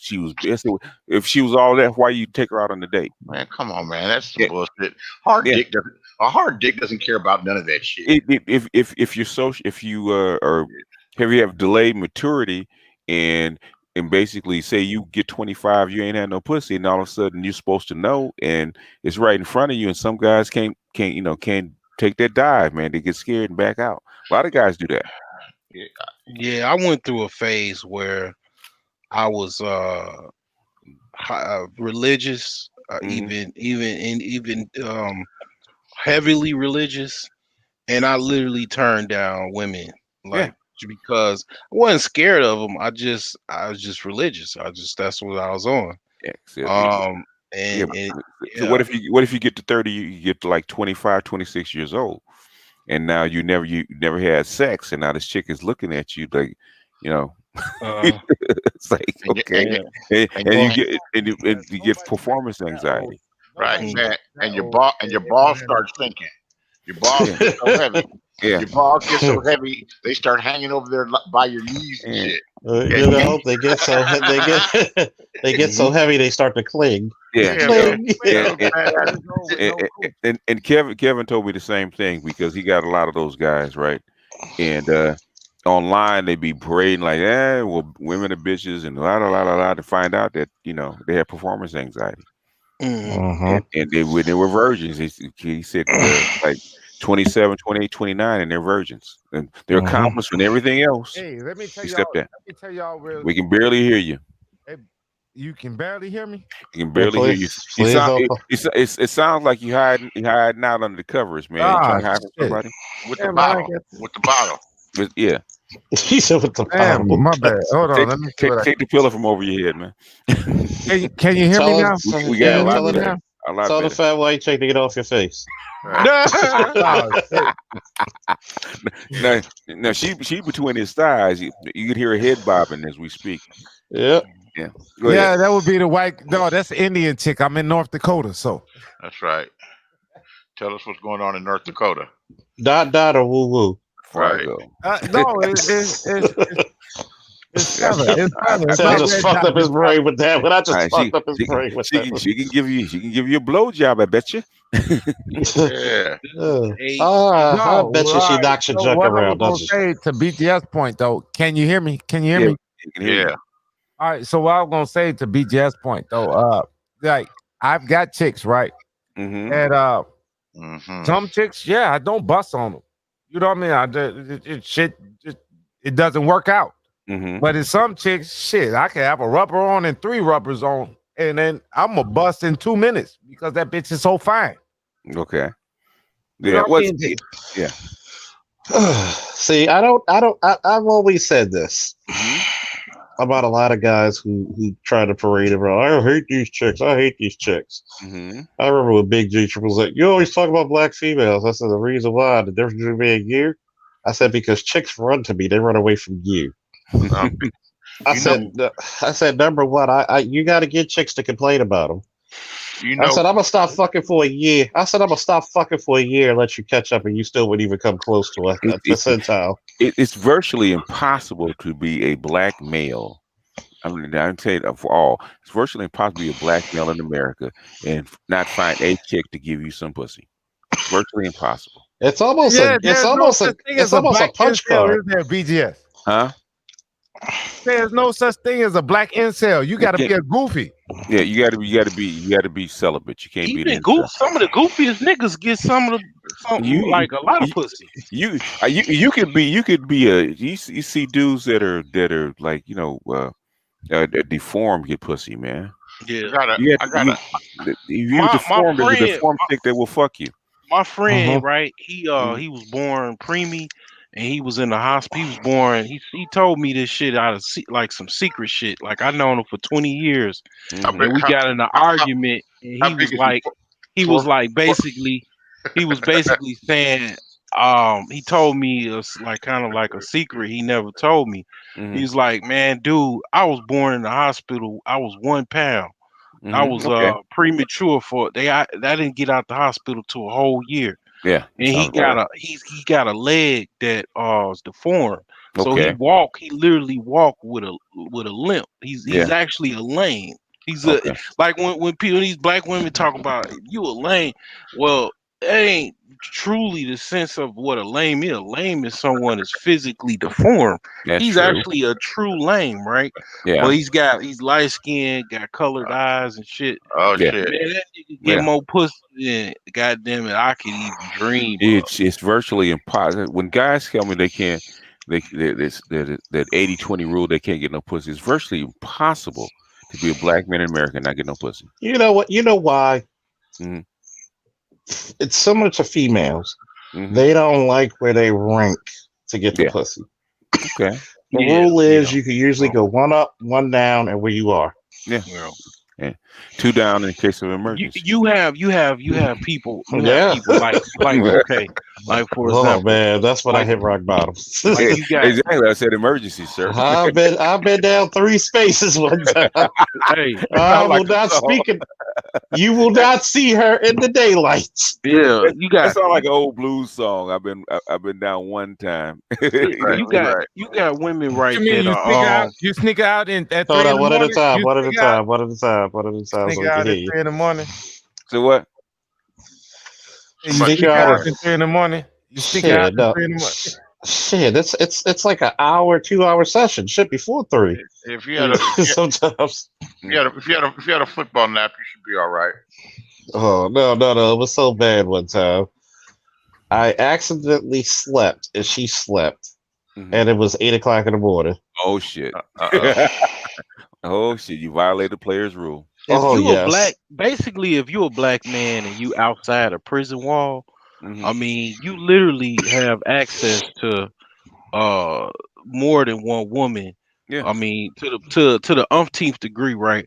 So you have some women that are like average and even below average as far as the look scale that they literally want to lock you down to where Why you don't just you come up and ask Aqua Dragon instead of typing? and Just co- they want you to they want to lock you down to the point where they get upset that you got another woman or talking about getting another woman because they want you all to themselves or think that you know you well, can women. Oh, yeah go ahead. Well, no women I'm get good. mad because women get mad at cheating. Not necessarily. It's because they're the way their brains are wired. Mm. Okay, because they're nesters. They're natural nesters. Mm-hmm. So when you take resource in a woman's brain, when you're fucking another chick, is not just the act of fucking. It's the fact that she fears the resources are going out the window. Yeah, we Okay. talked about this, man, for years. Are you who are you talking to, man? I Mhm. was in the gladiator space just like you Oh was, yeah, man, in the oh Lions yeah, Den. and it's like that's the for those in the chat who don't understand. And what happens to a lot of these females, because guess what? A lot of these females, they really know that if I got a man, he might step out, he's gonna step up. A lot of females will tell you that openly. Mm-hmm. Like they were like, I had a girlfriend that was like, wait a minute, you got a bald head, yeah. You got a beard, yeah. You're dark skinned, yeah. You got muscles, yeah. I know you're fucking. It's like, Yeah, God damn, you don't have no yeah, faith in me? Nope. Hey, yeah, Charles, I Like got smart bitch. yeah. hey, Charles, I got a chick. I got a Good. chick. She's married. Mm-hmm. She's 53 years old. God Okay. damn, old bitches. Yeah, Man, you and servicing old I bitches, be huh? dapping her husband up. Yeah, Okay. And guess what? you're a great guy. You ain't shit. Yeah, I What? be dapping her Oh, husband up, right? But Yeah. I done got rid of her because she be acting like I need to be doing shit for her. I don't need to do shit for you. She's trying to make you the side husband. Yeah. Yeah, and I'll be the side husband, but shit, you better do the shit right for me to be the side husband. Oh, she gonna give you some pussy if you side husband. It's just, No, that's not the issue, BGS. BGS, that is not the issue. what's the issue, sir? No, the issue is how she acts. Oh, okay, how is that? Always that belligerent, loud bullshit. Oh yeah, those are the ones that do try I'm to like, get well, that's why your husband is out there on the block with the other bitches. Yeah. Just because he like the cross dress doesn't mean that he's nothing wrong with him. I wish you could see my eyes rolling. Why would you jeopardize the peace you have in your life fucking with a married woman? It's true. I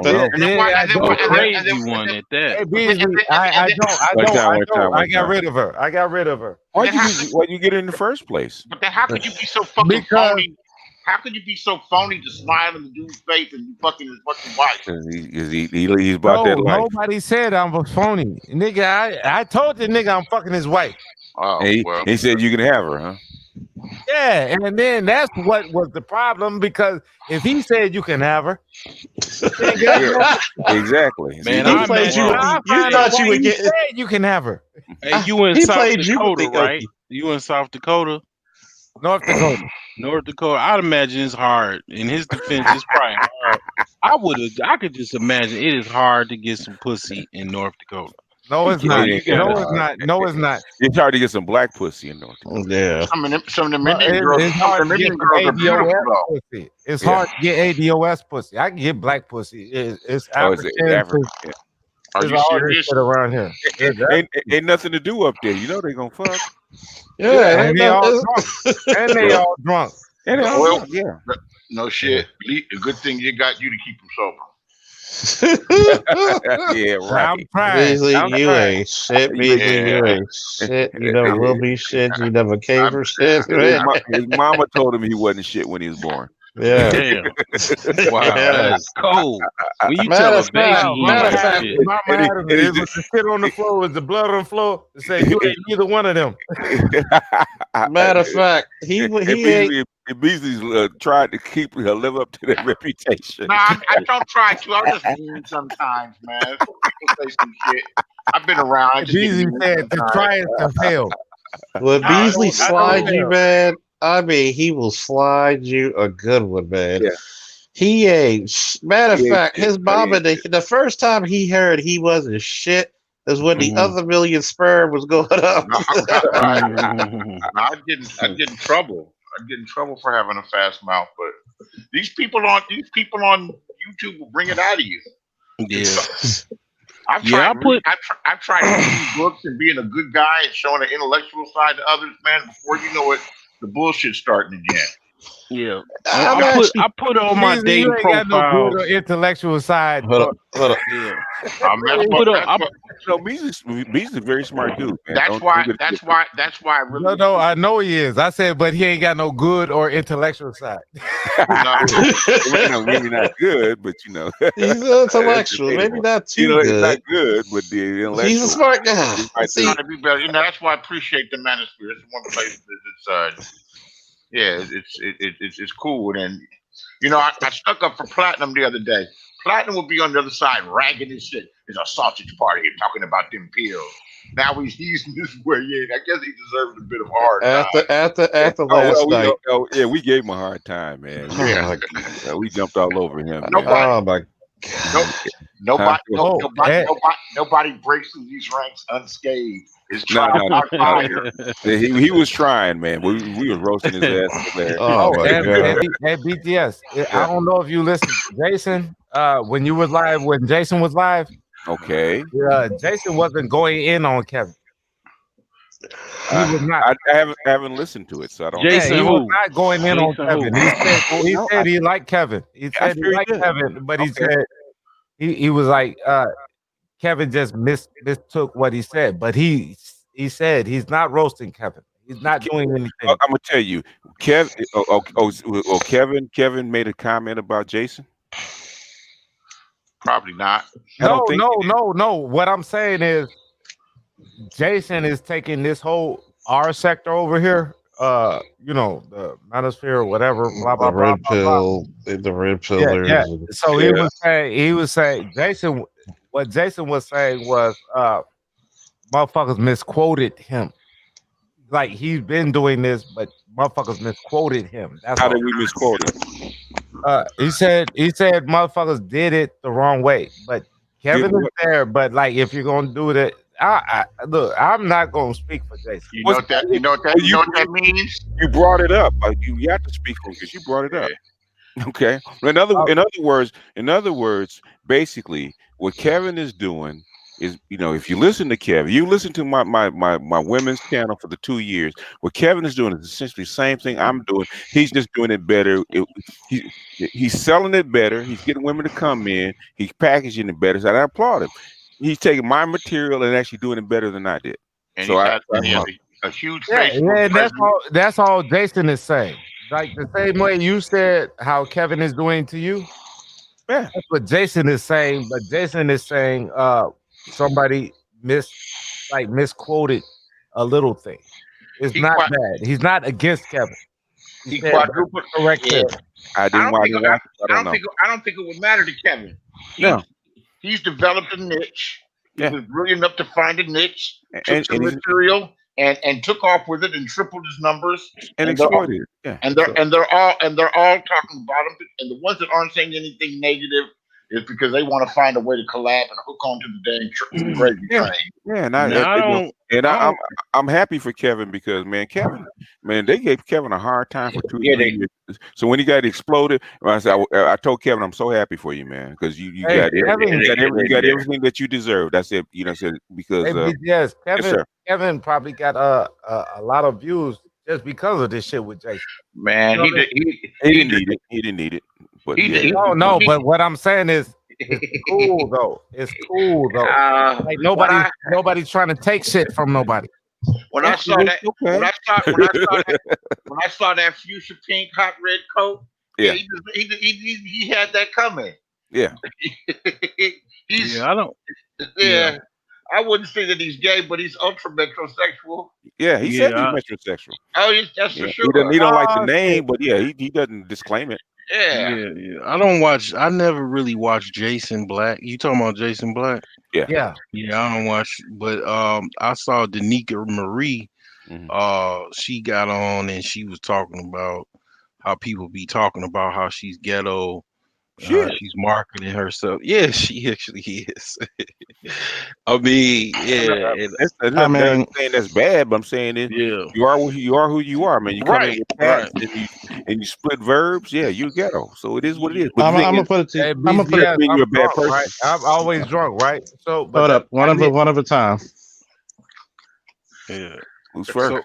No, maybe get my nightstick out, goddamn. Yeah, I mean, she is, and it's like basically, I mean, most of the black community, unfortunately, is very ghetto because we're so poor. Actually, if most black kids, I would say 80% of black kids speak proper English, okay? Because of the training that they've had in schools, they've kind of standardized. No, it's standardized when you get to school. After going through, through 12 years of seeing that, you can speak proper English, okay? Yeah. Now, some people choose not to. A lot of them choose not to, but they know when to code switch. They know how to code switch, okay? If you can't, you're one of those people that didn't make it. So you know. Yes, I agree with you because I grew up, Olympia Field, Jacksonville, all of that. I'm boule like a motherfucker, right? You talking about Olympia Fields, Illinois? Yeah. Yeah, that's right down the street from me. Where you from? I grew up in Dalton, but I live in what's up, bro? Hills. What's up, bro? Yeah, but I grew up in Olympia Fields. I went to Rich Central, out Jack and Jill. You know what I mean? All of that. But once I went to college, you know what I mean? Once I got like 19, 18 and went to college, shit, I was down there with, I went to Johnson Smith, HBCU. Shout out. Yeah, Kamala Harris. I wore my all but look, when I came back and I was on the streets with the niggas with everybody else. You know what I mean? Because, Man, that's what you decided to do, man. man, but I had to code switch. bougie, I know how to code switch. Yeah, I know you had a code switch. Yeah, most black people I do. don't know. That bougie black bleeding doesn't leave you. That shit don't leave you when you down. And because I was brought up like that, Yeah, most of the time, and you know, you did things and hung around different type of groups of people. Yeah. And learned that what your parents were really telling you that you're fortunate, you know, that they were telling you the truth. And I don't see you can become more open and accepting and less judgmental of people. But if you have the advantage of that, of people that spoke well, that had some position and everything, you don't let go of that. No. See, no. you got to understand something. I came from the streets. Well, I had to fight. Right. Everybody. Everybody's about that life in front of do I sound like a hood nigga? Right. We not unless you had a couple more drinks. Hey, BGS. You know what? Shut up, BGS. All right, I have a question for BGS. Speaking of drink, I'm gonna pour me another one. God damn it, insult my retirement and my yes, sir. Hey, what's up, Sir Charles? Yo, what's up, man? So, question, BGS. So, as I said in the chat, what does being black or white have to do with being an incel? Okay, please elaborate. Okay, number one, whether we like it or not, black women are more promiscuous. Okay, they are. Okay, they have more sex, they cheat more, they do a whole bunch of shit more, right? And I disagree, BGS, but go ahead. Come on, man. Bullshit. You know what? Hold up. Let me. God damn it! I gotta sit up for this shit. I'm tired of this shit, crew. Tired of this goddamn shit. You gotta stop lying.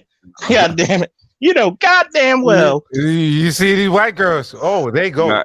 Okay. I went to white schools. Okay, I know the motherfucking difference. Okay. Guess what? I live in North Dakota right now, and these bitches go. Guess what? I'm gonna tell you some shit, right? Yeah. In the police department. Remember that fine ass black chick I showed you?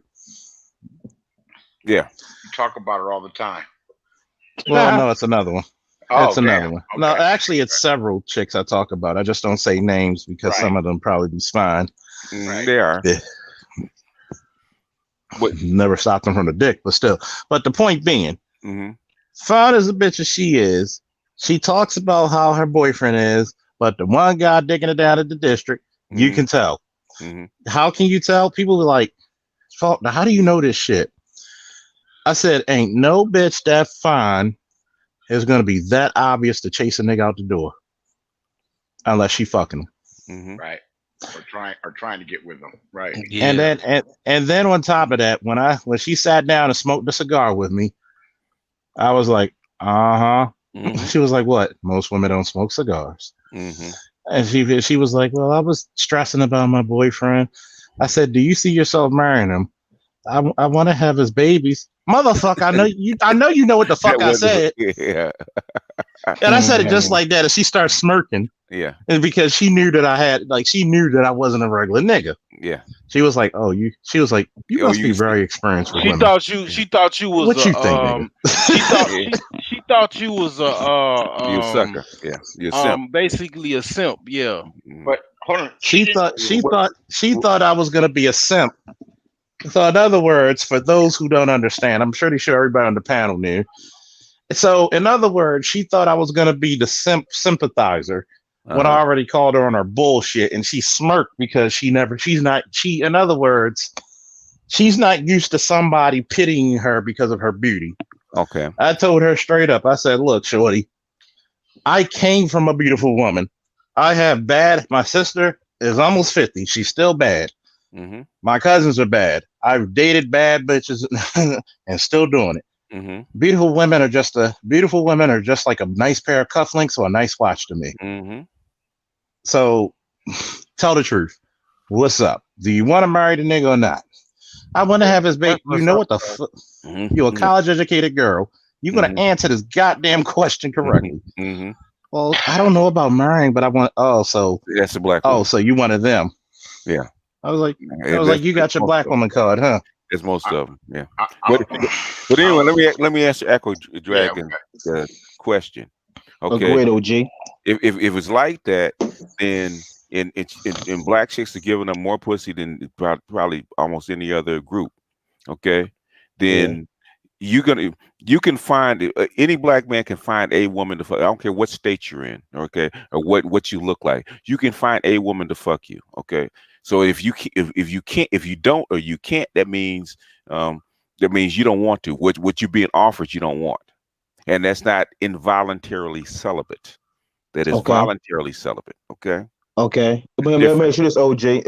No, what about guys? I'm not saying I am, but what about guys who claim to be guys who like they just something about them that just give women a bad vibe? Not saying they do anything wrong, but they just give off a socially awkward vibe, and that turns women off. So no matter what they do, you know what I'm saying? Even if they try hard, don't try hard, they still can't get no pussy. There's 'Cause- guys that are married and have children that Right. give socially awkward vibes. That's bullshit. You can find one.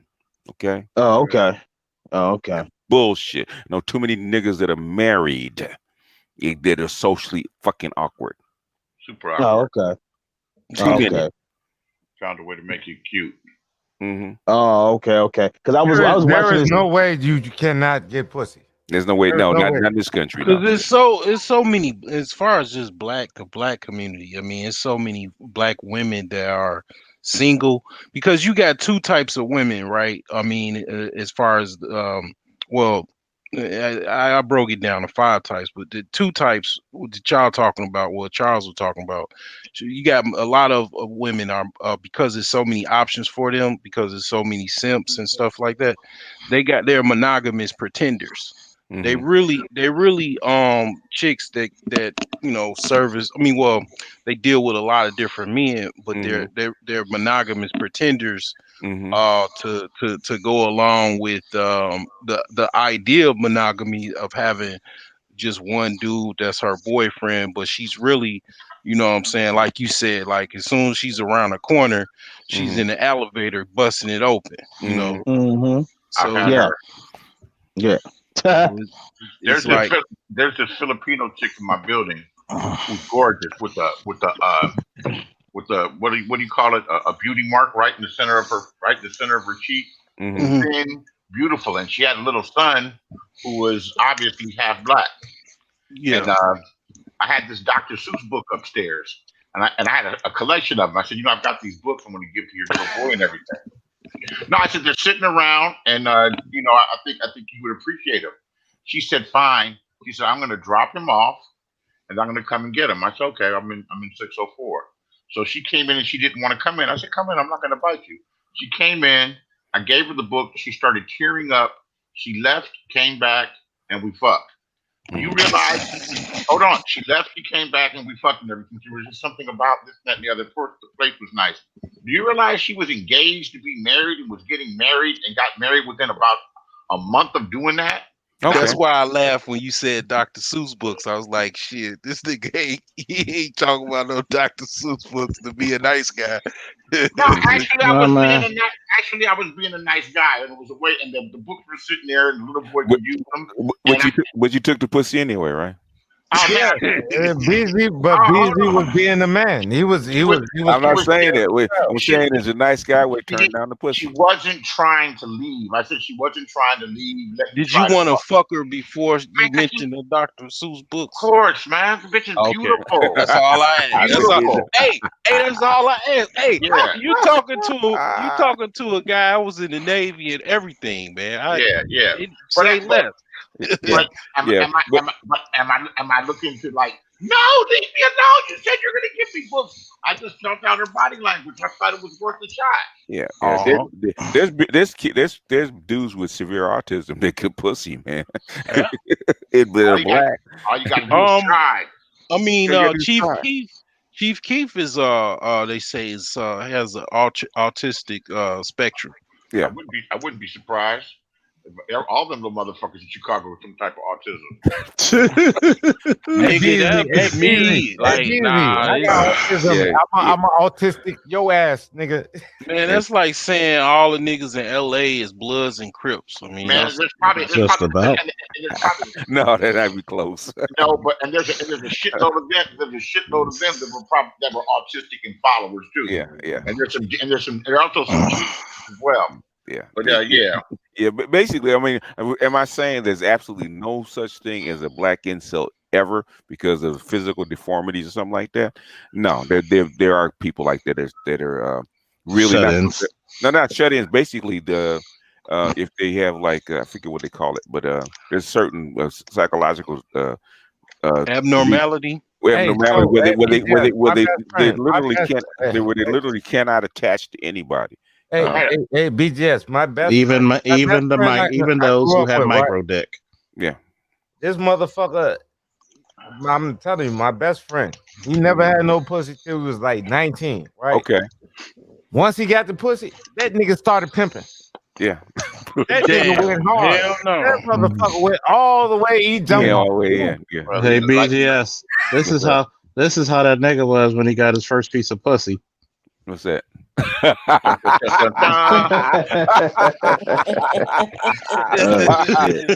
Transformed to a new nigga, man.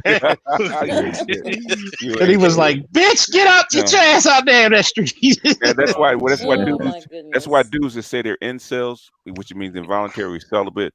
And people say, well, there's impossible to get. No, they're just afraid, you know. But you know what, though, OG? See, a lot of times I'll be talking to some of these the negative black pillars and incel. I say a lot of times you guys don't want to put in the work, and a lot of times, like, you know, some of the improvements that you need to do is simple shit. Like, for example, fix your hygiene. You know, make sure your lip sync chap. You know, change your wardrobe. You know what I'm saying? Make sure you're well groomed. These are things you can change. So basically make your natural look more appealing.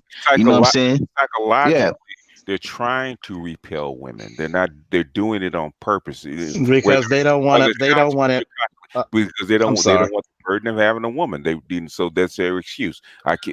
My parents won't allow women to come in. They're doing that shit on purpose. Yeah, they don't want to be in shape. They're like Thanos in the comics. Thanos in the comics can rule the whole universe if he wanted to. He's actually that smart. Mm-hmm. He has a self-defeating thing about him where he somehow gives up the booty. And that's how these guys are. Mm-hmm. You know, shit, they're like, well, I can't get a girl. Yes, you can. Yeah. Well, how? Because all you had to do is take a bath. Every dude I've ever talked to these dudes, right? I talked to one of these dudes. They always have an excuse about why this girl failed, that girl failed, this girl failed, that girl failed. Dude, you didn't want to do. You're scared. You didn't want to have your reputation sullied. So you didn't get it. Look, BGS. Let me tell you two things real quick, right? Mm-hmm. And it's never usually two things. It's only two things. Come on, I'm limited to two things. Woo! Mm-hmm. I got you. All right. We'll get to it, man. Bullet points. All right. So now is one chick, my guy that tell me to smoke, his sister was over here.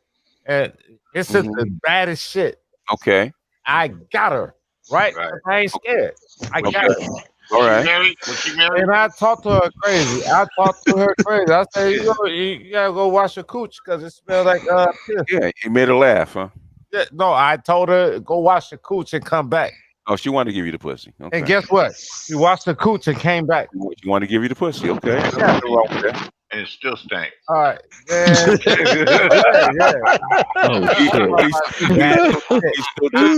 He still took it though. Oh my God, that's bad when you got a dish with bleach. So you saying that? It just smelled like piss. Okay, so what's the second point? All right, the second point. That you would fuck anything. Shut the fuck up, Charles. I mean, he's in North Dakota, man. Let him get the second point out. And she was ADOS too. So. Oh, was she? Okay, North Dakota. Where'd you find her? From my weed man. Oh, okay. Of course. Hey. The plot thickens. That's how we man. 85 Oh shit. octane. Yeah, if you want to find it, if you want to find an ADOS Nah, we chick, can't check judge. with your weed man. She did. Oh my god. She did deliveries on 10 speed. See, Oh that's my the god. thing. That's the thing with platinum. He bragging. He literally, because I we forgot my know second we point though. we I'll got find it. I'll come back. we got I thought that we was got the it second point. No. I'll come back with my second point. I forgot. pussy. Man, you know I be forgetting. Yeah. But We anyway, know. like Oh, we know. anyway, you got cats, man, like platinum, man, actually bragging about 85 octane pussy. And it's Yeah, that like was true. That was true. That's he funny. Oh don't my even know god. what he Oh, doing. but that was 92 octane pussy. Except she just took a piss. If Now she you took do a piss octane and she pussy. smelled like that, Wait. That's not if she 92 took octane, buddy. I didn't know. I said she didn't smell like that. It was just a piss. So okay, what did she do for a living? What did she do for a living? that wasn't a diesel, that was kerosene. Yeah. Oh yeah. What she do for Yeah, a living? What what was she level is kerosene? drinking? Let me look that up. Diesel is kerosene. Oh, okay. Literally, diesel Was fuel is was kerosene. he Stars like and be down just. there I'll send y'all the pic. You'd be like, down there? man, that girl. Okay. She is fine as DD. Hold on a second. Basically, 90. The octanes are a class system. The class, social class of people. What does she do for a living? Sell weed. She's 85, man.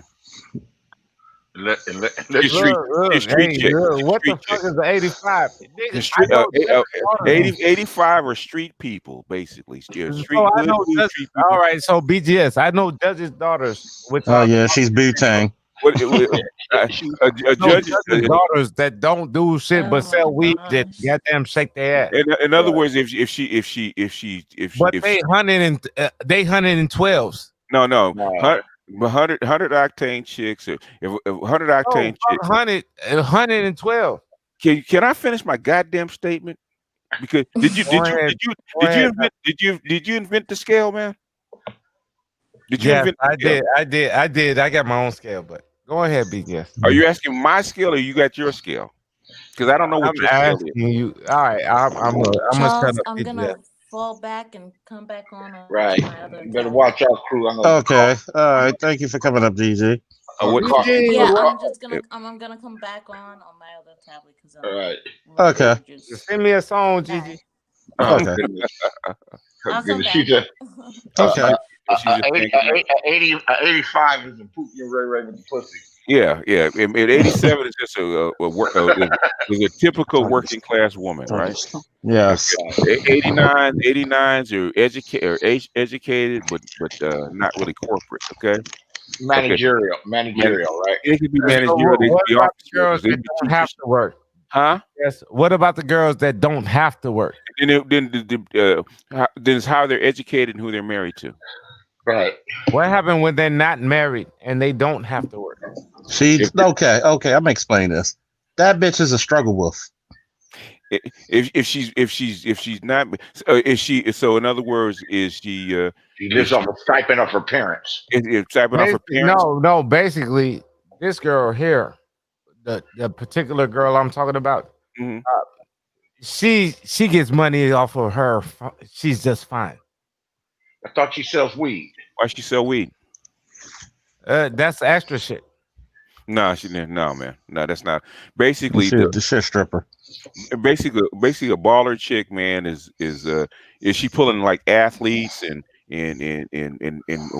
millionaires and shit like that? Big dope dealers. The higher level. All right, so I don't think.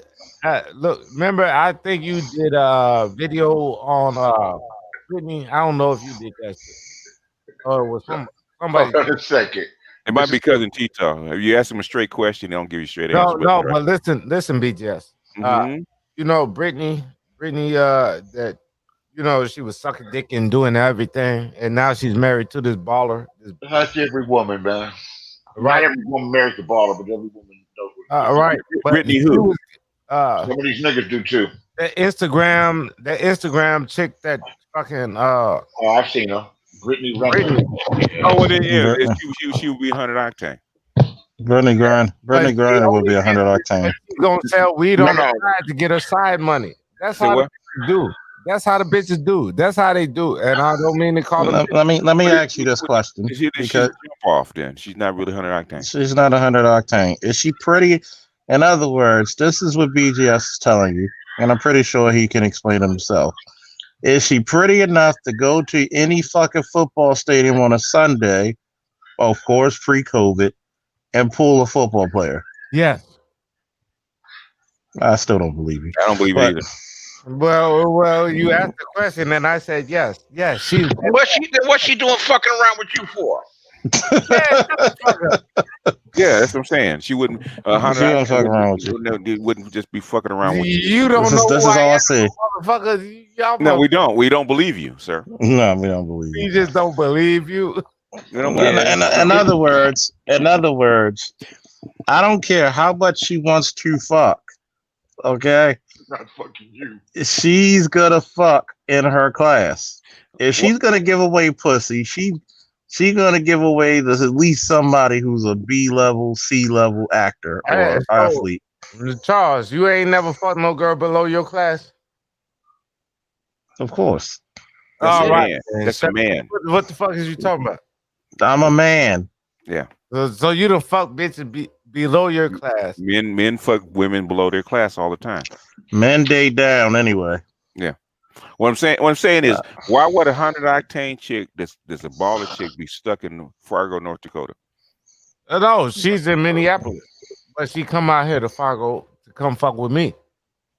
Get the fuck out of here. Get the fuck out of here. Yeah, the typical behavior of an 85 octane would be selling nickel bags. I'm sorry. It's just because it's true. It's just it is what Get it the fuck out is. of here. She sells, man, y'all be sniffing paint, man. Get the fuck out of here. A 92 octane with the weed tip, she would have a weed farm, an actual established weed business selling nationally. Yeah. Or at least a basement. Yeah. Right. Right. So here, let me break it down like this. Let me break it down like this. All right. There are motherfuckers that got fucking stupid ass millionaire bitches. And they cool with us. We making $40,000-$50,000 a year. You know what I mean? $7,000 a year. We're cool. But these chicks got $1 million and they still fuck with us because they like how we fuck them. They like how we treat them. They know that we're gonna protect them. You know what, Crew? This is what I feel like you're doing right now. I want you to look at the screen very well.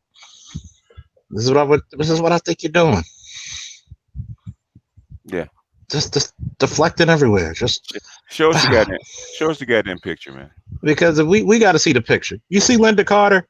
What would you give her BGS on her prom? Oh yeah, well yeah, she's 100 octane. She's a 9 or 10. Is she as pretty as Linda fucking Carter in her prom? Yes. No, Linda Carter's fine. Call her up right now. Call her up right now and get her stick her fingers in her snack. That's all I see. You see that? You see that? You see every time you give them a straight answer, ting. So who's better, Gal Gadot or Linda Carter? Let's do a side by side, sir. That's pretty close. That's god damn, they in the same class. In the same class. I'm saying that's a tough. Man, Charles, fuck you. I hope not. Like, look at that. Like, I don't even like white, even though she's half Hispanic. She's half Mexican. That's why she's probably so fine. He wants to tell us that 100 octane baller chick, they can get athletes that will come from Minneapolis to Fargo, North Dakota to fuck you. Come on, man. Yeah, even you wear. Because I'm not a damn incel. You know what, Kerr? You know I love you, right? Hey, Kerr. You know I love you, right? Let's call her up. You know I love you, right? Yeah. Right? Yes or no? Yeah. Yes. Yeah. Okay. I'm just gonna tell you. Shut your lying nigga lips up. Shut your lying nigga lips up. Let me ask you, Crew. You went to high school. You went to college. You went to HBCU. How many pro athletes or incels would you estimate? Nobody. Exactly. No, you're right. My son, with his hoish ass, I wonder where you got it from. There you go. There you go. There you go. You stop. I got him. Hey, John. You shut You shut up. Okay. So that's how it feels. But anyway, my son. Well, BGS, now you're in my category now. No, my son is a semi-pro basketball player, right? Not big time, but he mingles with those guys, right? He ain't at that level, right? Yeah, but he's tall and he's in shape. He's 6 feet, but the saying is, okay, he's in his 30s. We had to tell him to cut down on the amount of chicks he brings around. So he goes through like 10 a year. Say, come on, man. He specializes in Spanish. I get more than 10. I get 10 a month. Yeah, all right, crew. Come on, man. Nigga, and I can do that in my 3% in Fargo. And yes, I go through Africans and ADOS, motherfucker. Now, 2 years ago, you wasn't hitting on shit. Hold on, 2 years ago, I wasn't hitting on what? You said you were saying you wasn't hitting on shit 2 years ago. Come on, BGS. I was fucking white girls back then. No, you said you wasn't fucking white girls back then. Yeah, we got the videos. You got the video. Got the recording. It's still up. You want me to go back in the archives because go back to lives and put it back up? When you tell the truth, you don't have to remember shit. Yeah, I swear to God, get that bullshit out of here.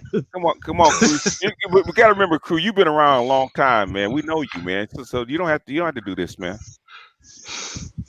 All right. Look what my man 757 Primetime said. Being a student athlete in college, it's impossible to be an incel. Yeah. Speaking from experience. That's like being a cop and you're an incel. You start being intramurals and get pussy. If you're an athlete in middle school, you start getting pussy. Matter of fact, I knew a nigga with no legs getting pussy. It was the most frightening and amazing thing I ever had to find out. What do you say, Gigi? If they can dunk a fucking ball, yeah, they getting it. They're gonna get it. Yeah. Yep. Yeah. I even had I knew a dude who popped his eye out. I didn't even know he had a false eye. He popped his eye out of his socket, and I was all like screaming and stuff. But he dunked the ball, and I was, I sat on his wheelchair. Don't you like it when you have an artist woman up here? Yeah, hold on. Was it his left eye or his right eye? I said, don't you do that scary stuff no more. Okay. My man went like, okay. He reeled me around the school. You ain't shit. Hey, matter of fact, with that dude, see, when you finally become an athlete, and it was funny. My man be like this: when you become an athlete, and girls start talking to you. This was my reaction when girls started to know I was athletic. Mm-hmm. You know what? I'm gonna tell you a quick story, right? I went to school with his daughter. And one time we were running track, right? And he had wind that one of us liked his daughter, right? So him and his boys, because he's a big motherfucker, man. They came in with the overalls without shirts on and stood on the back bleachers. Mm-hmm. And they let us know, fuck with my daughter. But I went to school with his daughter. Who's that?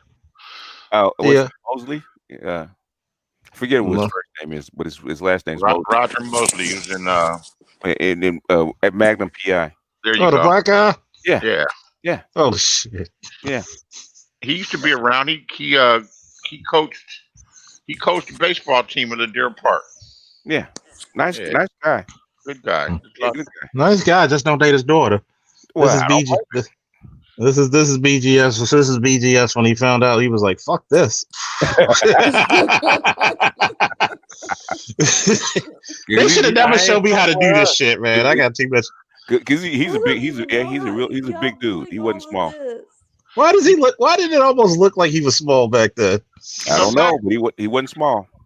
Everyone talks about, the guys are overly protected with their daughters. I've always found if you would, look them in the eye and shake their hand, they Yeah. be looking at you that you're up to something, but they figure that's what's going down anyway. Yeah. They just want you to be respectful. Respectful, yeah. Just show some respect. Yeah. They did the same thing you did. Like I used to wonder the same thing. Like I used to pick up chicks and literally like take them out to the movies and be late at night, and it's like, man, why did this chick's father literally let me take his daughter out? Like, what I'm gonna do to his Y'all are daughter? crazy. but I mean, as an older male, I'll look at it now like, he probably did that or did it way worse. Yeah, how you think she got here? Just don't. It's all about respect. It's all about you respect. just sneak around, Gigi? Yeah, I have to go sneak. I have to Climbed out the creep window. out. I went out windows. I bet. Yeah. My daughter did that a I couple was times. calling on payphone. Hormones are motherfuckers. Oh, you go back a ways. Payphones, right? That's Yeah, y'all back in the California day, people. yeah. Y'all California people crazy. Yeah. Yeah. You And I used to get Chicago ain't, huh? paged.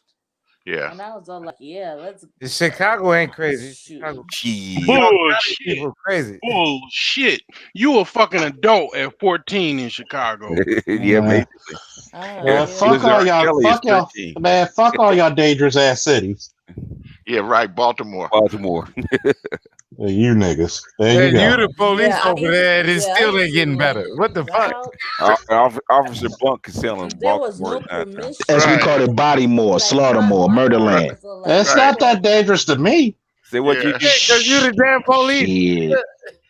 Ever since they put Weebay in jail, because he said, Well,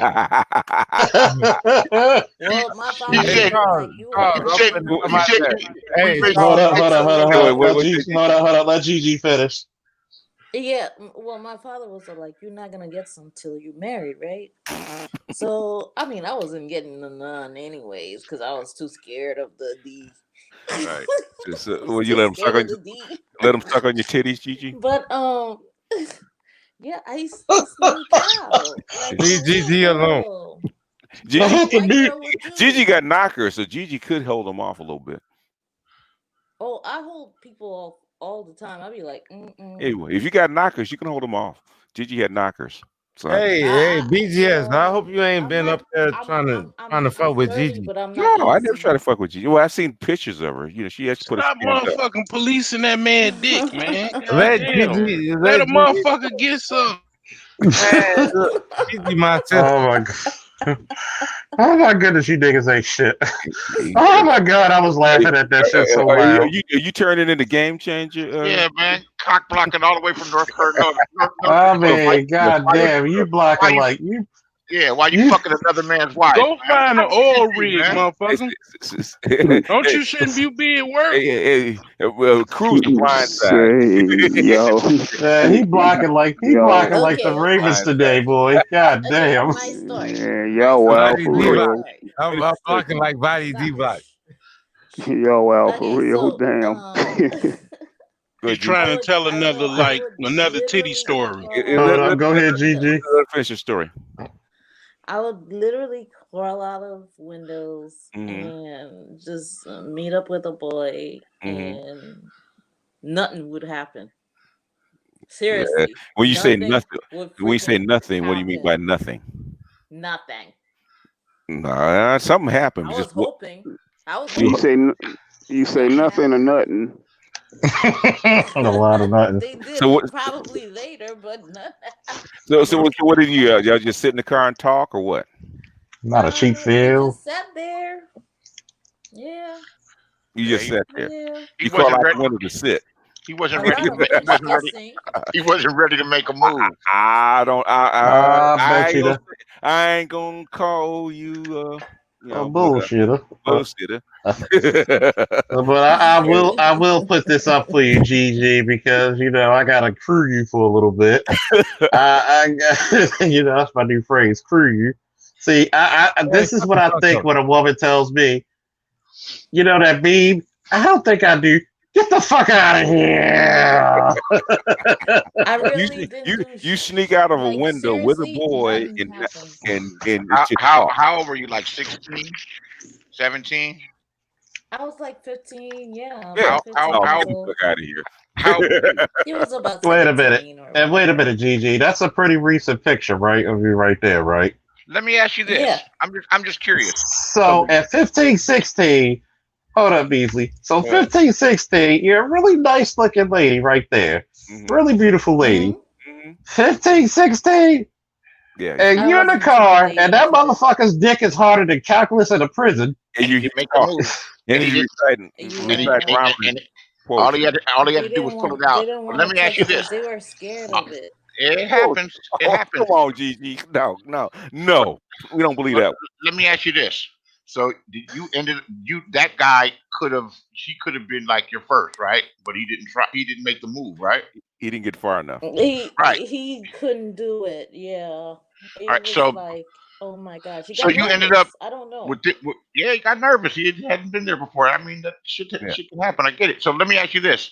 So within about a year, 18 months, you found somebody that you started having sex with. And how would you look at that guy then? Like, could have been you? Because I've got that look a number of times.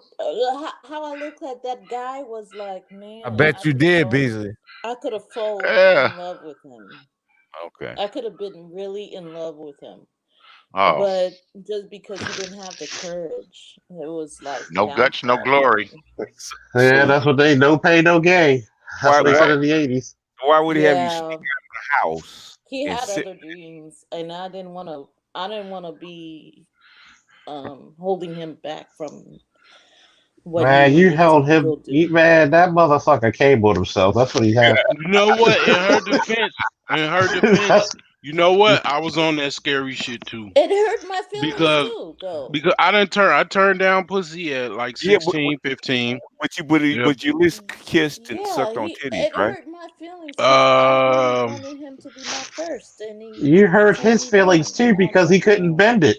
Yeah, I think I have sucked on some titties. You did something. I mean, you just kissed. I know I kissed. And you always go all that way. But I was scared. I was scared of getting a chick pregnant, and I was scared of AIDS. That's the reality. That's intercourse, but you did something else. You can't say you did. The thing is, it's like he didn't even approach me to, like, we didn't even have a kiss. Like, all we did was have a conversation. Oh, that nigga was gay. That nigga was gay. I was about to say, No, he wanted me, and then he told me later on that he really wanted me so bad to help him with a dress. And I'm sitting there like, why did you? He really wanted you to help him teach him how to put on a bra. So you call him up, you set up a rendezvous, you sneak out of the house, he picks you up, he doesn't do anything.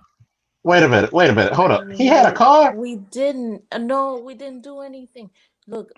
Okay. So I was 15. He was like 17. He was going to the Marines, and oh man, that's even worse. He's about to go. He's about to go somewhere. He got his life on the damn line. He's about to come back home. He's trying to get some pussy. Oh, get the fuck that nigga again. I'm not saying that you're lying, but it's hard to believe, sweetie. Gigi, you know I love you, right? She wouldn't lie about that, so I have to believe her. She wouldn't lie about something. Did you think about making the first move? I'm honest. I cut school to be with him, and then he was like, "Man, we all we did was dance and then sat around and talked." Oh my god! I'm like, wait a minute. Oh, he was religious. I don't know what it was. It was weird. Wait a minute. Hold up. I gotta go fully investigator on this shit. Okay. I'm actually on my phone, right? I just enlarged my picture and I see your fine ass right there.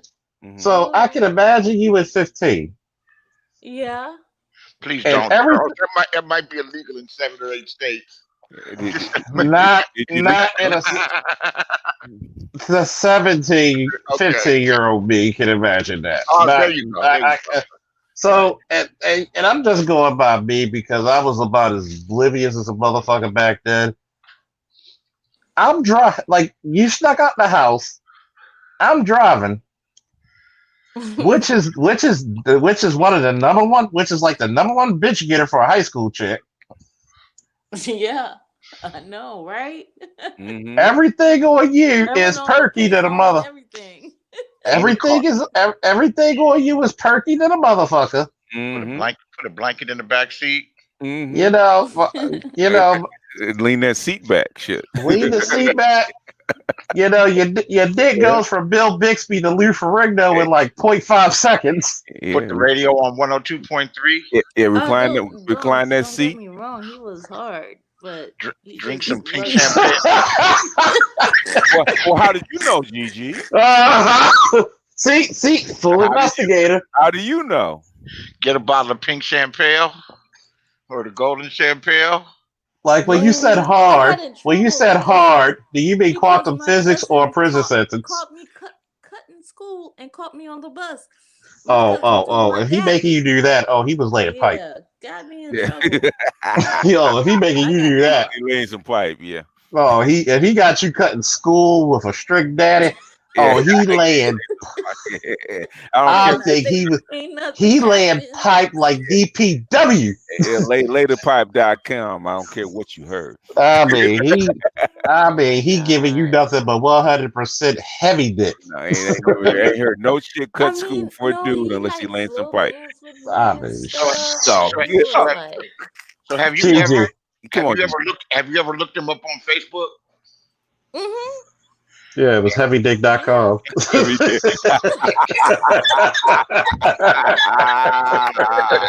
He got too many kids now. Exactly. He had so much love to give. Yeah, exactly. I'm good. Did he pull your hair, Gigi? Did he pull your hair? He didn't pull nothing. He didn't do nothing. I got me. He seriously. Okay, this is how it went down. Okay, I cut school. Yes. Went to the place, right?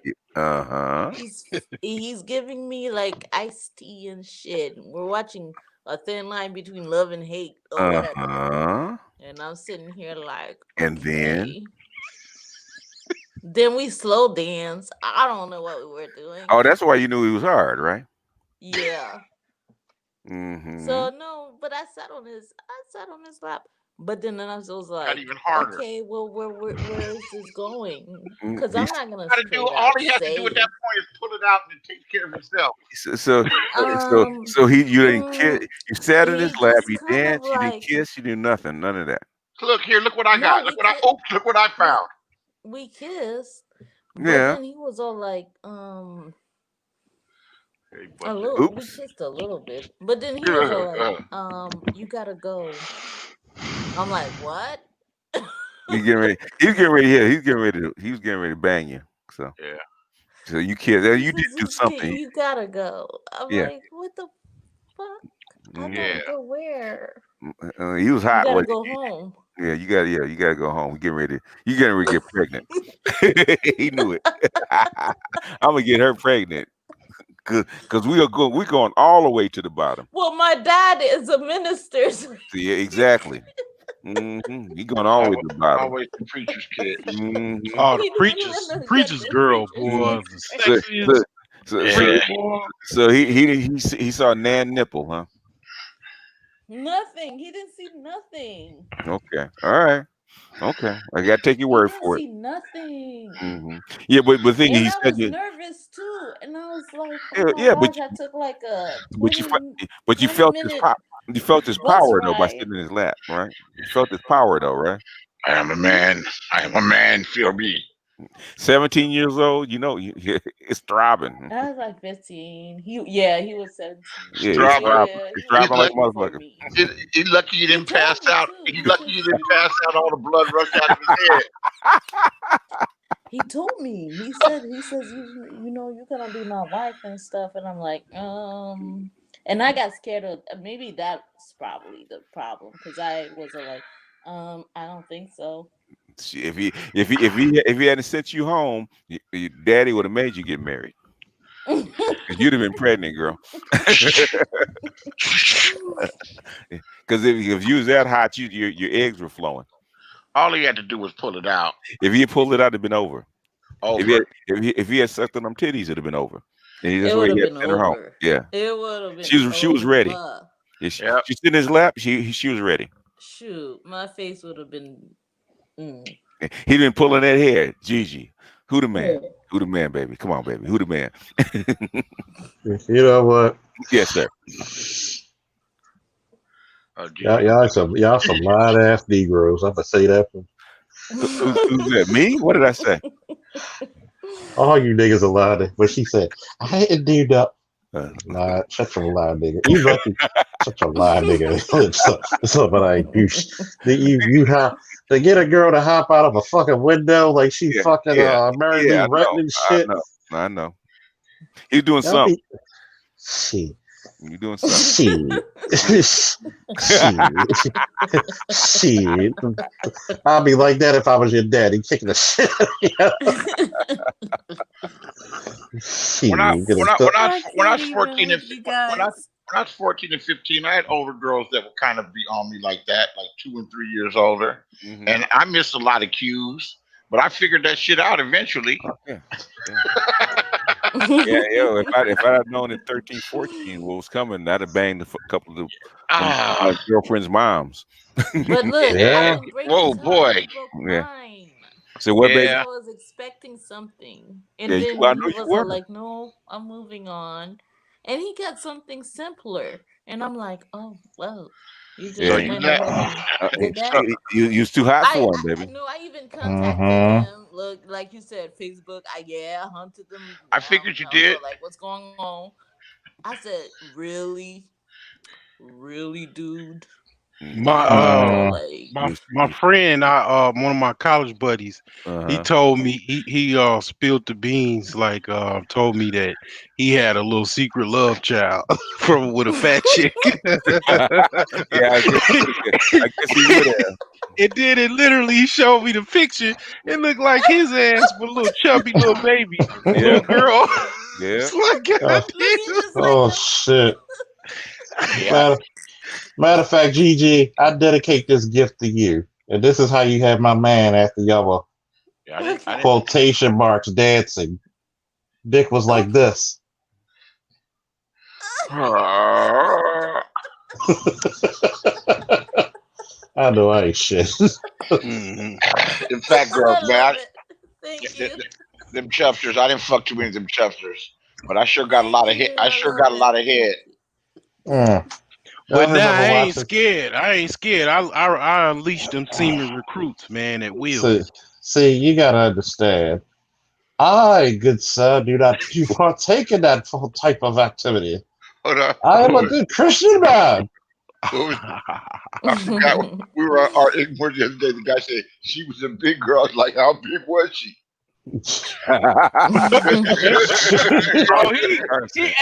He ain't showed me no picture of the woman. No, what's his name? Mecca. He's funny than a motherfucker, man.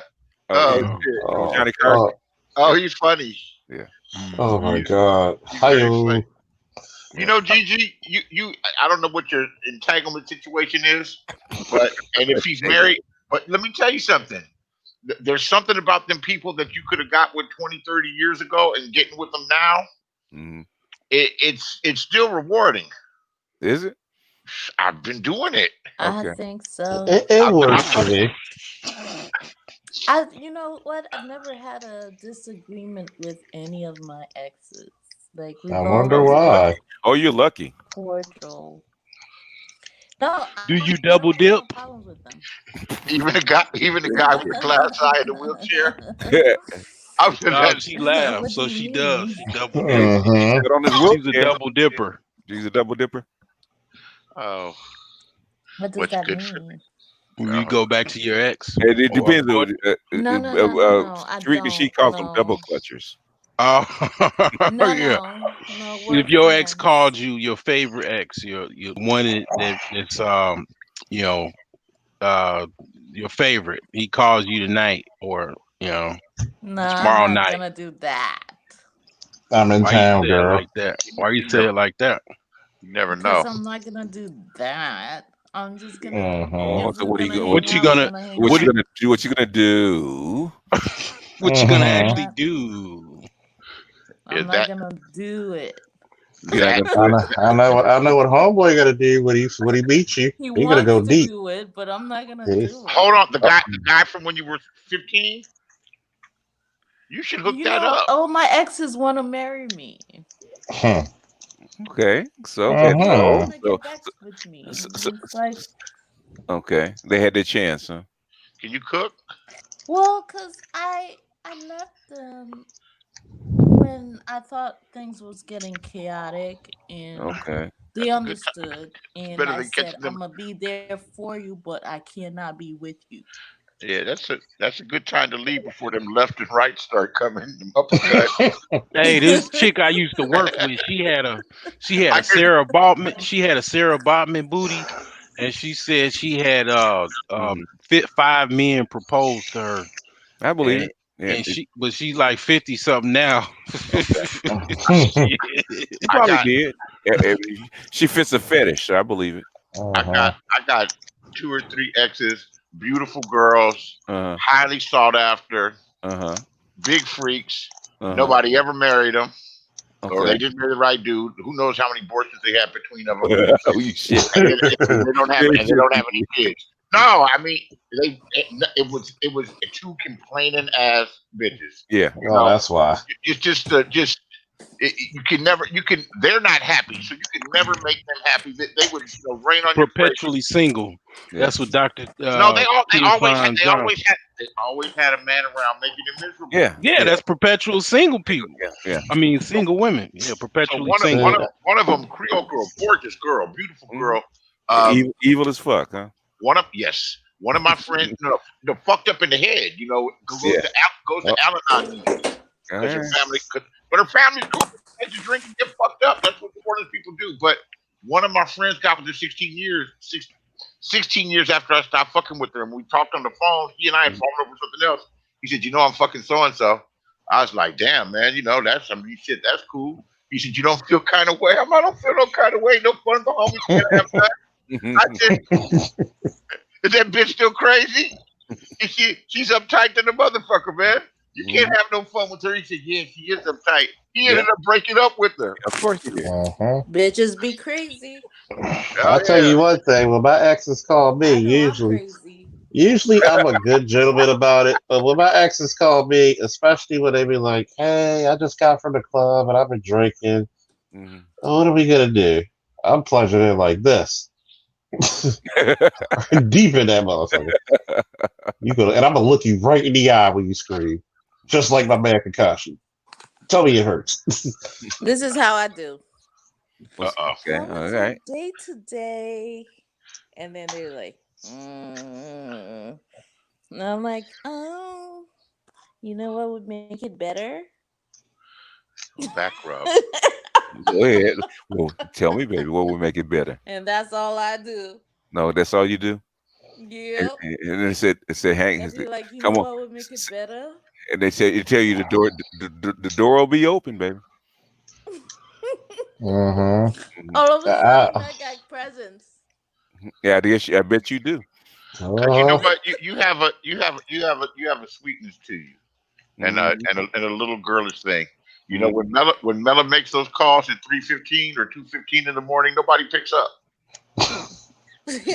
You'll pick up Mella for don't me? sound. If Mella's on one of them Jason Bourne missions, she don't sound like that.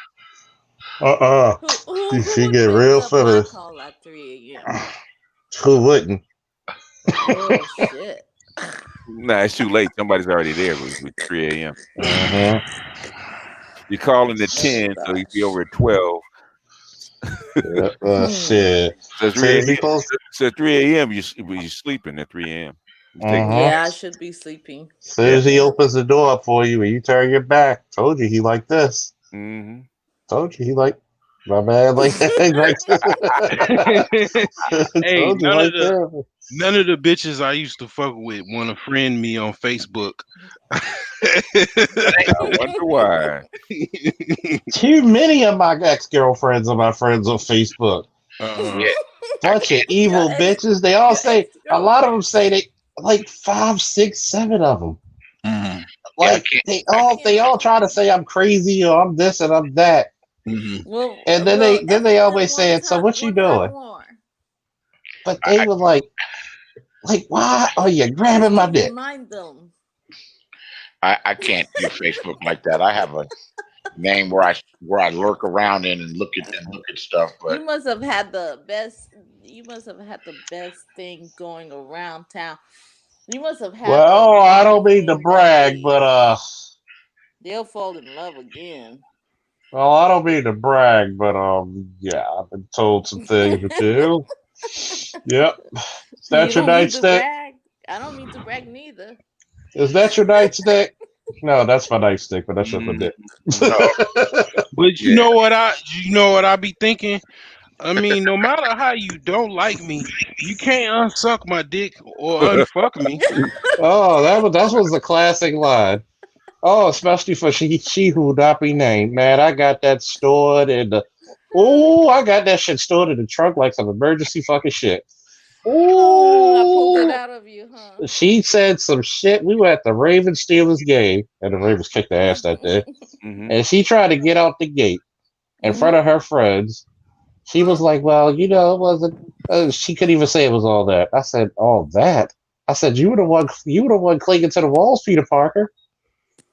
Like, and her friends, I mean, her friends' eyes got big as shit. Like, all the liquor and all the shit they were drinking was like, what you mean on the walls? Oh, she ain't tell you when she was on my shoulders on the wall? Oh, God. I mean, you could have sold her for a fucking peso. Oh, God. And she was like, this is why. but I got one that I still have stored. Get smart. I just wait for that day. Like, ooh. Do you, Charles? Do you when you meet a chick? Do you sell them romance, single romance? Like, I mean, monogamous romance, or do you tell them straight up, I'm not looking for a relationship? Or He's a cop with 22-inch biceps. He just beats his chest. He just walks through. That's all he does. All right. I gotta check that out. Is that? Oh, that's kind of true. Are you like it happened the last time? Like DC? Are you going or not? Right. Are you a monogamous pretender, or are you just pretty much open? Trying to classify you. Are you trying to get me to admit this on open air? No, I ain't trying to blow up your spot. Okay, I'll admit it on open air. I don't give a shit. I'll admit it on open air. Let me see. Let me think about this. What did Ruby used to call you?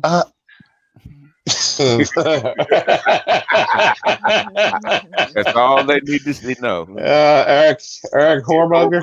Yeah. Eric Hormonger. I mean, put it to you this way. I thought George Duke made the fucking song "No Rhyme, No Reason" for me. Have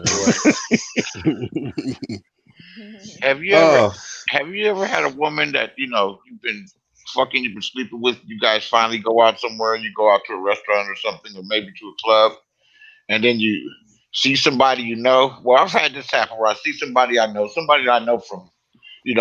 Pop Warner football or something, and he'll call me over. And he'll say, "Yeah, man, what's up with you? How well you know her?" I'm like, "Oh, just been fucking around for a while." He said, "You know, I used to fuck with her, man." He said, "Mike used to hit her too and everything, and then so and so hit her back." I'd be like, "Damn!" I'd be like, "Yeah, well, I guess it's just my turn, I guess it's just my turn."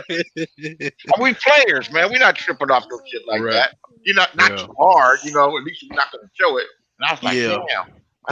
They gave you the whole facts. Man, yes. Yeah. And then you walk back over there. It's like, where do you know him from? I was like, "Oh, that's my dude. We used to play Pop Warner and everything. His mother and my mother know each other." She said, "Don't believe anything he told you." I said, "He ain't telling me shit. I don't." And she just verified it. And then you have that last mercy fuck, and then it's pretty much over. I hang out with those come on, I can't. You guys talk that imprint shit. Yeah, there may be something to it if you're looking to wife somebody and everything. I'm just trying to have a good time with some nice looking women and everything. I work in IT. I call it re-imaging. Re-imaging. Yeah. Look. If she was, I will never. There is no such thing as throwing a good pussy away. No, Like, see, she's kind of fine too. A little bit ditzy, but she was kind of fine. And she had what do I expect? But they get around quick when they got big titties and they're young like that. They get shit on my head. And they're what's up with West Coast dudes with titties, man? That's all we want to know. Because men are attracted to titties. Wait a minute. Okay, I had. Damn, I knocked my bottle over. God damn it.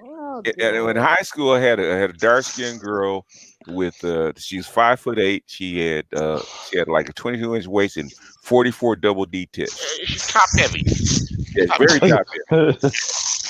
So would you pass? Would you smash or not? Oh man, you just hope you get a chance to unleash them motherfuckers. I did. I did. He said, "First chance I help." I went through like 6 no's before I got them unleashed. Yeah, get them unleashed. Go wow. Even I said, "God damn." When they opened up, did you see a glow? I mean, we like tits. I like tits too, but the biological imperative is that your children, if you have children with it, will get proper nourishment. You ever been at the base of a really big mountain? And look up and say, "God damn." Nah, I don't know why I'm an ass man. I like asses too. I mean, it's like. So let me ask you. So if you have a woman like that and she's 16 years old and they're sitting up just proper, would you smash? Yeah. I'm not saying no, I wouldn't, but I was just saying I'm just like I hear them. So if you have those versus an ass, would you not pick which one would you pick if you had a chance?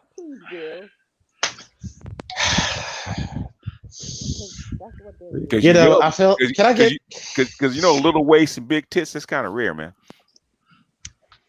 I mean, it was like I just dated a chick who had an ass stuck out like an air conditioner, man. I mean, that motherfucker.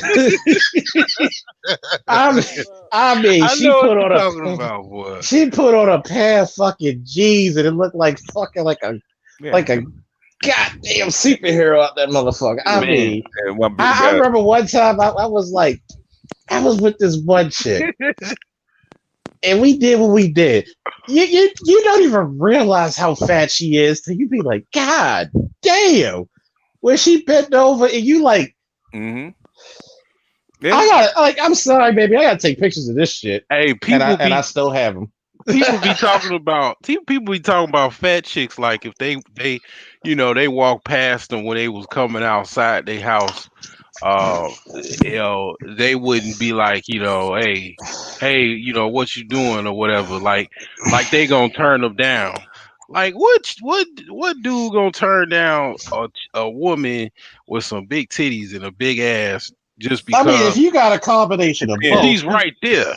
What's the waist look like though? Right. I mean, she's a BBW, right? God! She walks past you okay?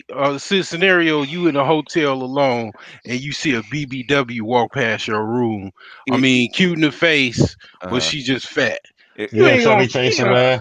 You just admitting your chubby chaser ways. I mean, basically, I'm an opportunist. You do. You are chubby. Because I'm wondering about the waist thing. Okay, so what's up with the waist? Because I got a skinny waist. I'm pretty. God damn it, Be fat and curvy. Because it's something not sexy not being able to get your arms around. The ideal woman. That's why I was laughing when Charles was talking about the air conditioner. Is a slim waist. Big that motherfucker is so god Damn, I mean Yeah. that motherfucker. That you see the back pockets Slim, blow off that motherfucker.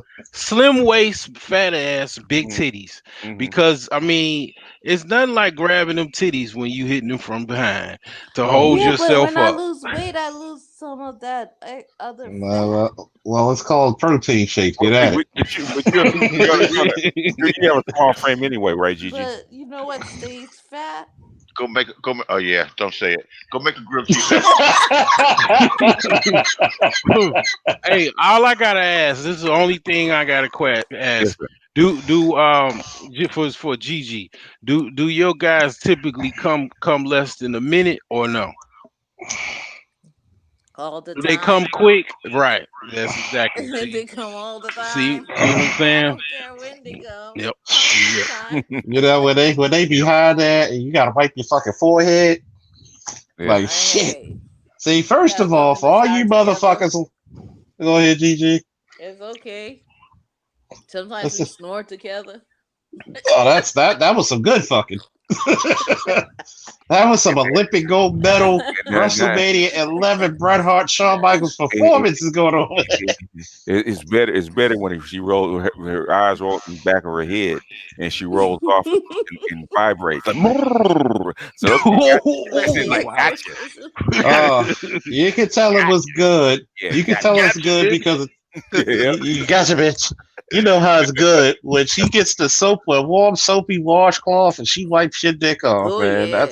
That's Charles. Like, If you put it on, I want to take care of this. if you put on her right, and she can get up out of the bed and go. Right, that's exactly what I didn't say. I didn't say immediately. Look at y'all. I do No, because we're both asleep. Yeah, She wakes up and she. Charles. Come on, now. Yeah. Some she does. If you put it on her right, she ain't waking up till like noontime. I didn't say she was up. I said when she got up. No, not when she woke up. When she woke up, you won't need a wash. When I wake up, you've already took a shower at that ate and went out and came. You raided the fridge and everything, man. You went out. I've done that a couple of times. I've done that a couple of times, but it was my ex, the one who called me back to start calling me again. It was one time. Like, god damn. Like, I swear to God, it was like a WrestleMania 11 Shawn Michaels, Bret Hart fucking Iron Man match performance, like 5 stars. It was so fucking bad. I had to. She's asleep. I'm crawling to the goddamn bathroom because my legs gave out on me. Like, like I felt like Jim Ross was like, he's giving you a part of his soul. You ever been with a chick named Cherry? Jerry. No, cherry, like cherry, like the fruit. Like she's a stripper? What? No. I had this chick, man. Her name was Cherry, man. What she did to you? 69. That was her favorite position. Oh, okay, cool. Yeah, is she clean? As long as she's clean. Oh yeah. As long as you don't see toilet paper. No. Damn, Charles. Oh wow. Damn, Charles. Really? I will tell you that happened to a friend of mine. I'm not going to say the name. It prevents pregnancy. Is he a close friend? Very close. Not me. Definitely not me. Oh yeah. Hey, I got two words for you. We're making one. Bullshit. Oh, it wasn't me. Oh, it was not me. It was you. Oh no. Because I will inspect you like fucking the FDA. It was you. No. I will say this. He's one of my drinking buddies. He's one of my drinking buddies. That's the only one who would admit that to anybody. Just move the toilet paper out of the way. He had a string. You saw a string. In other words, he told me this shit. He said I didn't know how strong I was. He said she went 5 feet. Hold on. Have you Have you ever have a woman come over like in the evening for the first time, or you take her out somewhere for the first time, and you get to, and you get to, you waxing it, you get the pants off as close, and you see she got a tampon string on, Okay. and you're like, Oh. no. So yeah, No. I have had that. You know And what you I pull do? it out, and there's no period. They're like, I was That's not doing that. wrong. Well, basically, if that does happen, she should tell you Someone beforehand. coughed on that one. Right. She'll She, tell you beforehand. all you gotta do is go to the bathroom, That's not do a bubble cool. bath, and let her. Well, why did you bring that up? No. And you have her sit in some hot water for like 15 minutes, and then you go do your thing. No, No, girl, they come don't have. on. They're Just not on their period take at your all. So why do they have 15 days They're doing it off. to try to stop themselves. It's like the one last, one last way to not make it happen so quick. Why is she doing all that?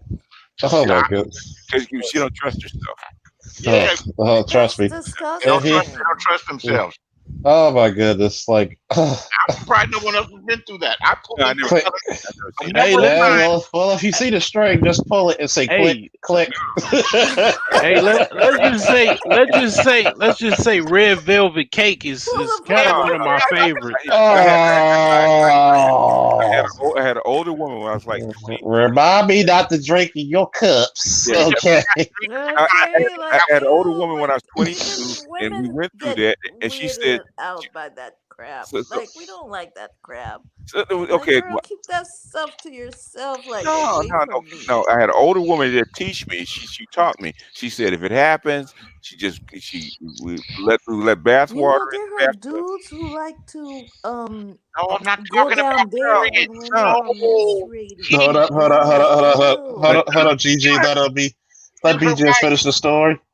Mute her mic. He's talking about Red Wings. no, Go no, on. no. What I'm saying is, I had an older woman when I was like 22, an older girlfriend. She taught me that she's on her period. She said all you don't have to stop nothing. All you got to do is let some bath water in as hot as she can stand it.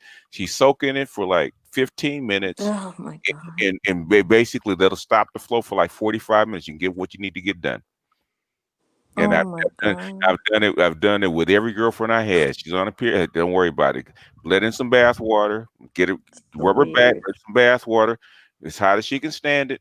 Then get back in, but also put just in case you put a towel under you. But that stops the flow. Wow. In fact, they come even harder because they're on their period because they're not used to having their periods. Well, yeah, you're more Well, sensitive. You're more sensitive, and so after that, every girlfriend I ever had, she always had sex on her period. what about the? Well, you got the flow, It your don't matter. power, your feel. In fact, You got the in fact, flow. I had a girlfriend that But there's guys who like that stuff. No, I'm not talking about a period. You didn't listen. These are women that are putting the tampons in, so nothing will happen. Yeah. And they think that you're going to stop because they intend on kissing and hugging with you, and they know that it can get that they can you get feel away right tampon, now. yeah, you'll stop. Yeah, Yeah. that you'll stop. But But there are guys who will yeah, willingly Ain't that no guy loves gonna that stuff. they're all in ain't no guy gonna pull out a wet tampon. I can tell you right. that. I mean, they do that, and I'm gonna all them tell you, dudes, there are guys who they're like all in Oh, that North really? stuff. Dakota. Oh, well, They're all in North Dakota. do They're tell, all in North Gigi. Dakota, Do tell. and none of them in big cities. They're all in North Dakota. I never heard a guy tell this. Yeah, they call it rainbow kisses or something. They call it. They I call it don't know running what they're red calling it, lights. but they They be call it like running the red light. enticed by it. They be like, yeah, I want to see it. That's I what they want to call it, be in GG. They it call it while you doing GG. it. They call it running the red light. Yeah, I think Yeah, something like that. It's weird. I'm like, yeah, no, that's leave it alone. oh. every dude has brought a woman's period down at least once. I'm like, leave my period alone. I don't want What? to I've done be worse. involved with I've Yeah, I you. done know you. worse. We know you have. Yeah, because they be like, I'm trying to make a baby. No, no, no, You're not on a period. You no can't make a baby on a making period. babies right Oh, now. that's it's getting rid of all those things. Yeah, you So can't That's make a baby getting on rid a of period. all that stuff. I'm going to switch the subject up a little bit, but this little Okay. story, I saw it on my CBS LA news feed. Okay. Somebody had the guts, just wanted to throw their life away, and walked up to that sheriff deputy car and fired right into the car. You know what? You know what that sounds What the like. fuck?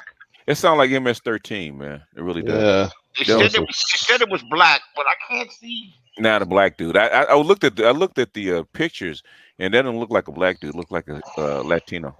Yes, like a suicide. What was that? A suicide by cop? No, basically he ambushed the cop, and other cops were sitting there, and he just walked up to the car and just unloaded, man, and ran off. So they were injured. You ever saw that 50 Cent movie, Get Rich or Die Trying? Yeah, well, that really happened to Officer Byrne, right? To Edward Byrne, where they actually did that. But that was a drug war. They were just sitting there. Yeah.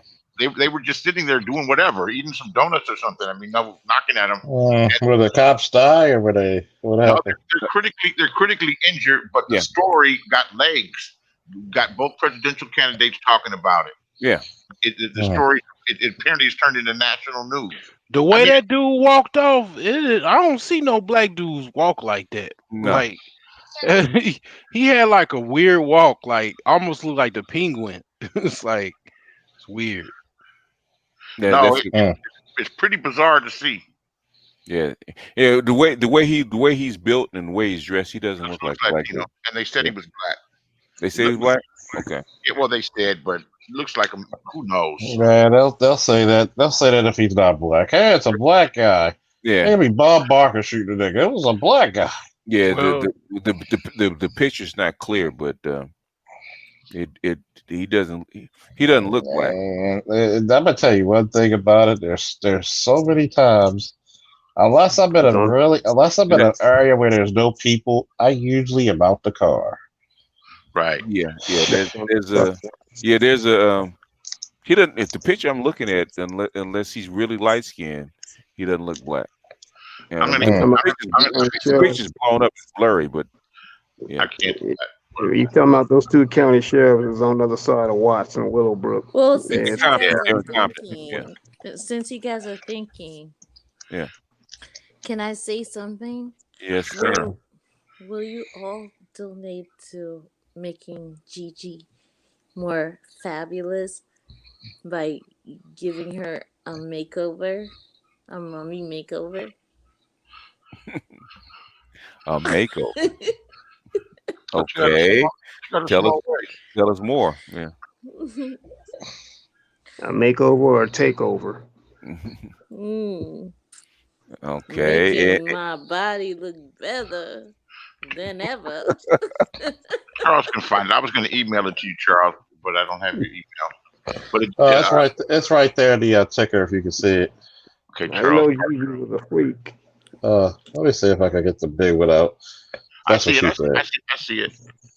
Gigi, I didn't know you was a freak like that. You do it for me? Really? Wow. Wow. I'm kind of like my mind just went to another place where she said that. Like, what are you getting? A new hairstyle, some makeup? No. Breast augmentation? Yeah. Tommy Tuck. Oh, you want a lot of money. You want like thousands. I want a lot of money. Right. You want thousands. And so, what are the perks? Besides the titties. Show it to you guys. No. You should titties! Titties! Titties! You should at least raffle it off. You ain't lying. Right. One weekend. at least raffle it off. I mean, the first thing I buy $100 worth of tickets. At least you got a shot with Gigi. And you know what? And take a shot with Gigi. Man, that might be cool. I might just say, just make me some enchiladas. Just make me some enchiladas and some whatever, some gumbo. We're good. Oh my god! You gotta do nothing. I'm cool. Oh my god! That's funny. I'm lucky enough to win. If you didn't love me before, you're gonna love me after. You ain't lying. Yeah, they better. Okay. Told you this. I'm gonna be after you get them augmented. All right. Titties! Yeah, get it. Them goddamn titties. That's how we be laying down too with the motherfuckers. It's gonna come from T invasive. And he shows it. They were young. One was only 24 years old. Damn. Got to keep your head on a swivel. Oh man, I tell you, they had that to a guy. That happened to a guy in New York, I think, a few years back, and the guy shot into the thing. The motherfucker must have been the toughest motherfucker ever, because he got out in the car and started shooting back at his ass. That's weird. That's weird for them to just get out of get out of training, man. Because normally when they get out of training, they send them to the jails first. They probably did their time to the jail. 20, he could have got deputized, 19, 20 years old, spent 2 or 3 years in county jail, and was out there sitting around. It was a nice, quiet night. Damn. Okay. And one was a woman, it's 31-year-old mother of 6-year-old boy. Okay. Jesus Christ, man, that shit is. See, it's crazy because I don't like it when people come to my car. I never like that. Yeah, they were sworn in 14 months ago. So and they were in the same class. That's weird to have two rookies in the right. You think you'd have car. one? That doesn't make sense. Something doesn't make sense. I mean, is that usual, Charles, for two rookies to be in the same car? How we do it at a VPD? Yeah. You leave the academy, you go to field training, meaning you'll be with a field training officer for about 3 months. Mm-hmm. Then you'll graduate, and then you go to your district. But even though you're new, you're still going to be around other officers. So you're going to have other officers come to your call because you pretty much kind of almost don't know shit. Yeah. Right. Even though you just went to field training. So a lot of times we'll look out for you. And I want to say, do they? I mean, is it usual to put two rookies together in the same car because they were in the same class? On TV, they always put and most times you'll see. What happened? They got him. Hope not. I'm back, bitches. Okay. I'm back. Don't scare us. Well, usually you'll have sometimes when I came out and graduated the academy, you'll either go to the districts or you'll go on foot for a while. Mm-hmm. So they'll have you teamed up on foot together.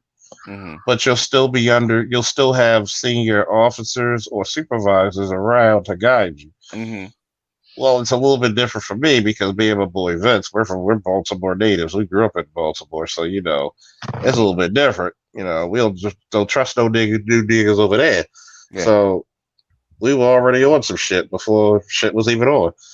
But for people who may not be, how can I say it, street savvy? Yeah. Right. That might have played a part as well. Okay. All right. I'm saying it because normally what I'm hearing is that they don't normally put a rookie in in a car with another rookie. Yeah, but in Baltimore we're single cars, drivers. Yeah, I keep forgetting that y'all have partners in the car together. So you know what? If you have a 31-year-old that's married and a 24-year-old dude, and they're parked. Yeah, that's. When was the last time something like that happened? People just don't roll up, even in crazy ass Los Angeles and Compton. People just roll up and start taking shots at the cops. Oh, I just wondered were they're sitting, because the place they're sitting it looks kind of like it's isolated. I wondered what were they doing. It's either they were sleeping, or they were sleeping. And it's crazy because I got the not saying that we do sleep on duty. Mm-hmm. But if you do partake, train yourself to be a light sleeper, or at least have a partner with you watching you. Yeah. So I'm just like, it's weird because it's weird because it can happen. Things can happen. Anyway. They must have been sleeping because there's like an open area, and the whoever it was is walked up to them. It's by the blue line or the metro rail. That's where it was. It looked like they're sitting by the metro line. That's what I thought. Yeah. Yeah, that was on the other side of Watts. That was on the other side of Watts, between Watts and Compton. It's a sneak attack. I know that area real well. Yeah, that blue line rides a wicked route. Yeah. It was probably one of them grape streets or bounty hunters that did it. Well, sir, you know Close. exactly Look what like I'm you're saying Mexican. when it's I like can't see. it's a sneak attack. It's like the person is sleeping That in might their be. own vehicle. That might be a in their Mexican own gang's property. initiation. Black gangs don't do shit like that. Not they would jump you in. MS-13 doesn't give a shit. You don't see I've too many had that MS-13 happen over where there it was though. like tap tap tap on my There window. wouldn't be this? MS-13 What is over going there, on? but Yeah, if it was a Hispanic gang, it was probably one of them Vario tortilla, one of them comping gangs. tortilla flat. Yeah, Even tortilla flat. even Probably them. That's an old gang, been around since the 40s. Them older dudes wouldn't condone. They wouldn't sanction no shit like that. Those are some. Who knows what they're gonna catch the person? You know they're not gonna get away. They're not gonna arrest. They're gonna catch the person. The story will come out. Yeah, you see MS-13 over there by MacArthur Park in that area, something like that. I was over in that area. I was over in that area before they were MS-13, when they were stoners. Used to buy weed from us, right there on 6th Rampart. And then they turned from and they would have like Iron Maiden shirts on. They took acid. They were actually cool. Then they became part of the Mexican mafia. That's why they adapted to 13. They also fight with the Mexican gangs, but after some of them dudes would come and you would talk to them, and they would tell you the shit that they went on. The shit that went on in El Salvador was no fucking joke. The army actually MS-13 was formed in L.A. They fought against 18th Street. They still fight 18th Street to this day. They were formed right there on 6th. They formed right there in 6th and Rampart. Oh yeah, I know about Rampart too. That's mostly where you find them. And then over at Pico Union, and then Pico Union, that's 18th Street neighborhood, and both of them neighborhoods intersect with each other. Damn, who's snoring like that? Sound like crew snoring. Not me. I'm waiting for the Gigi to say something else. No, I'm kidding. Is Crew still there? I'm just waiting for the little titty and ass power show again. I'm just like, God damn, titty and ass.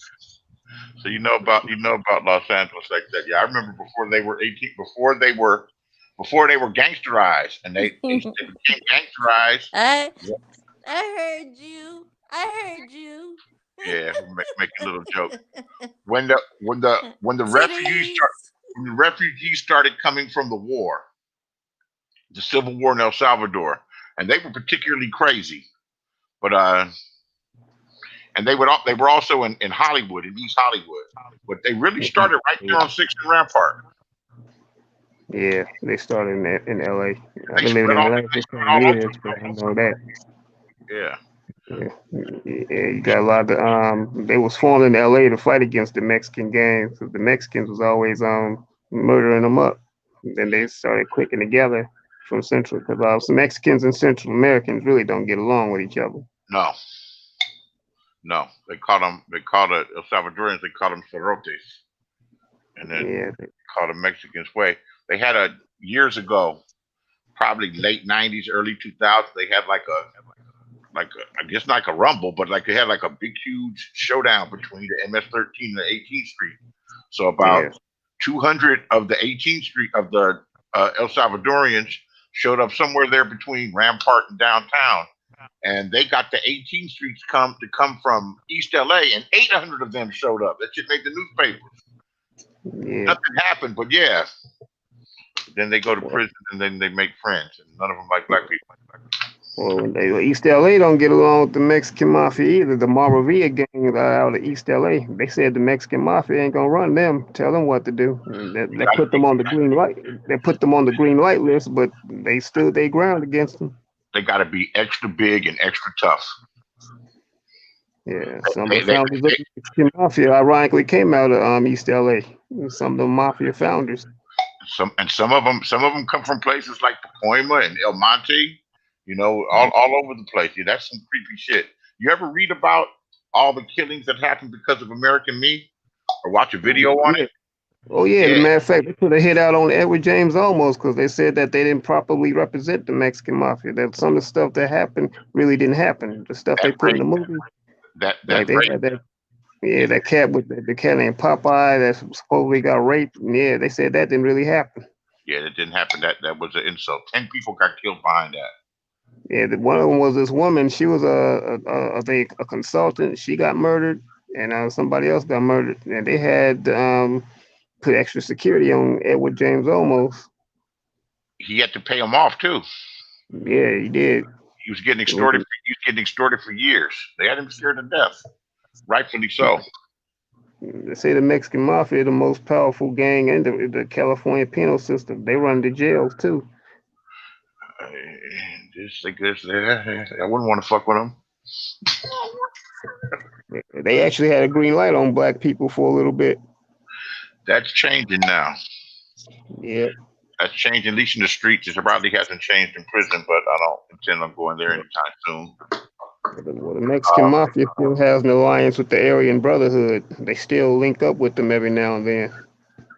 They got a business deal going on with them. The white boys sometimes perform hits for them on the inside. Have you do you watch Skip Townsend's videos? Kevin, watch, you talking about Alonzo? No, Skip Townsend. Skip Townsend. The name sound familiar. What's this channel called? Skip Townsend. SKIPTOW. No, he's talking about they're making peace of some of these 20-year-old wars. And one of the dudes that was in charge of making the peace, or he had that much pull, is a dude named Little Doc. And he just got indicted. He just got indicted for murders all the way from 2003. It's like they've known about this stuff for a long time, but he made peace between, and they're patrolling the streets to stop, little racial incidents from happening. There's things that are going to happen, but they're really looking to try to make some peace, and they've made some progress. You got the Florencia 13s, the ones on. Yeah, I know Florencia. I used to work with Captain Florencia. Yeah, Florence Figueroa, right? Yeah, Florencia. They mostly in the Watts area in Southgate too. They're huge, right? But that's their right. They in Huntington Park also. They're in Southgate, Huntington Park, and what's that? They call it East Watts. And the Firestone neighborhood too. Right. Well, they've created a peace between those and them and the East Coast Crips, and that's been major. And that's what's been going on. These dudes are coming out of prison, and they're making peace. And now some of them are getting indicted by the government, and it just looks. I mean, if you commit some crimes like that, some murders, I guess you're always open to get prosecuted. It's just strange now that they're prosecuting them for 17-year-old murders, right where they're in the process of getting things done in the peace process. Because they don't really want no peace treaty. They did the same thing like they did in the '92 riots. When the Bloods and Crips found they truce, they found a way to do some COINTELPRO shit and resolve that. I think the essays are a little bit more organized though, because they got more of a rank and file and a structure than the blacks do. Like if the essays wanted to, they can really take over all of Southern California. They have for the most part. They have for the most part. Yep. But then there's always the exception. Then there's always the people, that have intermixed and are family with some of the Mexican families, or family with some of the black families. It's not all cut and dry. Yeah. Remember when Ice Cube and Cypress Hill was beefing? They was talking about the Mexican mafia was gonna get involved with that. But the thing is, though, hey, Aaron, come back home, nigga. Come back to Chicago. You've been in Cali local. Right. Chicago's worse. Shit, Chicago, man. Let me tell you something. What's his name? T. Rogers. He brought the Black Pete Stones to L.A. and formed the BPS. Yeah, they're in the jungle. I've been to the jungle too. Yeah. So yeah, but yeah, they were saying Mexican mafia was about to get involved in that.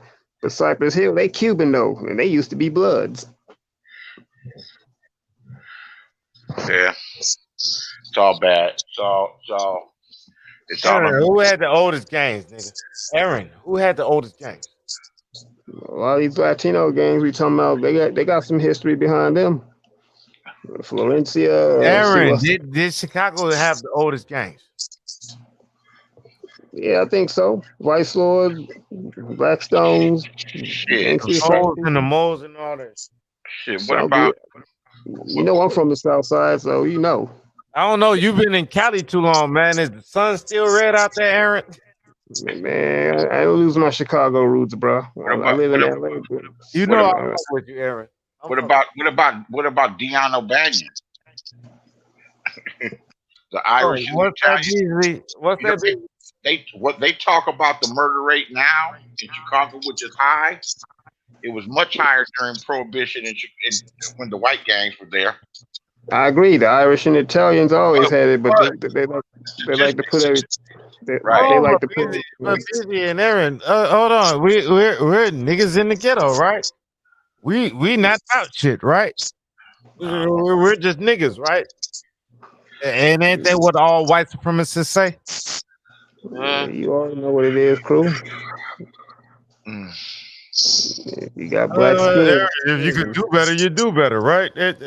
How come you didn't do better? Shit like that. Man, fuck these white supremacists. You go to North Carolina to say this shit. I mean, North Dakota to say this shit. Hey, shut up, Beasley. Why? Never mind. I don't need to know. Hey, Beasley, I am black first all day. Then why'd you go live around black people? Nigga, I grew up around black people. I was born and raised in Chicago. I just came out here for a job, and then the shit kicked off too. I got you. Nigga, I'm with the shits. Oh man, make love, not war, man. Man, fuck love.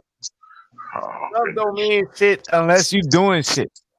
Yeah, from the guy that's fucking married women. I think we ran Gigi off with all this gang talk. Nah, she went to go rub one out. She did. She knows what she's doing. She going to sing a song. Hey, stop talking about Gigi like that. She wants $15,000 to redo her body. You got to beat her right there. $15,000. What's she trying to get done? I guess she wants some ass and some titties and tummy tuck and the whole shot. And Gigi don't need none of that. Gigi is good. I take her word for it. She probably does. Gravity everybody. Hey, Aaron, and we've been with Gigi for a long time. Gigi's good. Yeah, I remember Gigi from LMP's channel. That's my girl right there, Gigi. She's all right. She's pretty cool. She's better than Mella. I remember Beasley too. Anything. Oh, Beasley an asshole. Man, Beasley. I'm all right. Yeah, all right. Yeah, Beasley an asshole. Yeah, all right. Hey Beasley, remember when you said you a self-known troll or something? Oh, legendary. Yeah, Beasley said that about his damn self. I'm like, damn. Me, myself, and I've gone in the end. Comes in handy sometimes. Hey, BGS gone too. Damn. It's late. I'm gonna lie down too. Yeah. I don't know where Charles at. God damn it. You texting? Damn, everybody tired. Everybody tired, huh? Yeah. Yeah, I never left. Texting Gigi. I'll catch y'all later. Okay, I'm about to shut it down. Hey, we're almost at 6 hours. Hey, Beasley, you better leave Gigi alone, man. Don't go looking for her. Oh man. No bullshit. Thanks again, everybody. About to close it out. We already at the 6 hour mark. It's like a mini coliseum. Trust me, Gigi will come looking for me first. Hey, yeah, I'm gonna tell y'all this. Y'all leave California. Aaron, Beasley, and Gigi. Y'all leave the fuck out of California, man. Leave California. Say hello. That's like saying go out, leave a mansion, and then go out to like a humble shack in the woods. Yeah, Say hello. Say hello to the oil. Say hello to the oil rigs and the TPs for me. The oil rigs and TPs. Right. Oh, I got the pipeline. Oh my god. Pipeline over here. All right, folks. Thanks a lot. I'll catch y'all later. Later, guys. Peace. All right, y'all. Peace.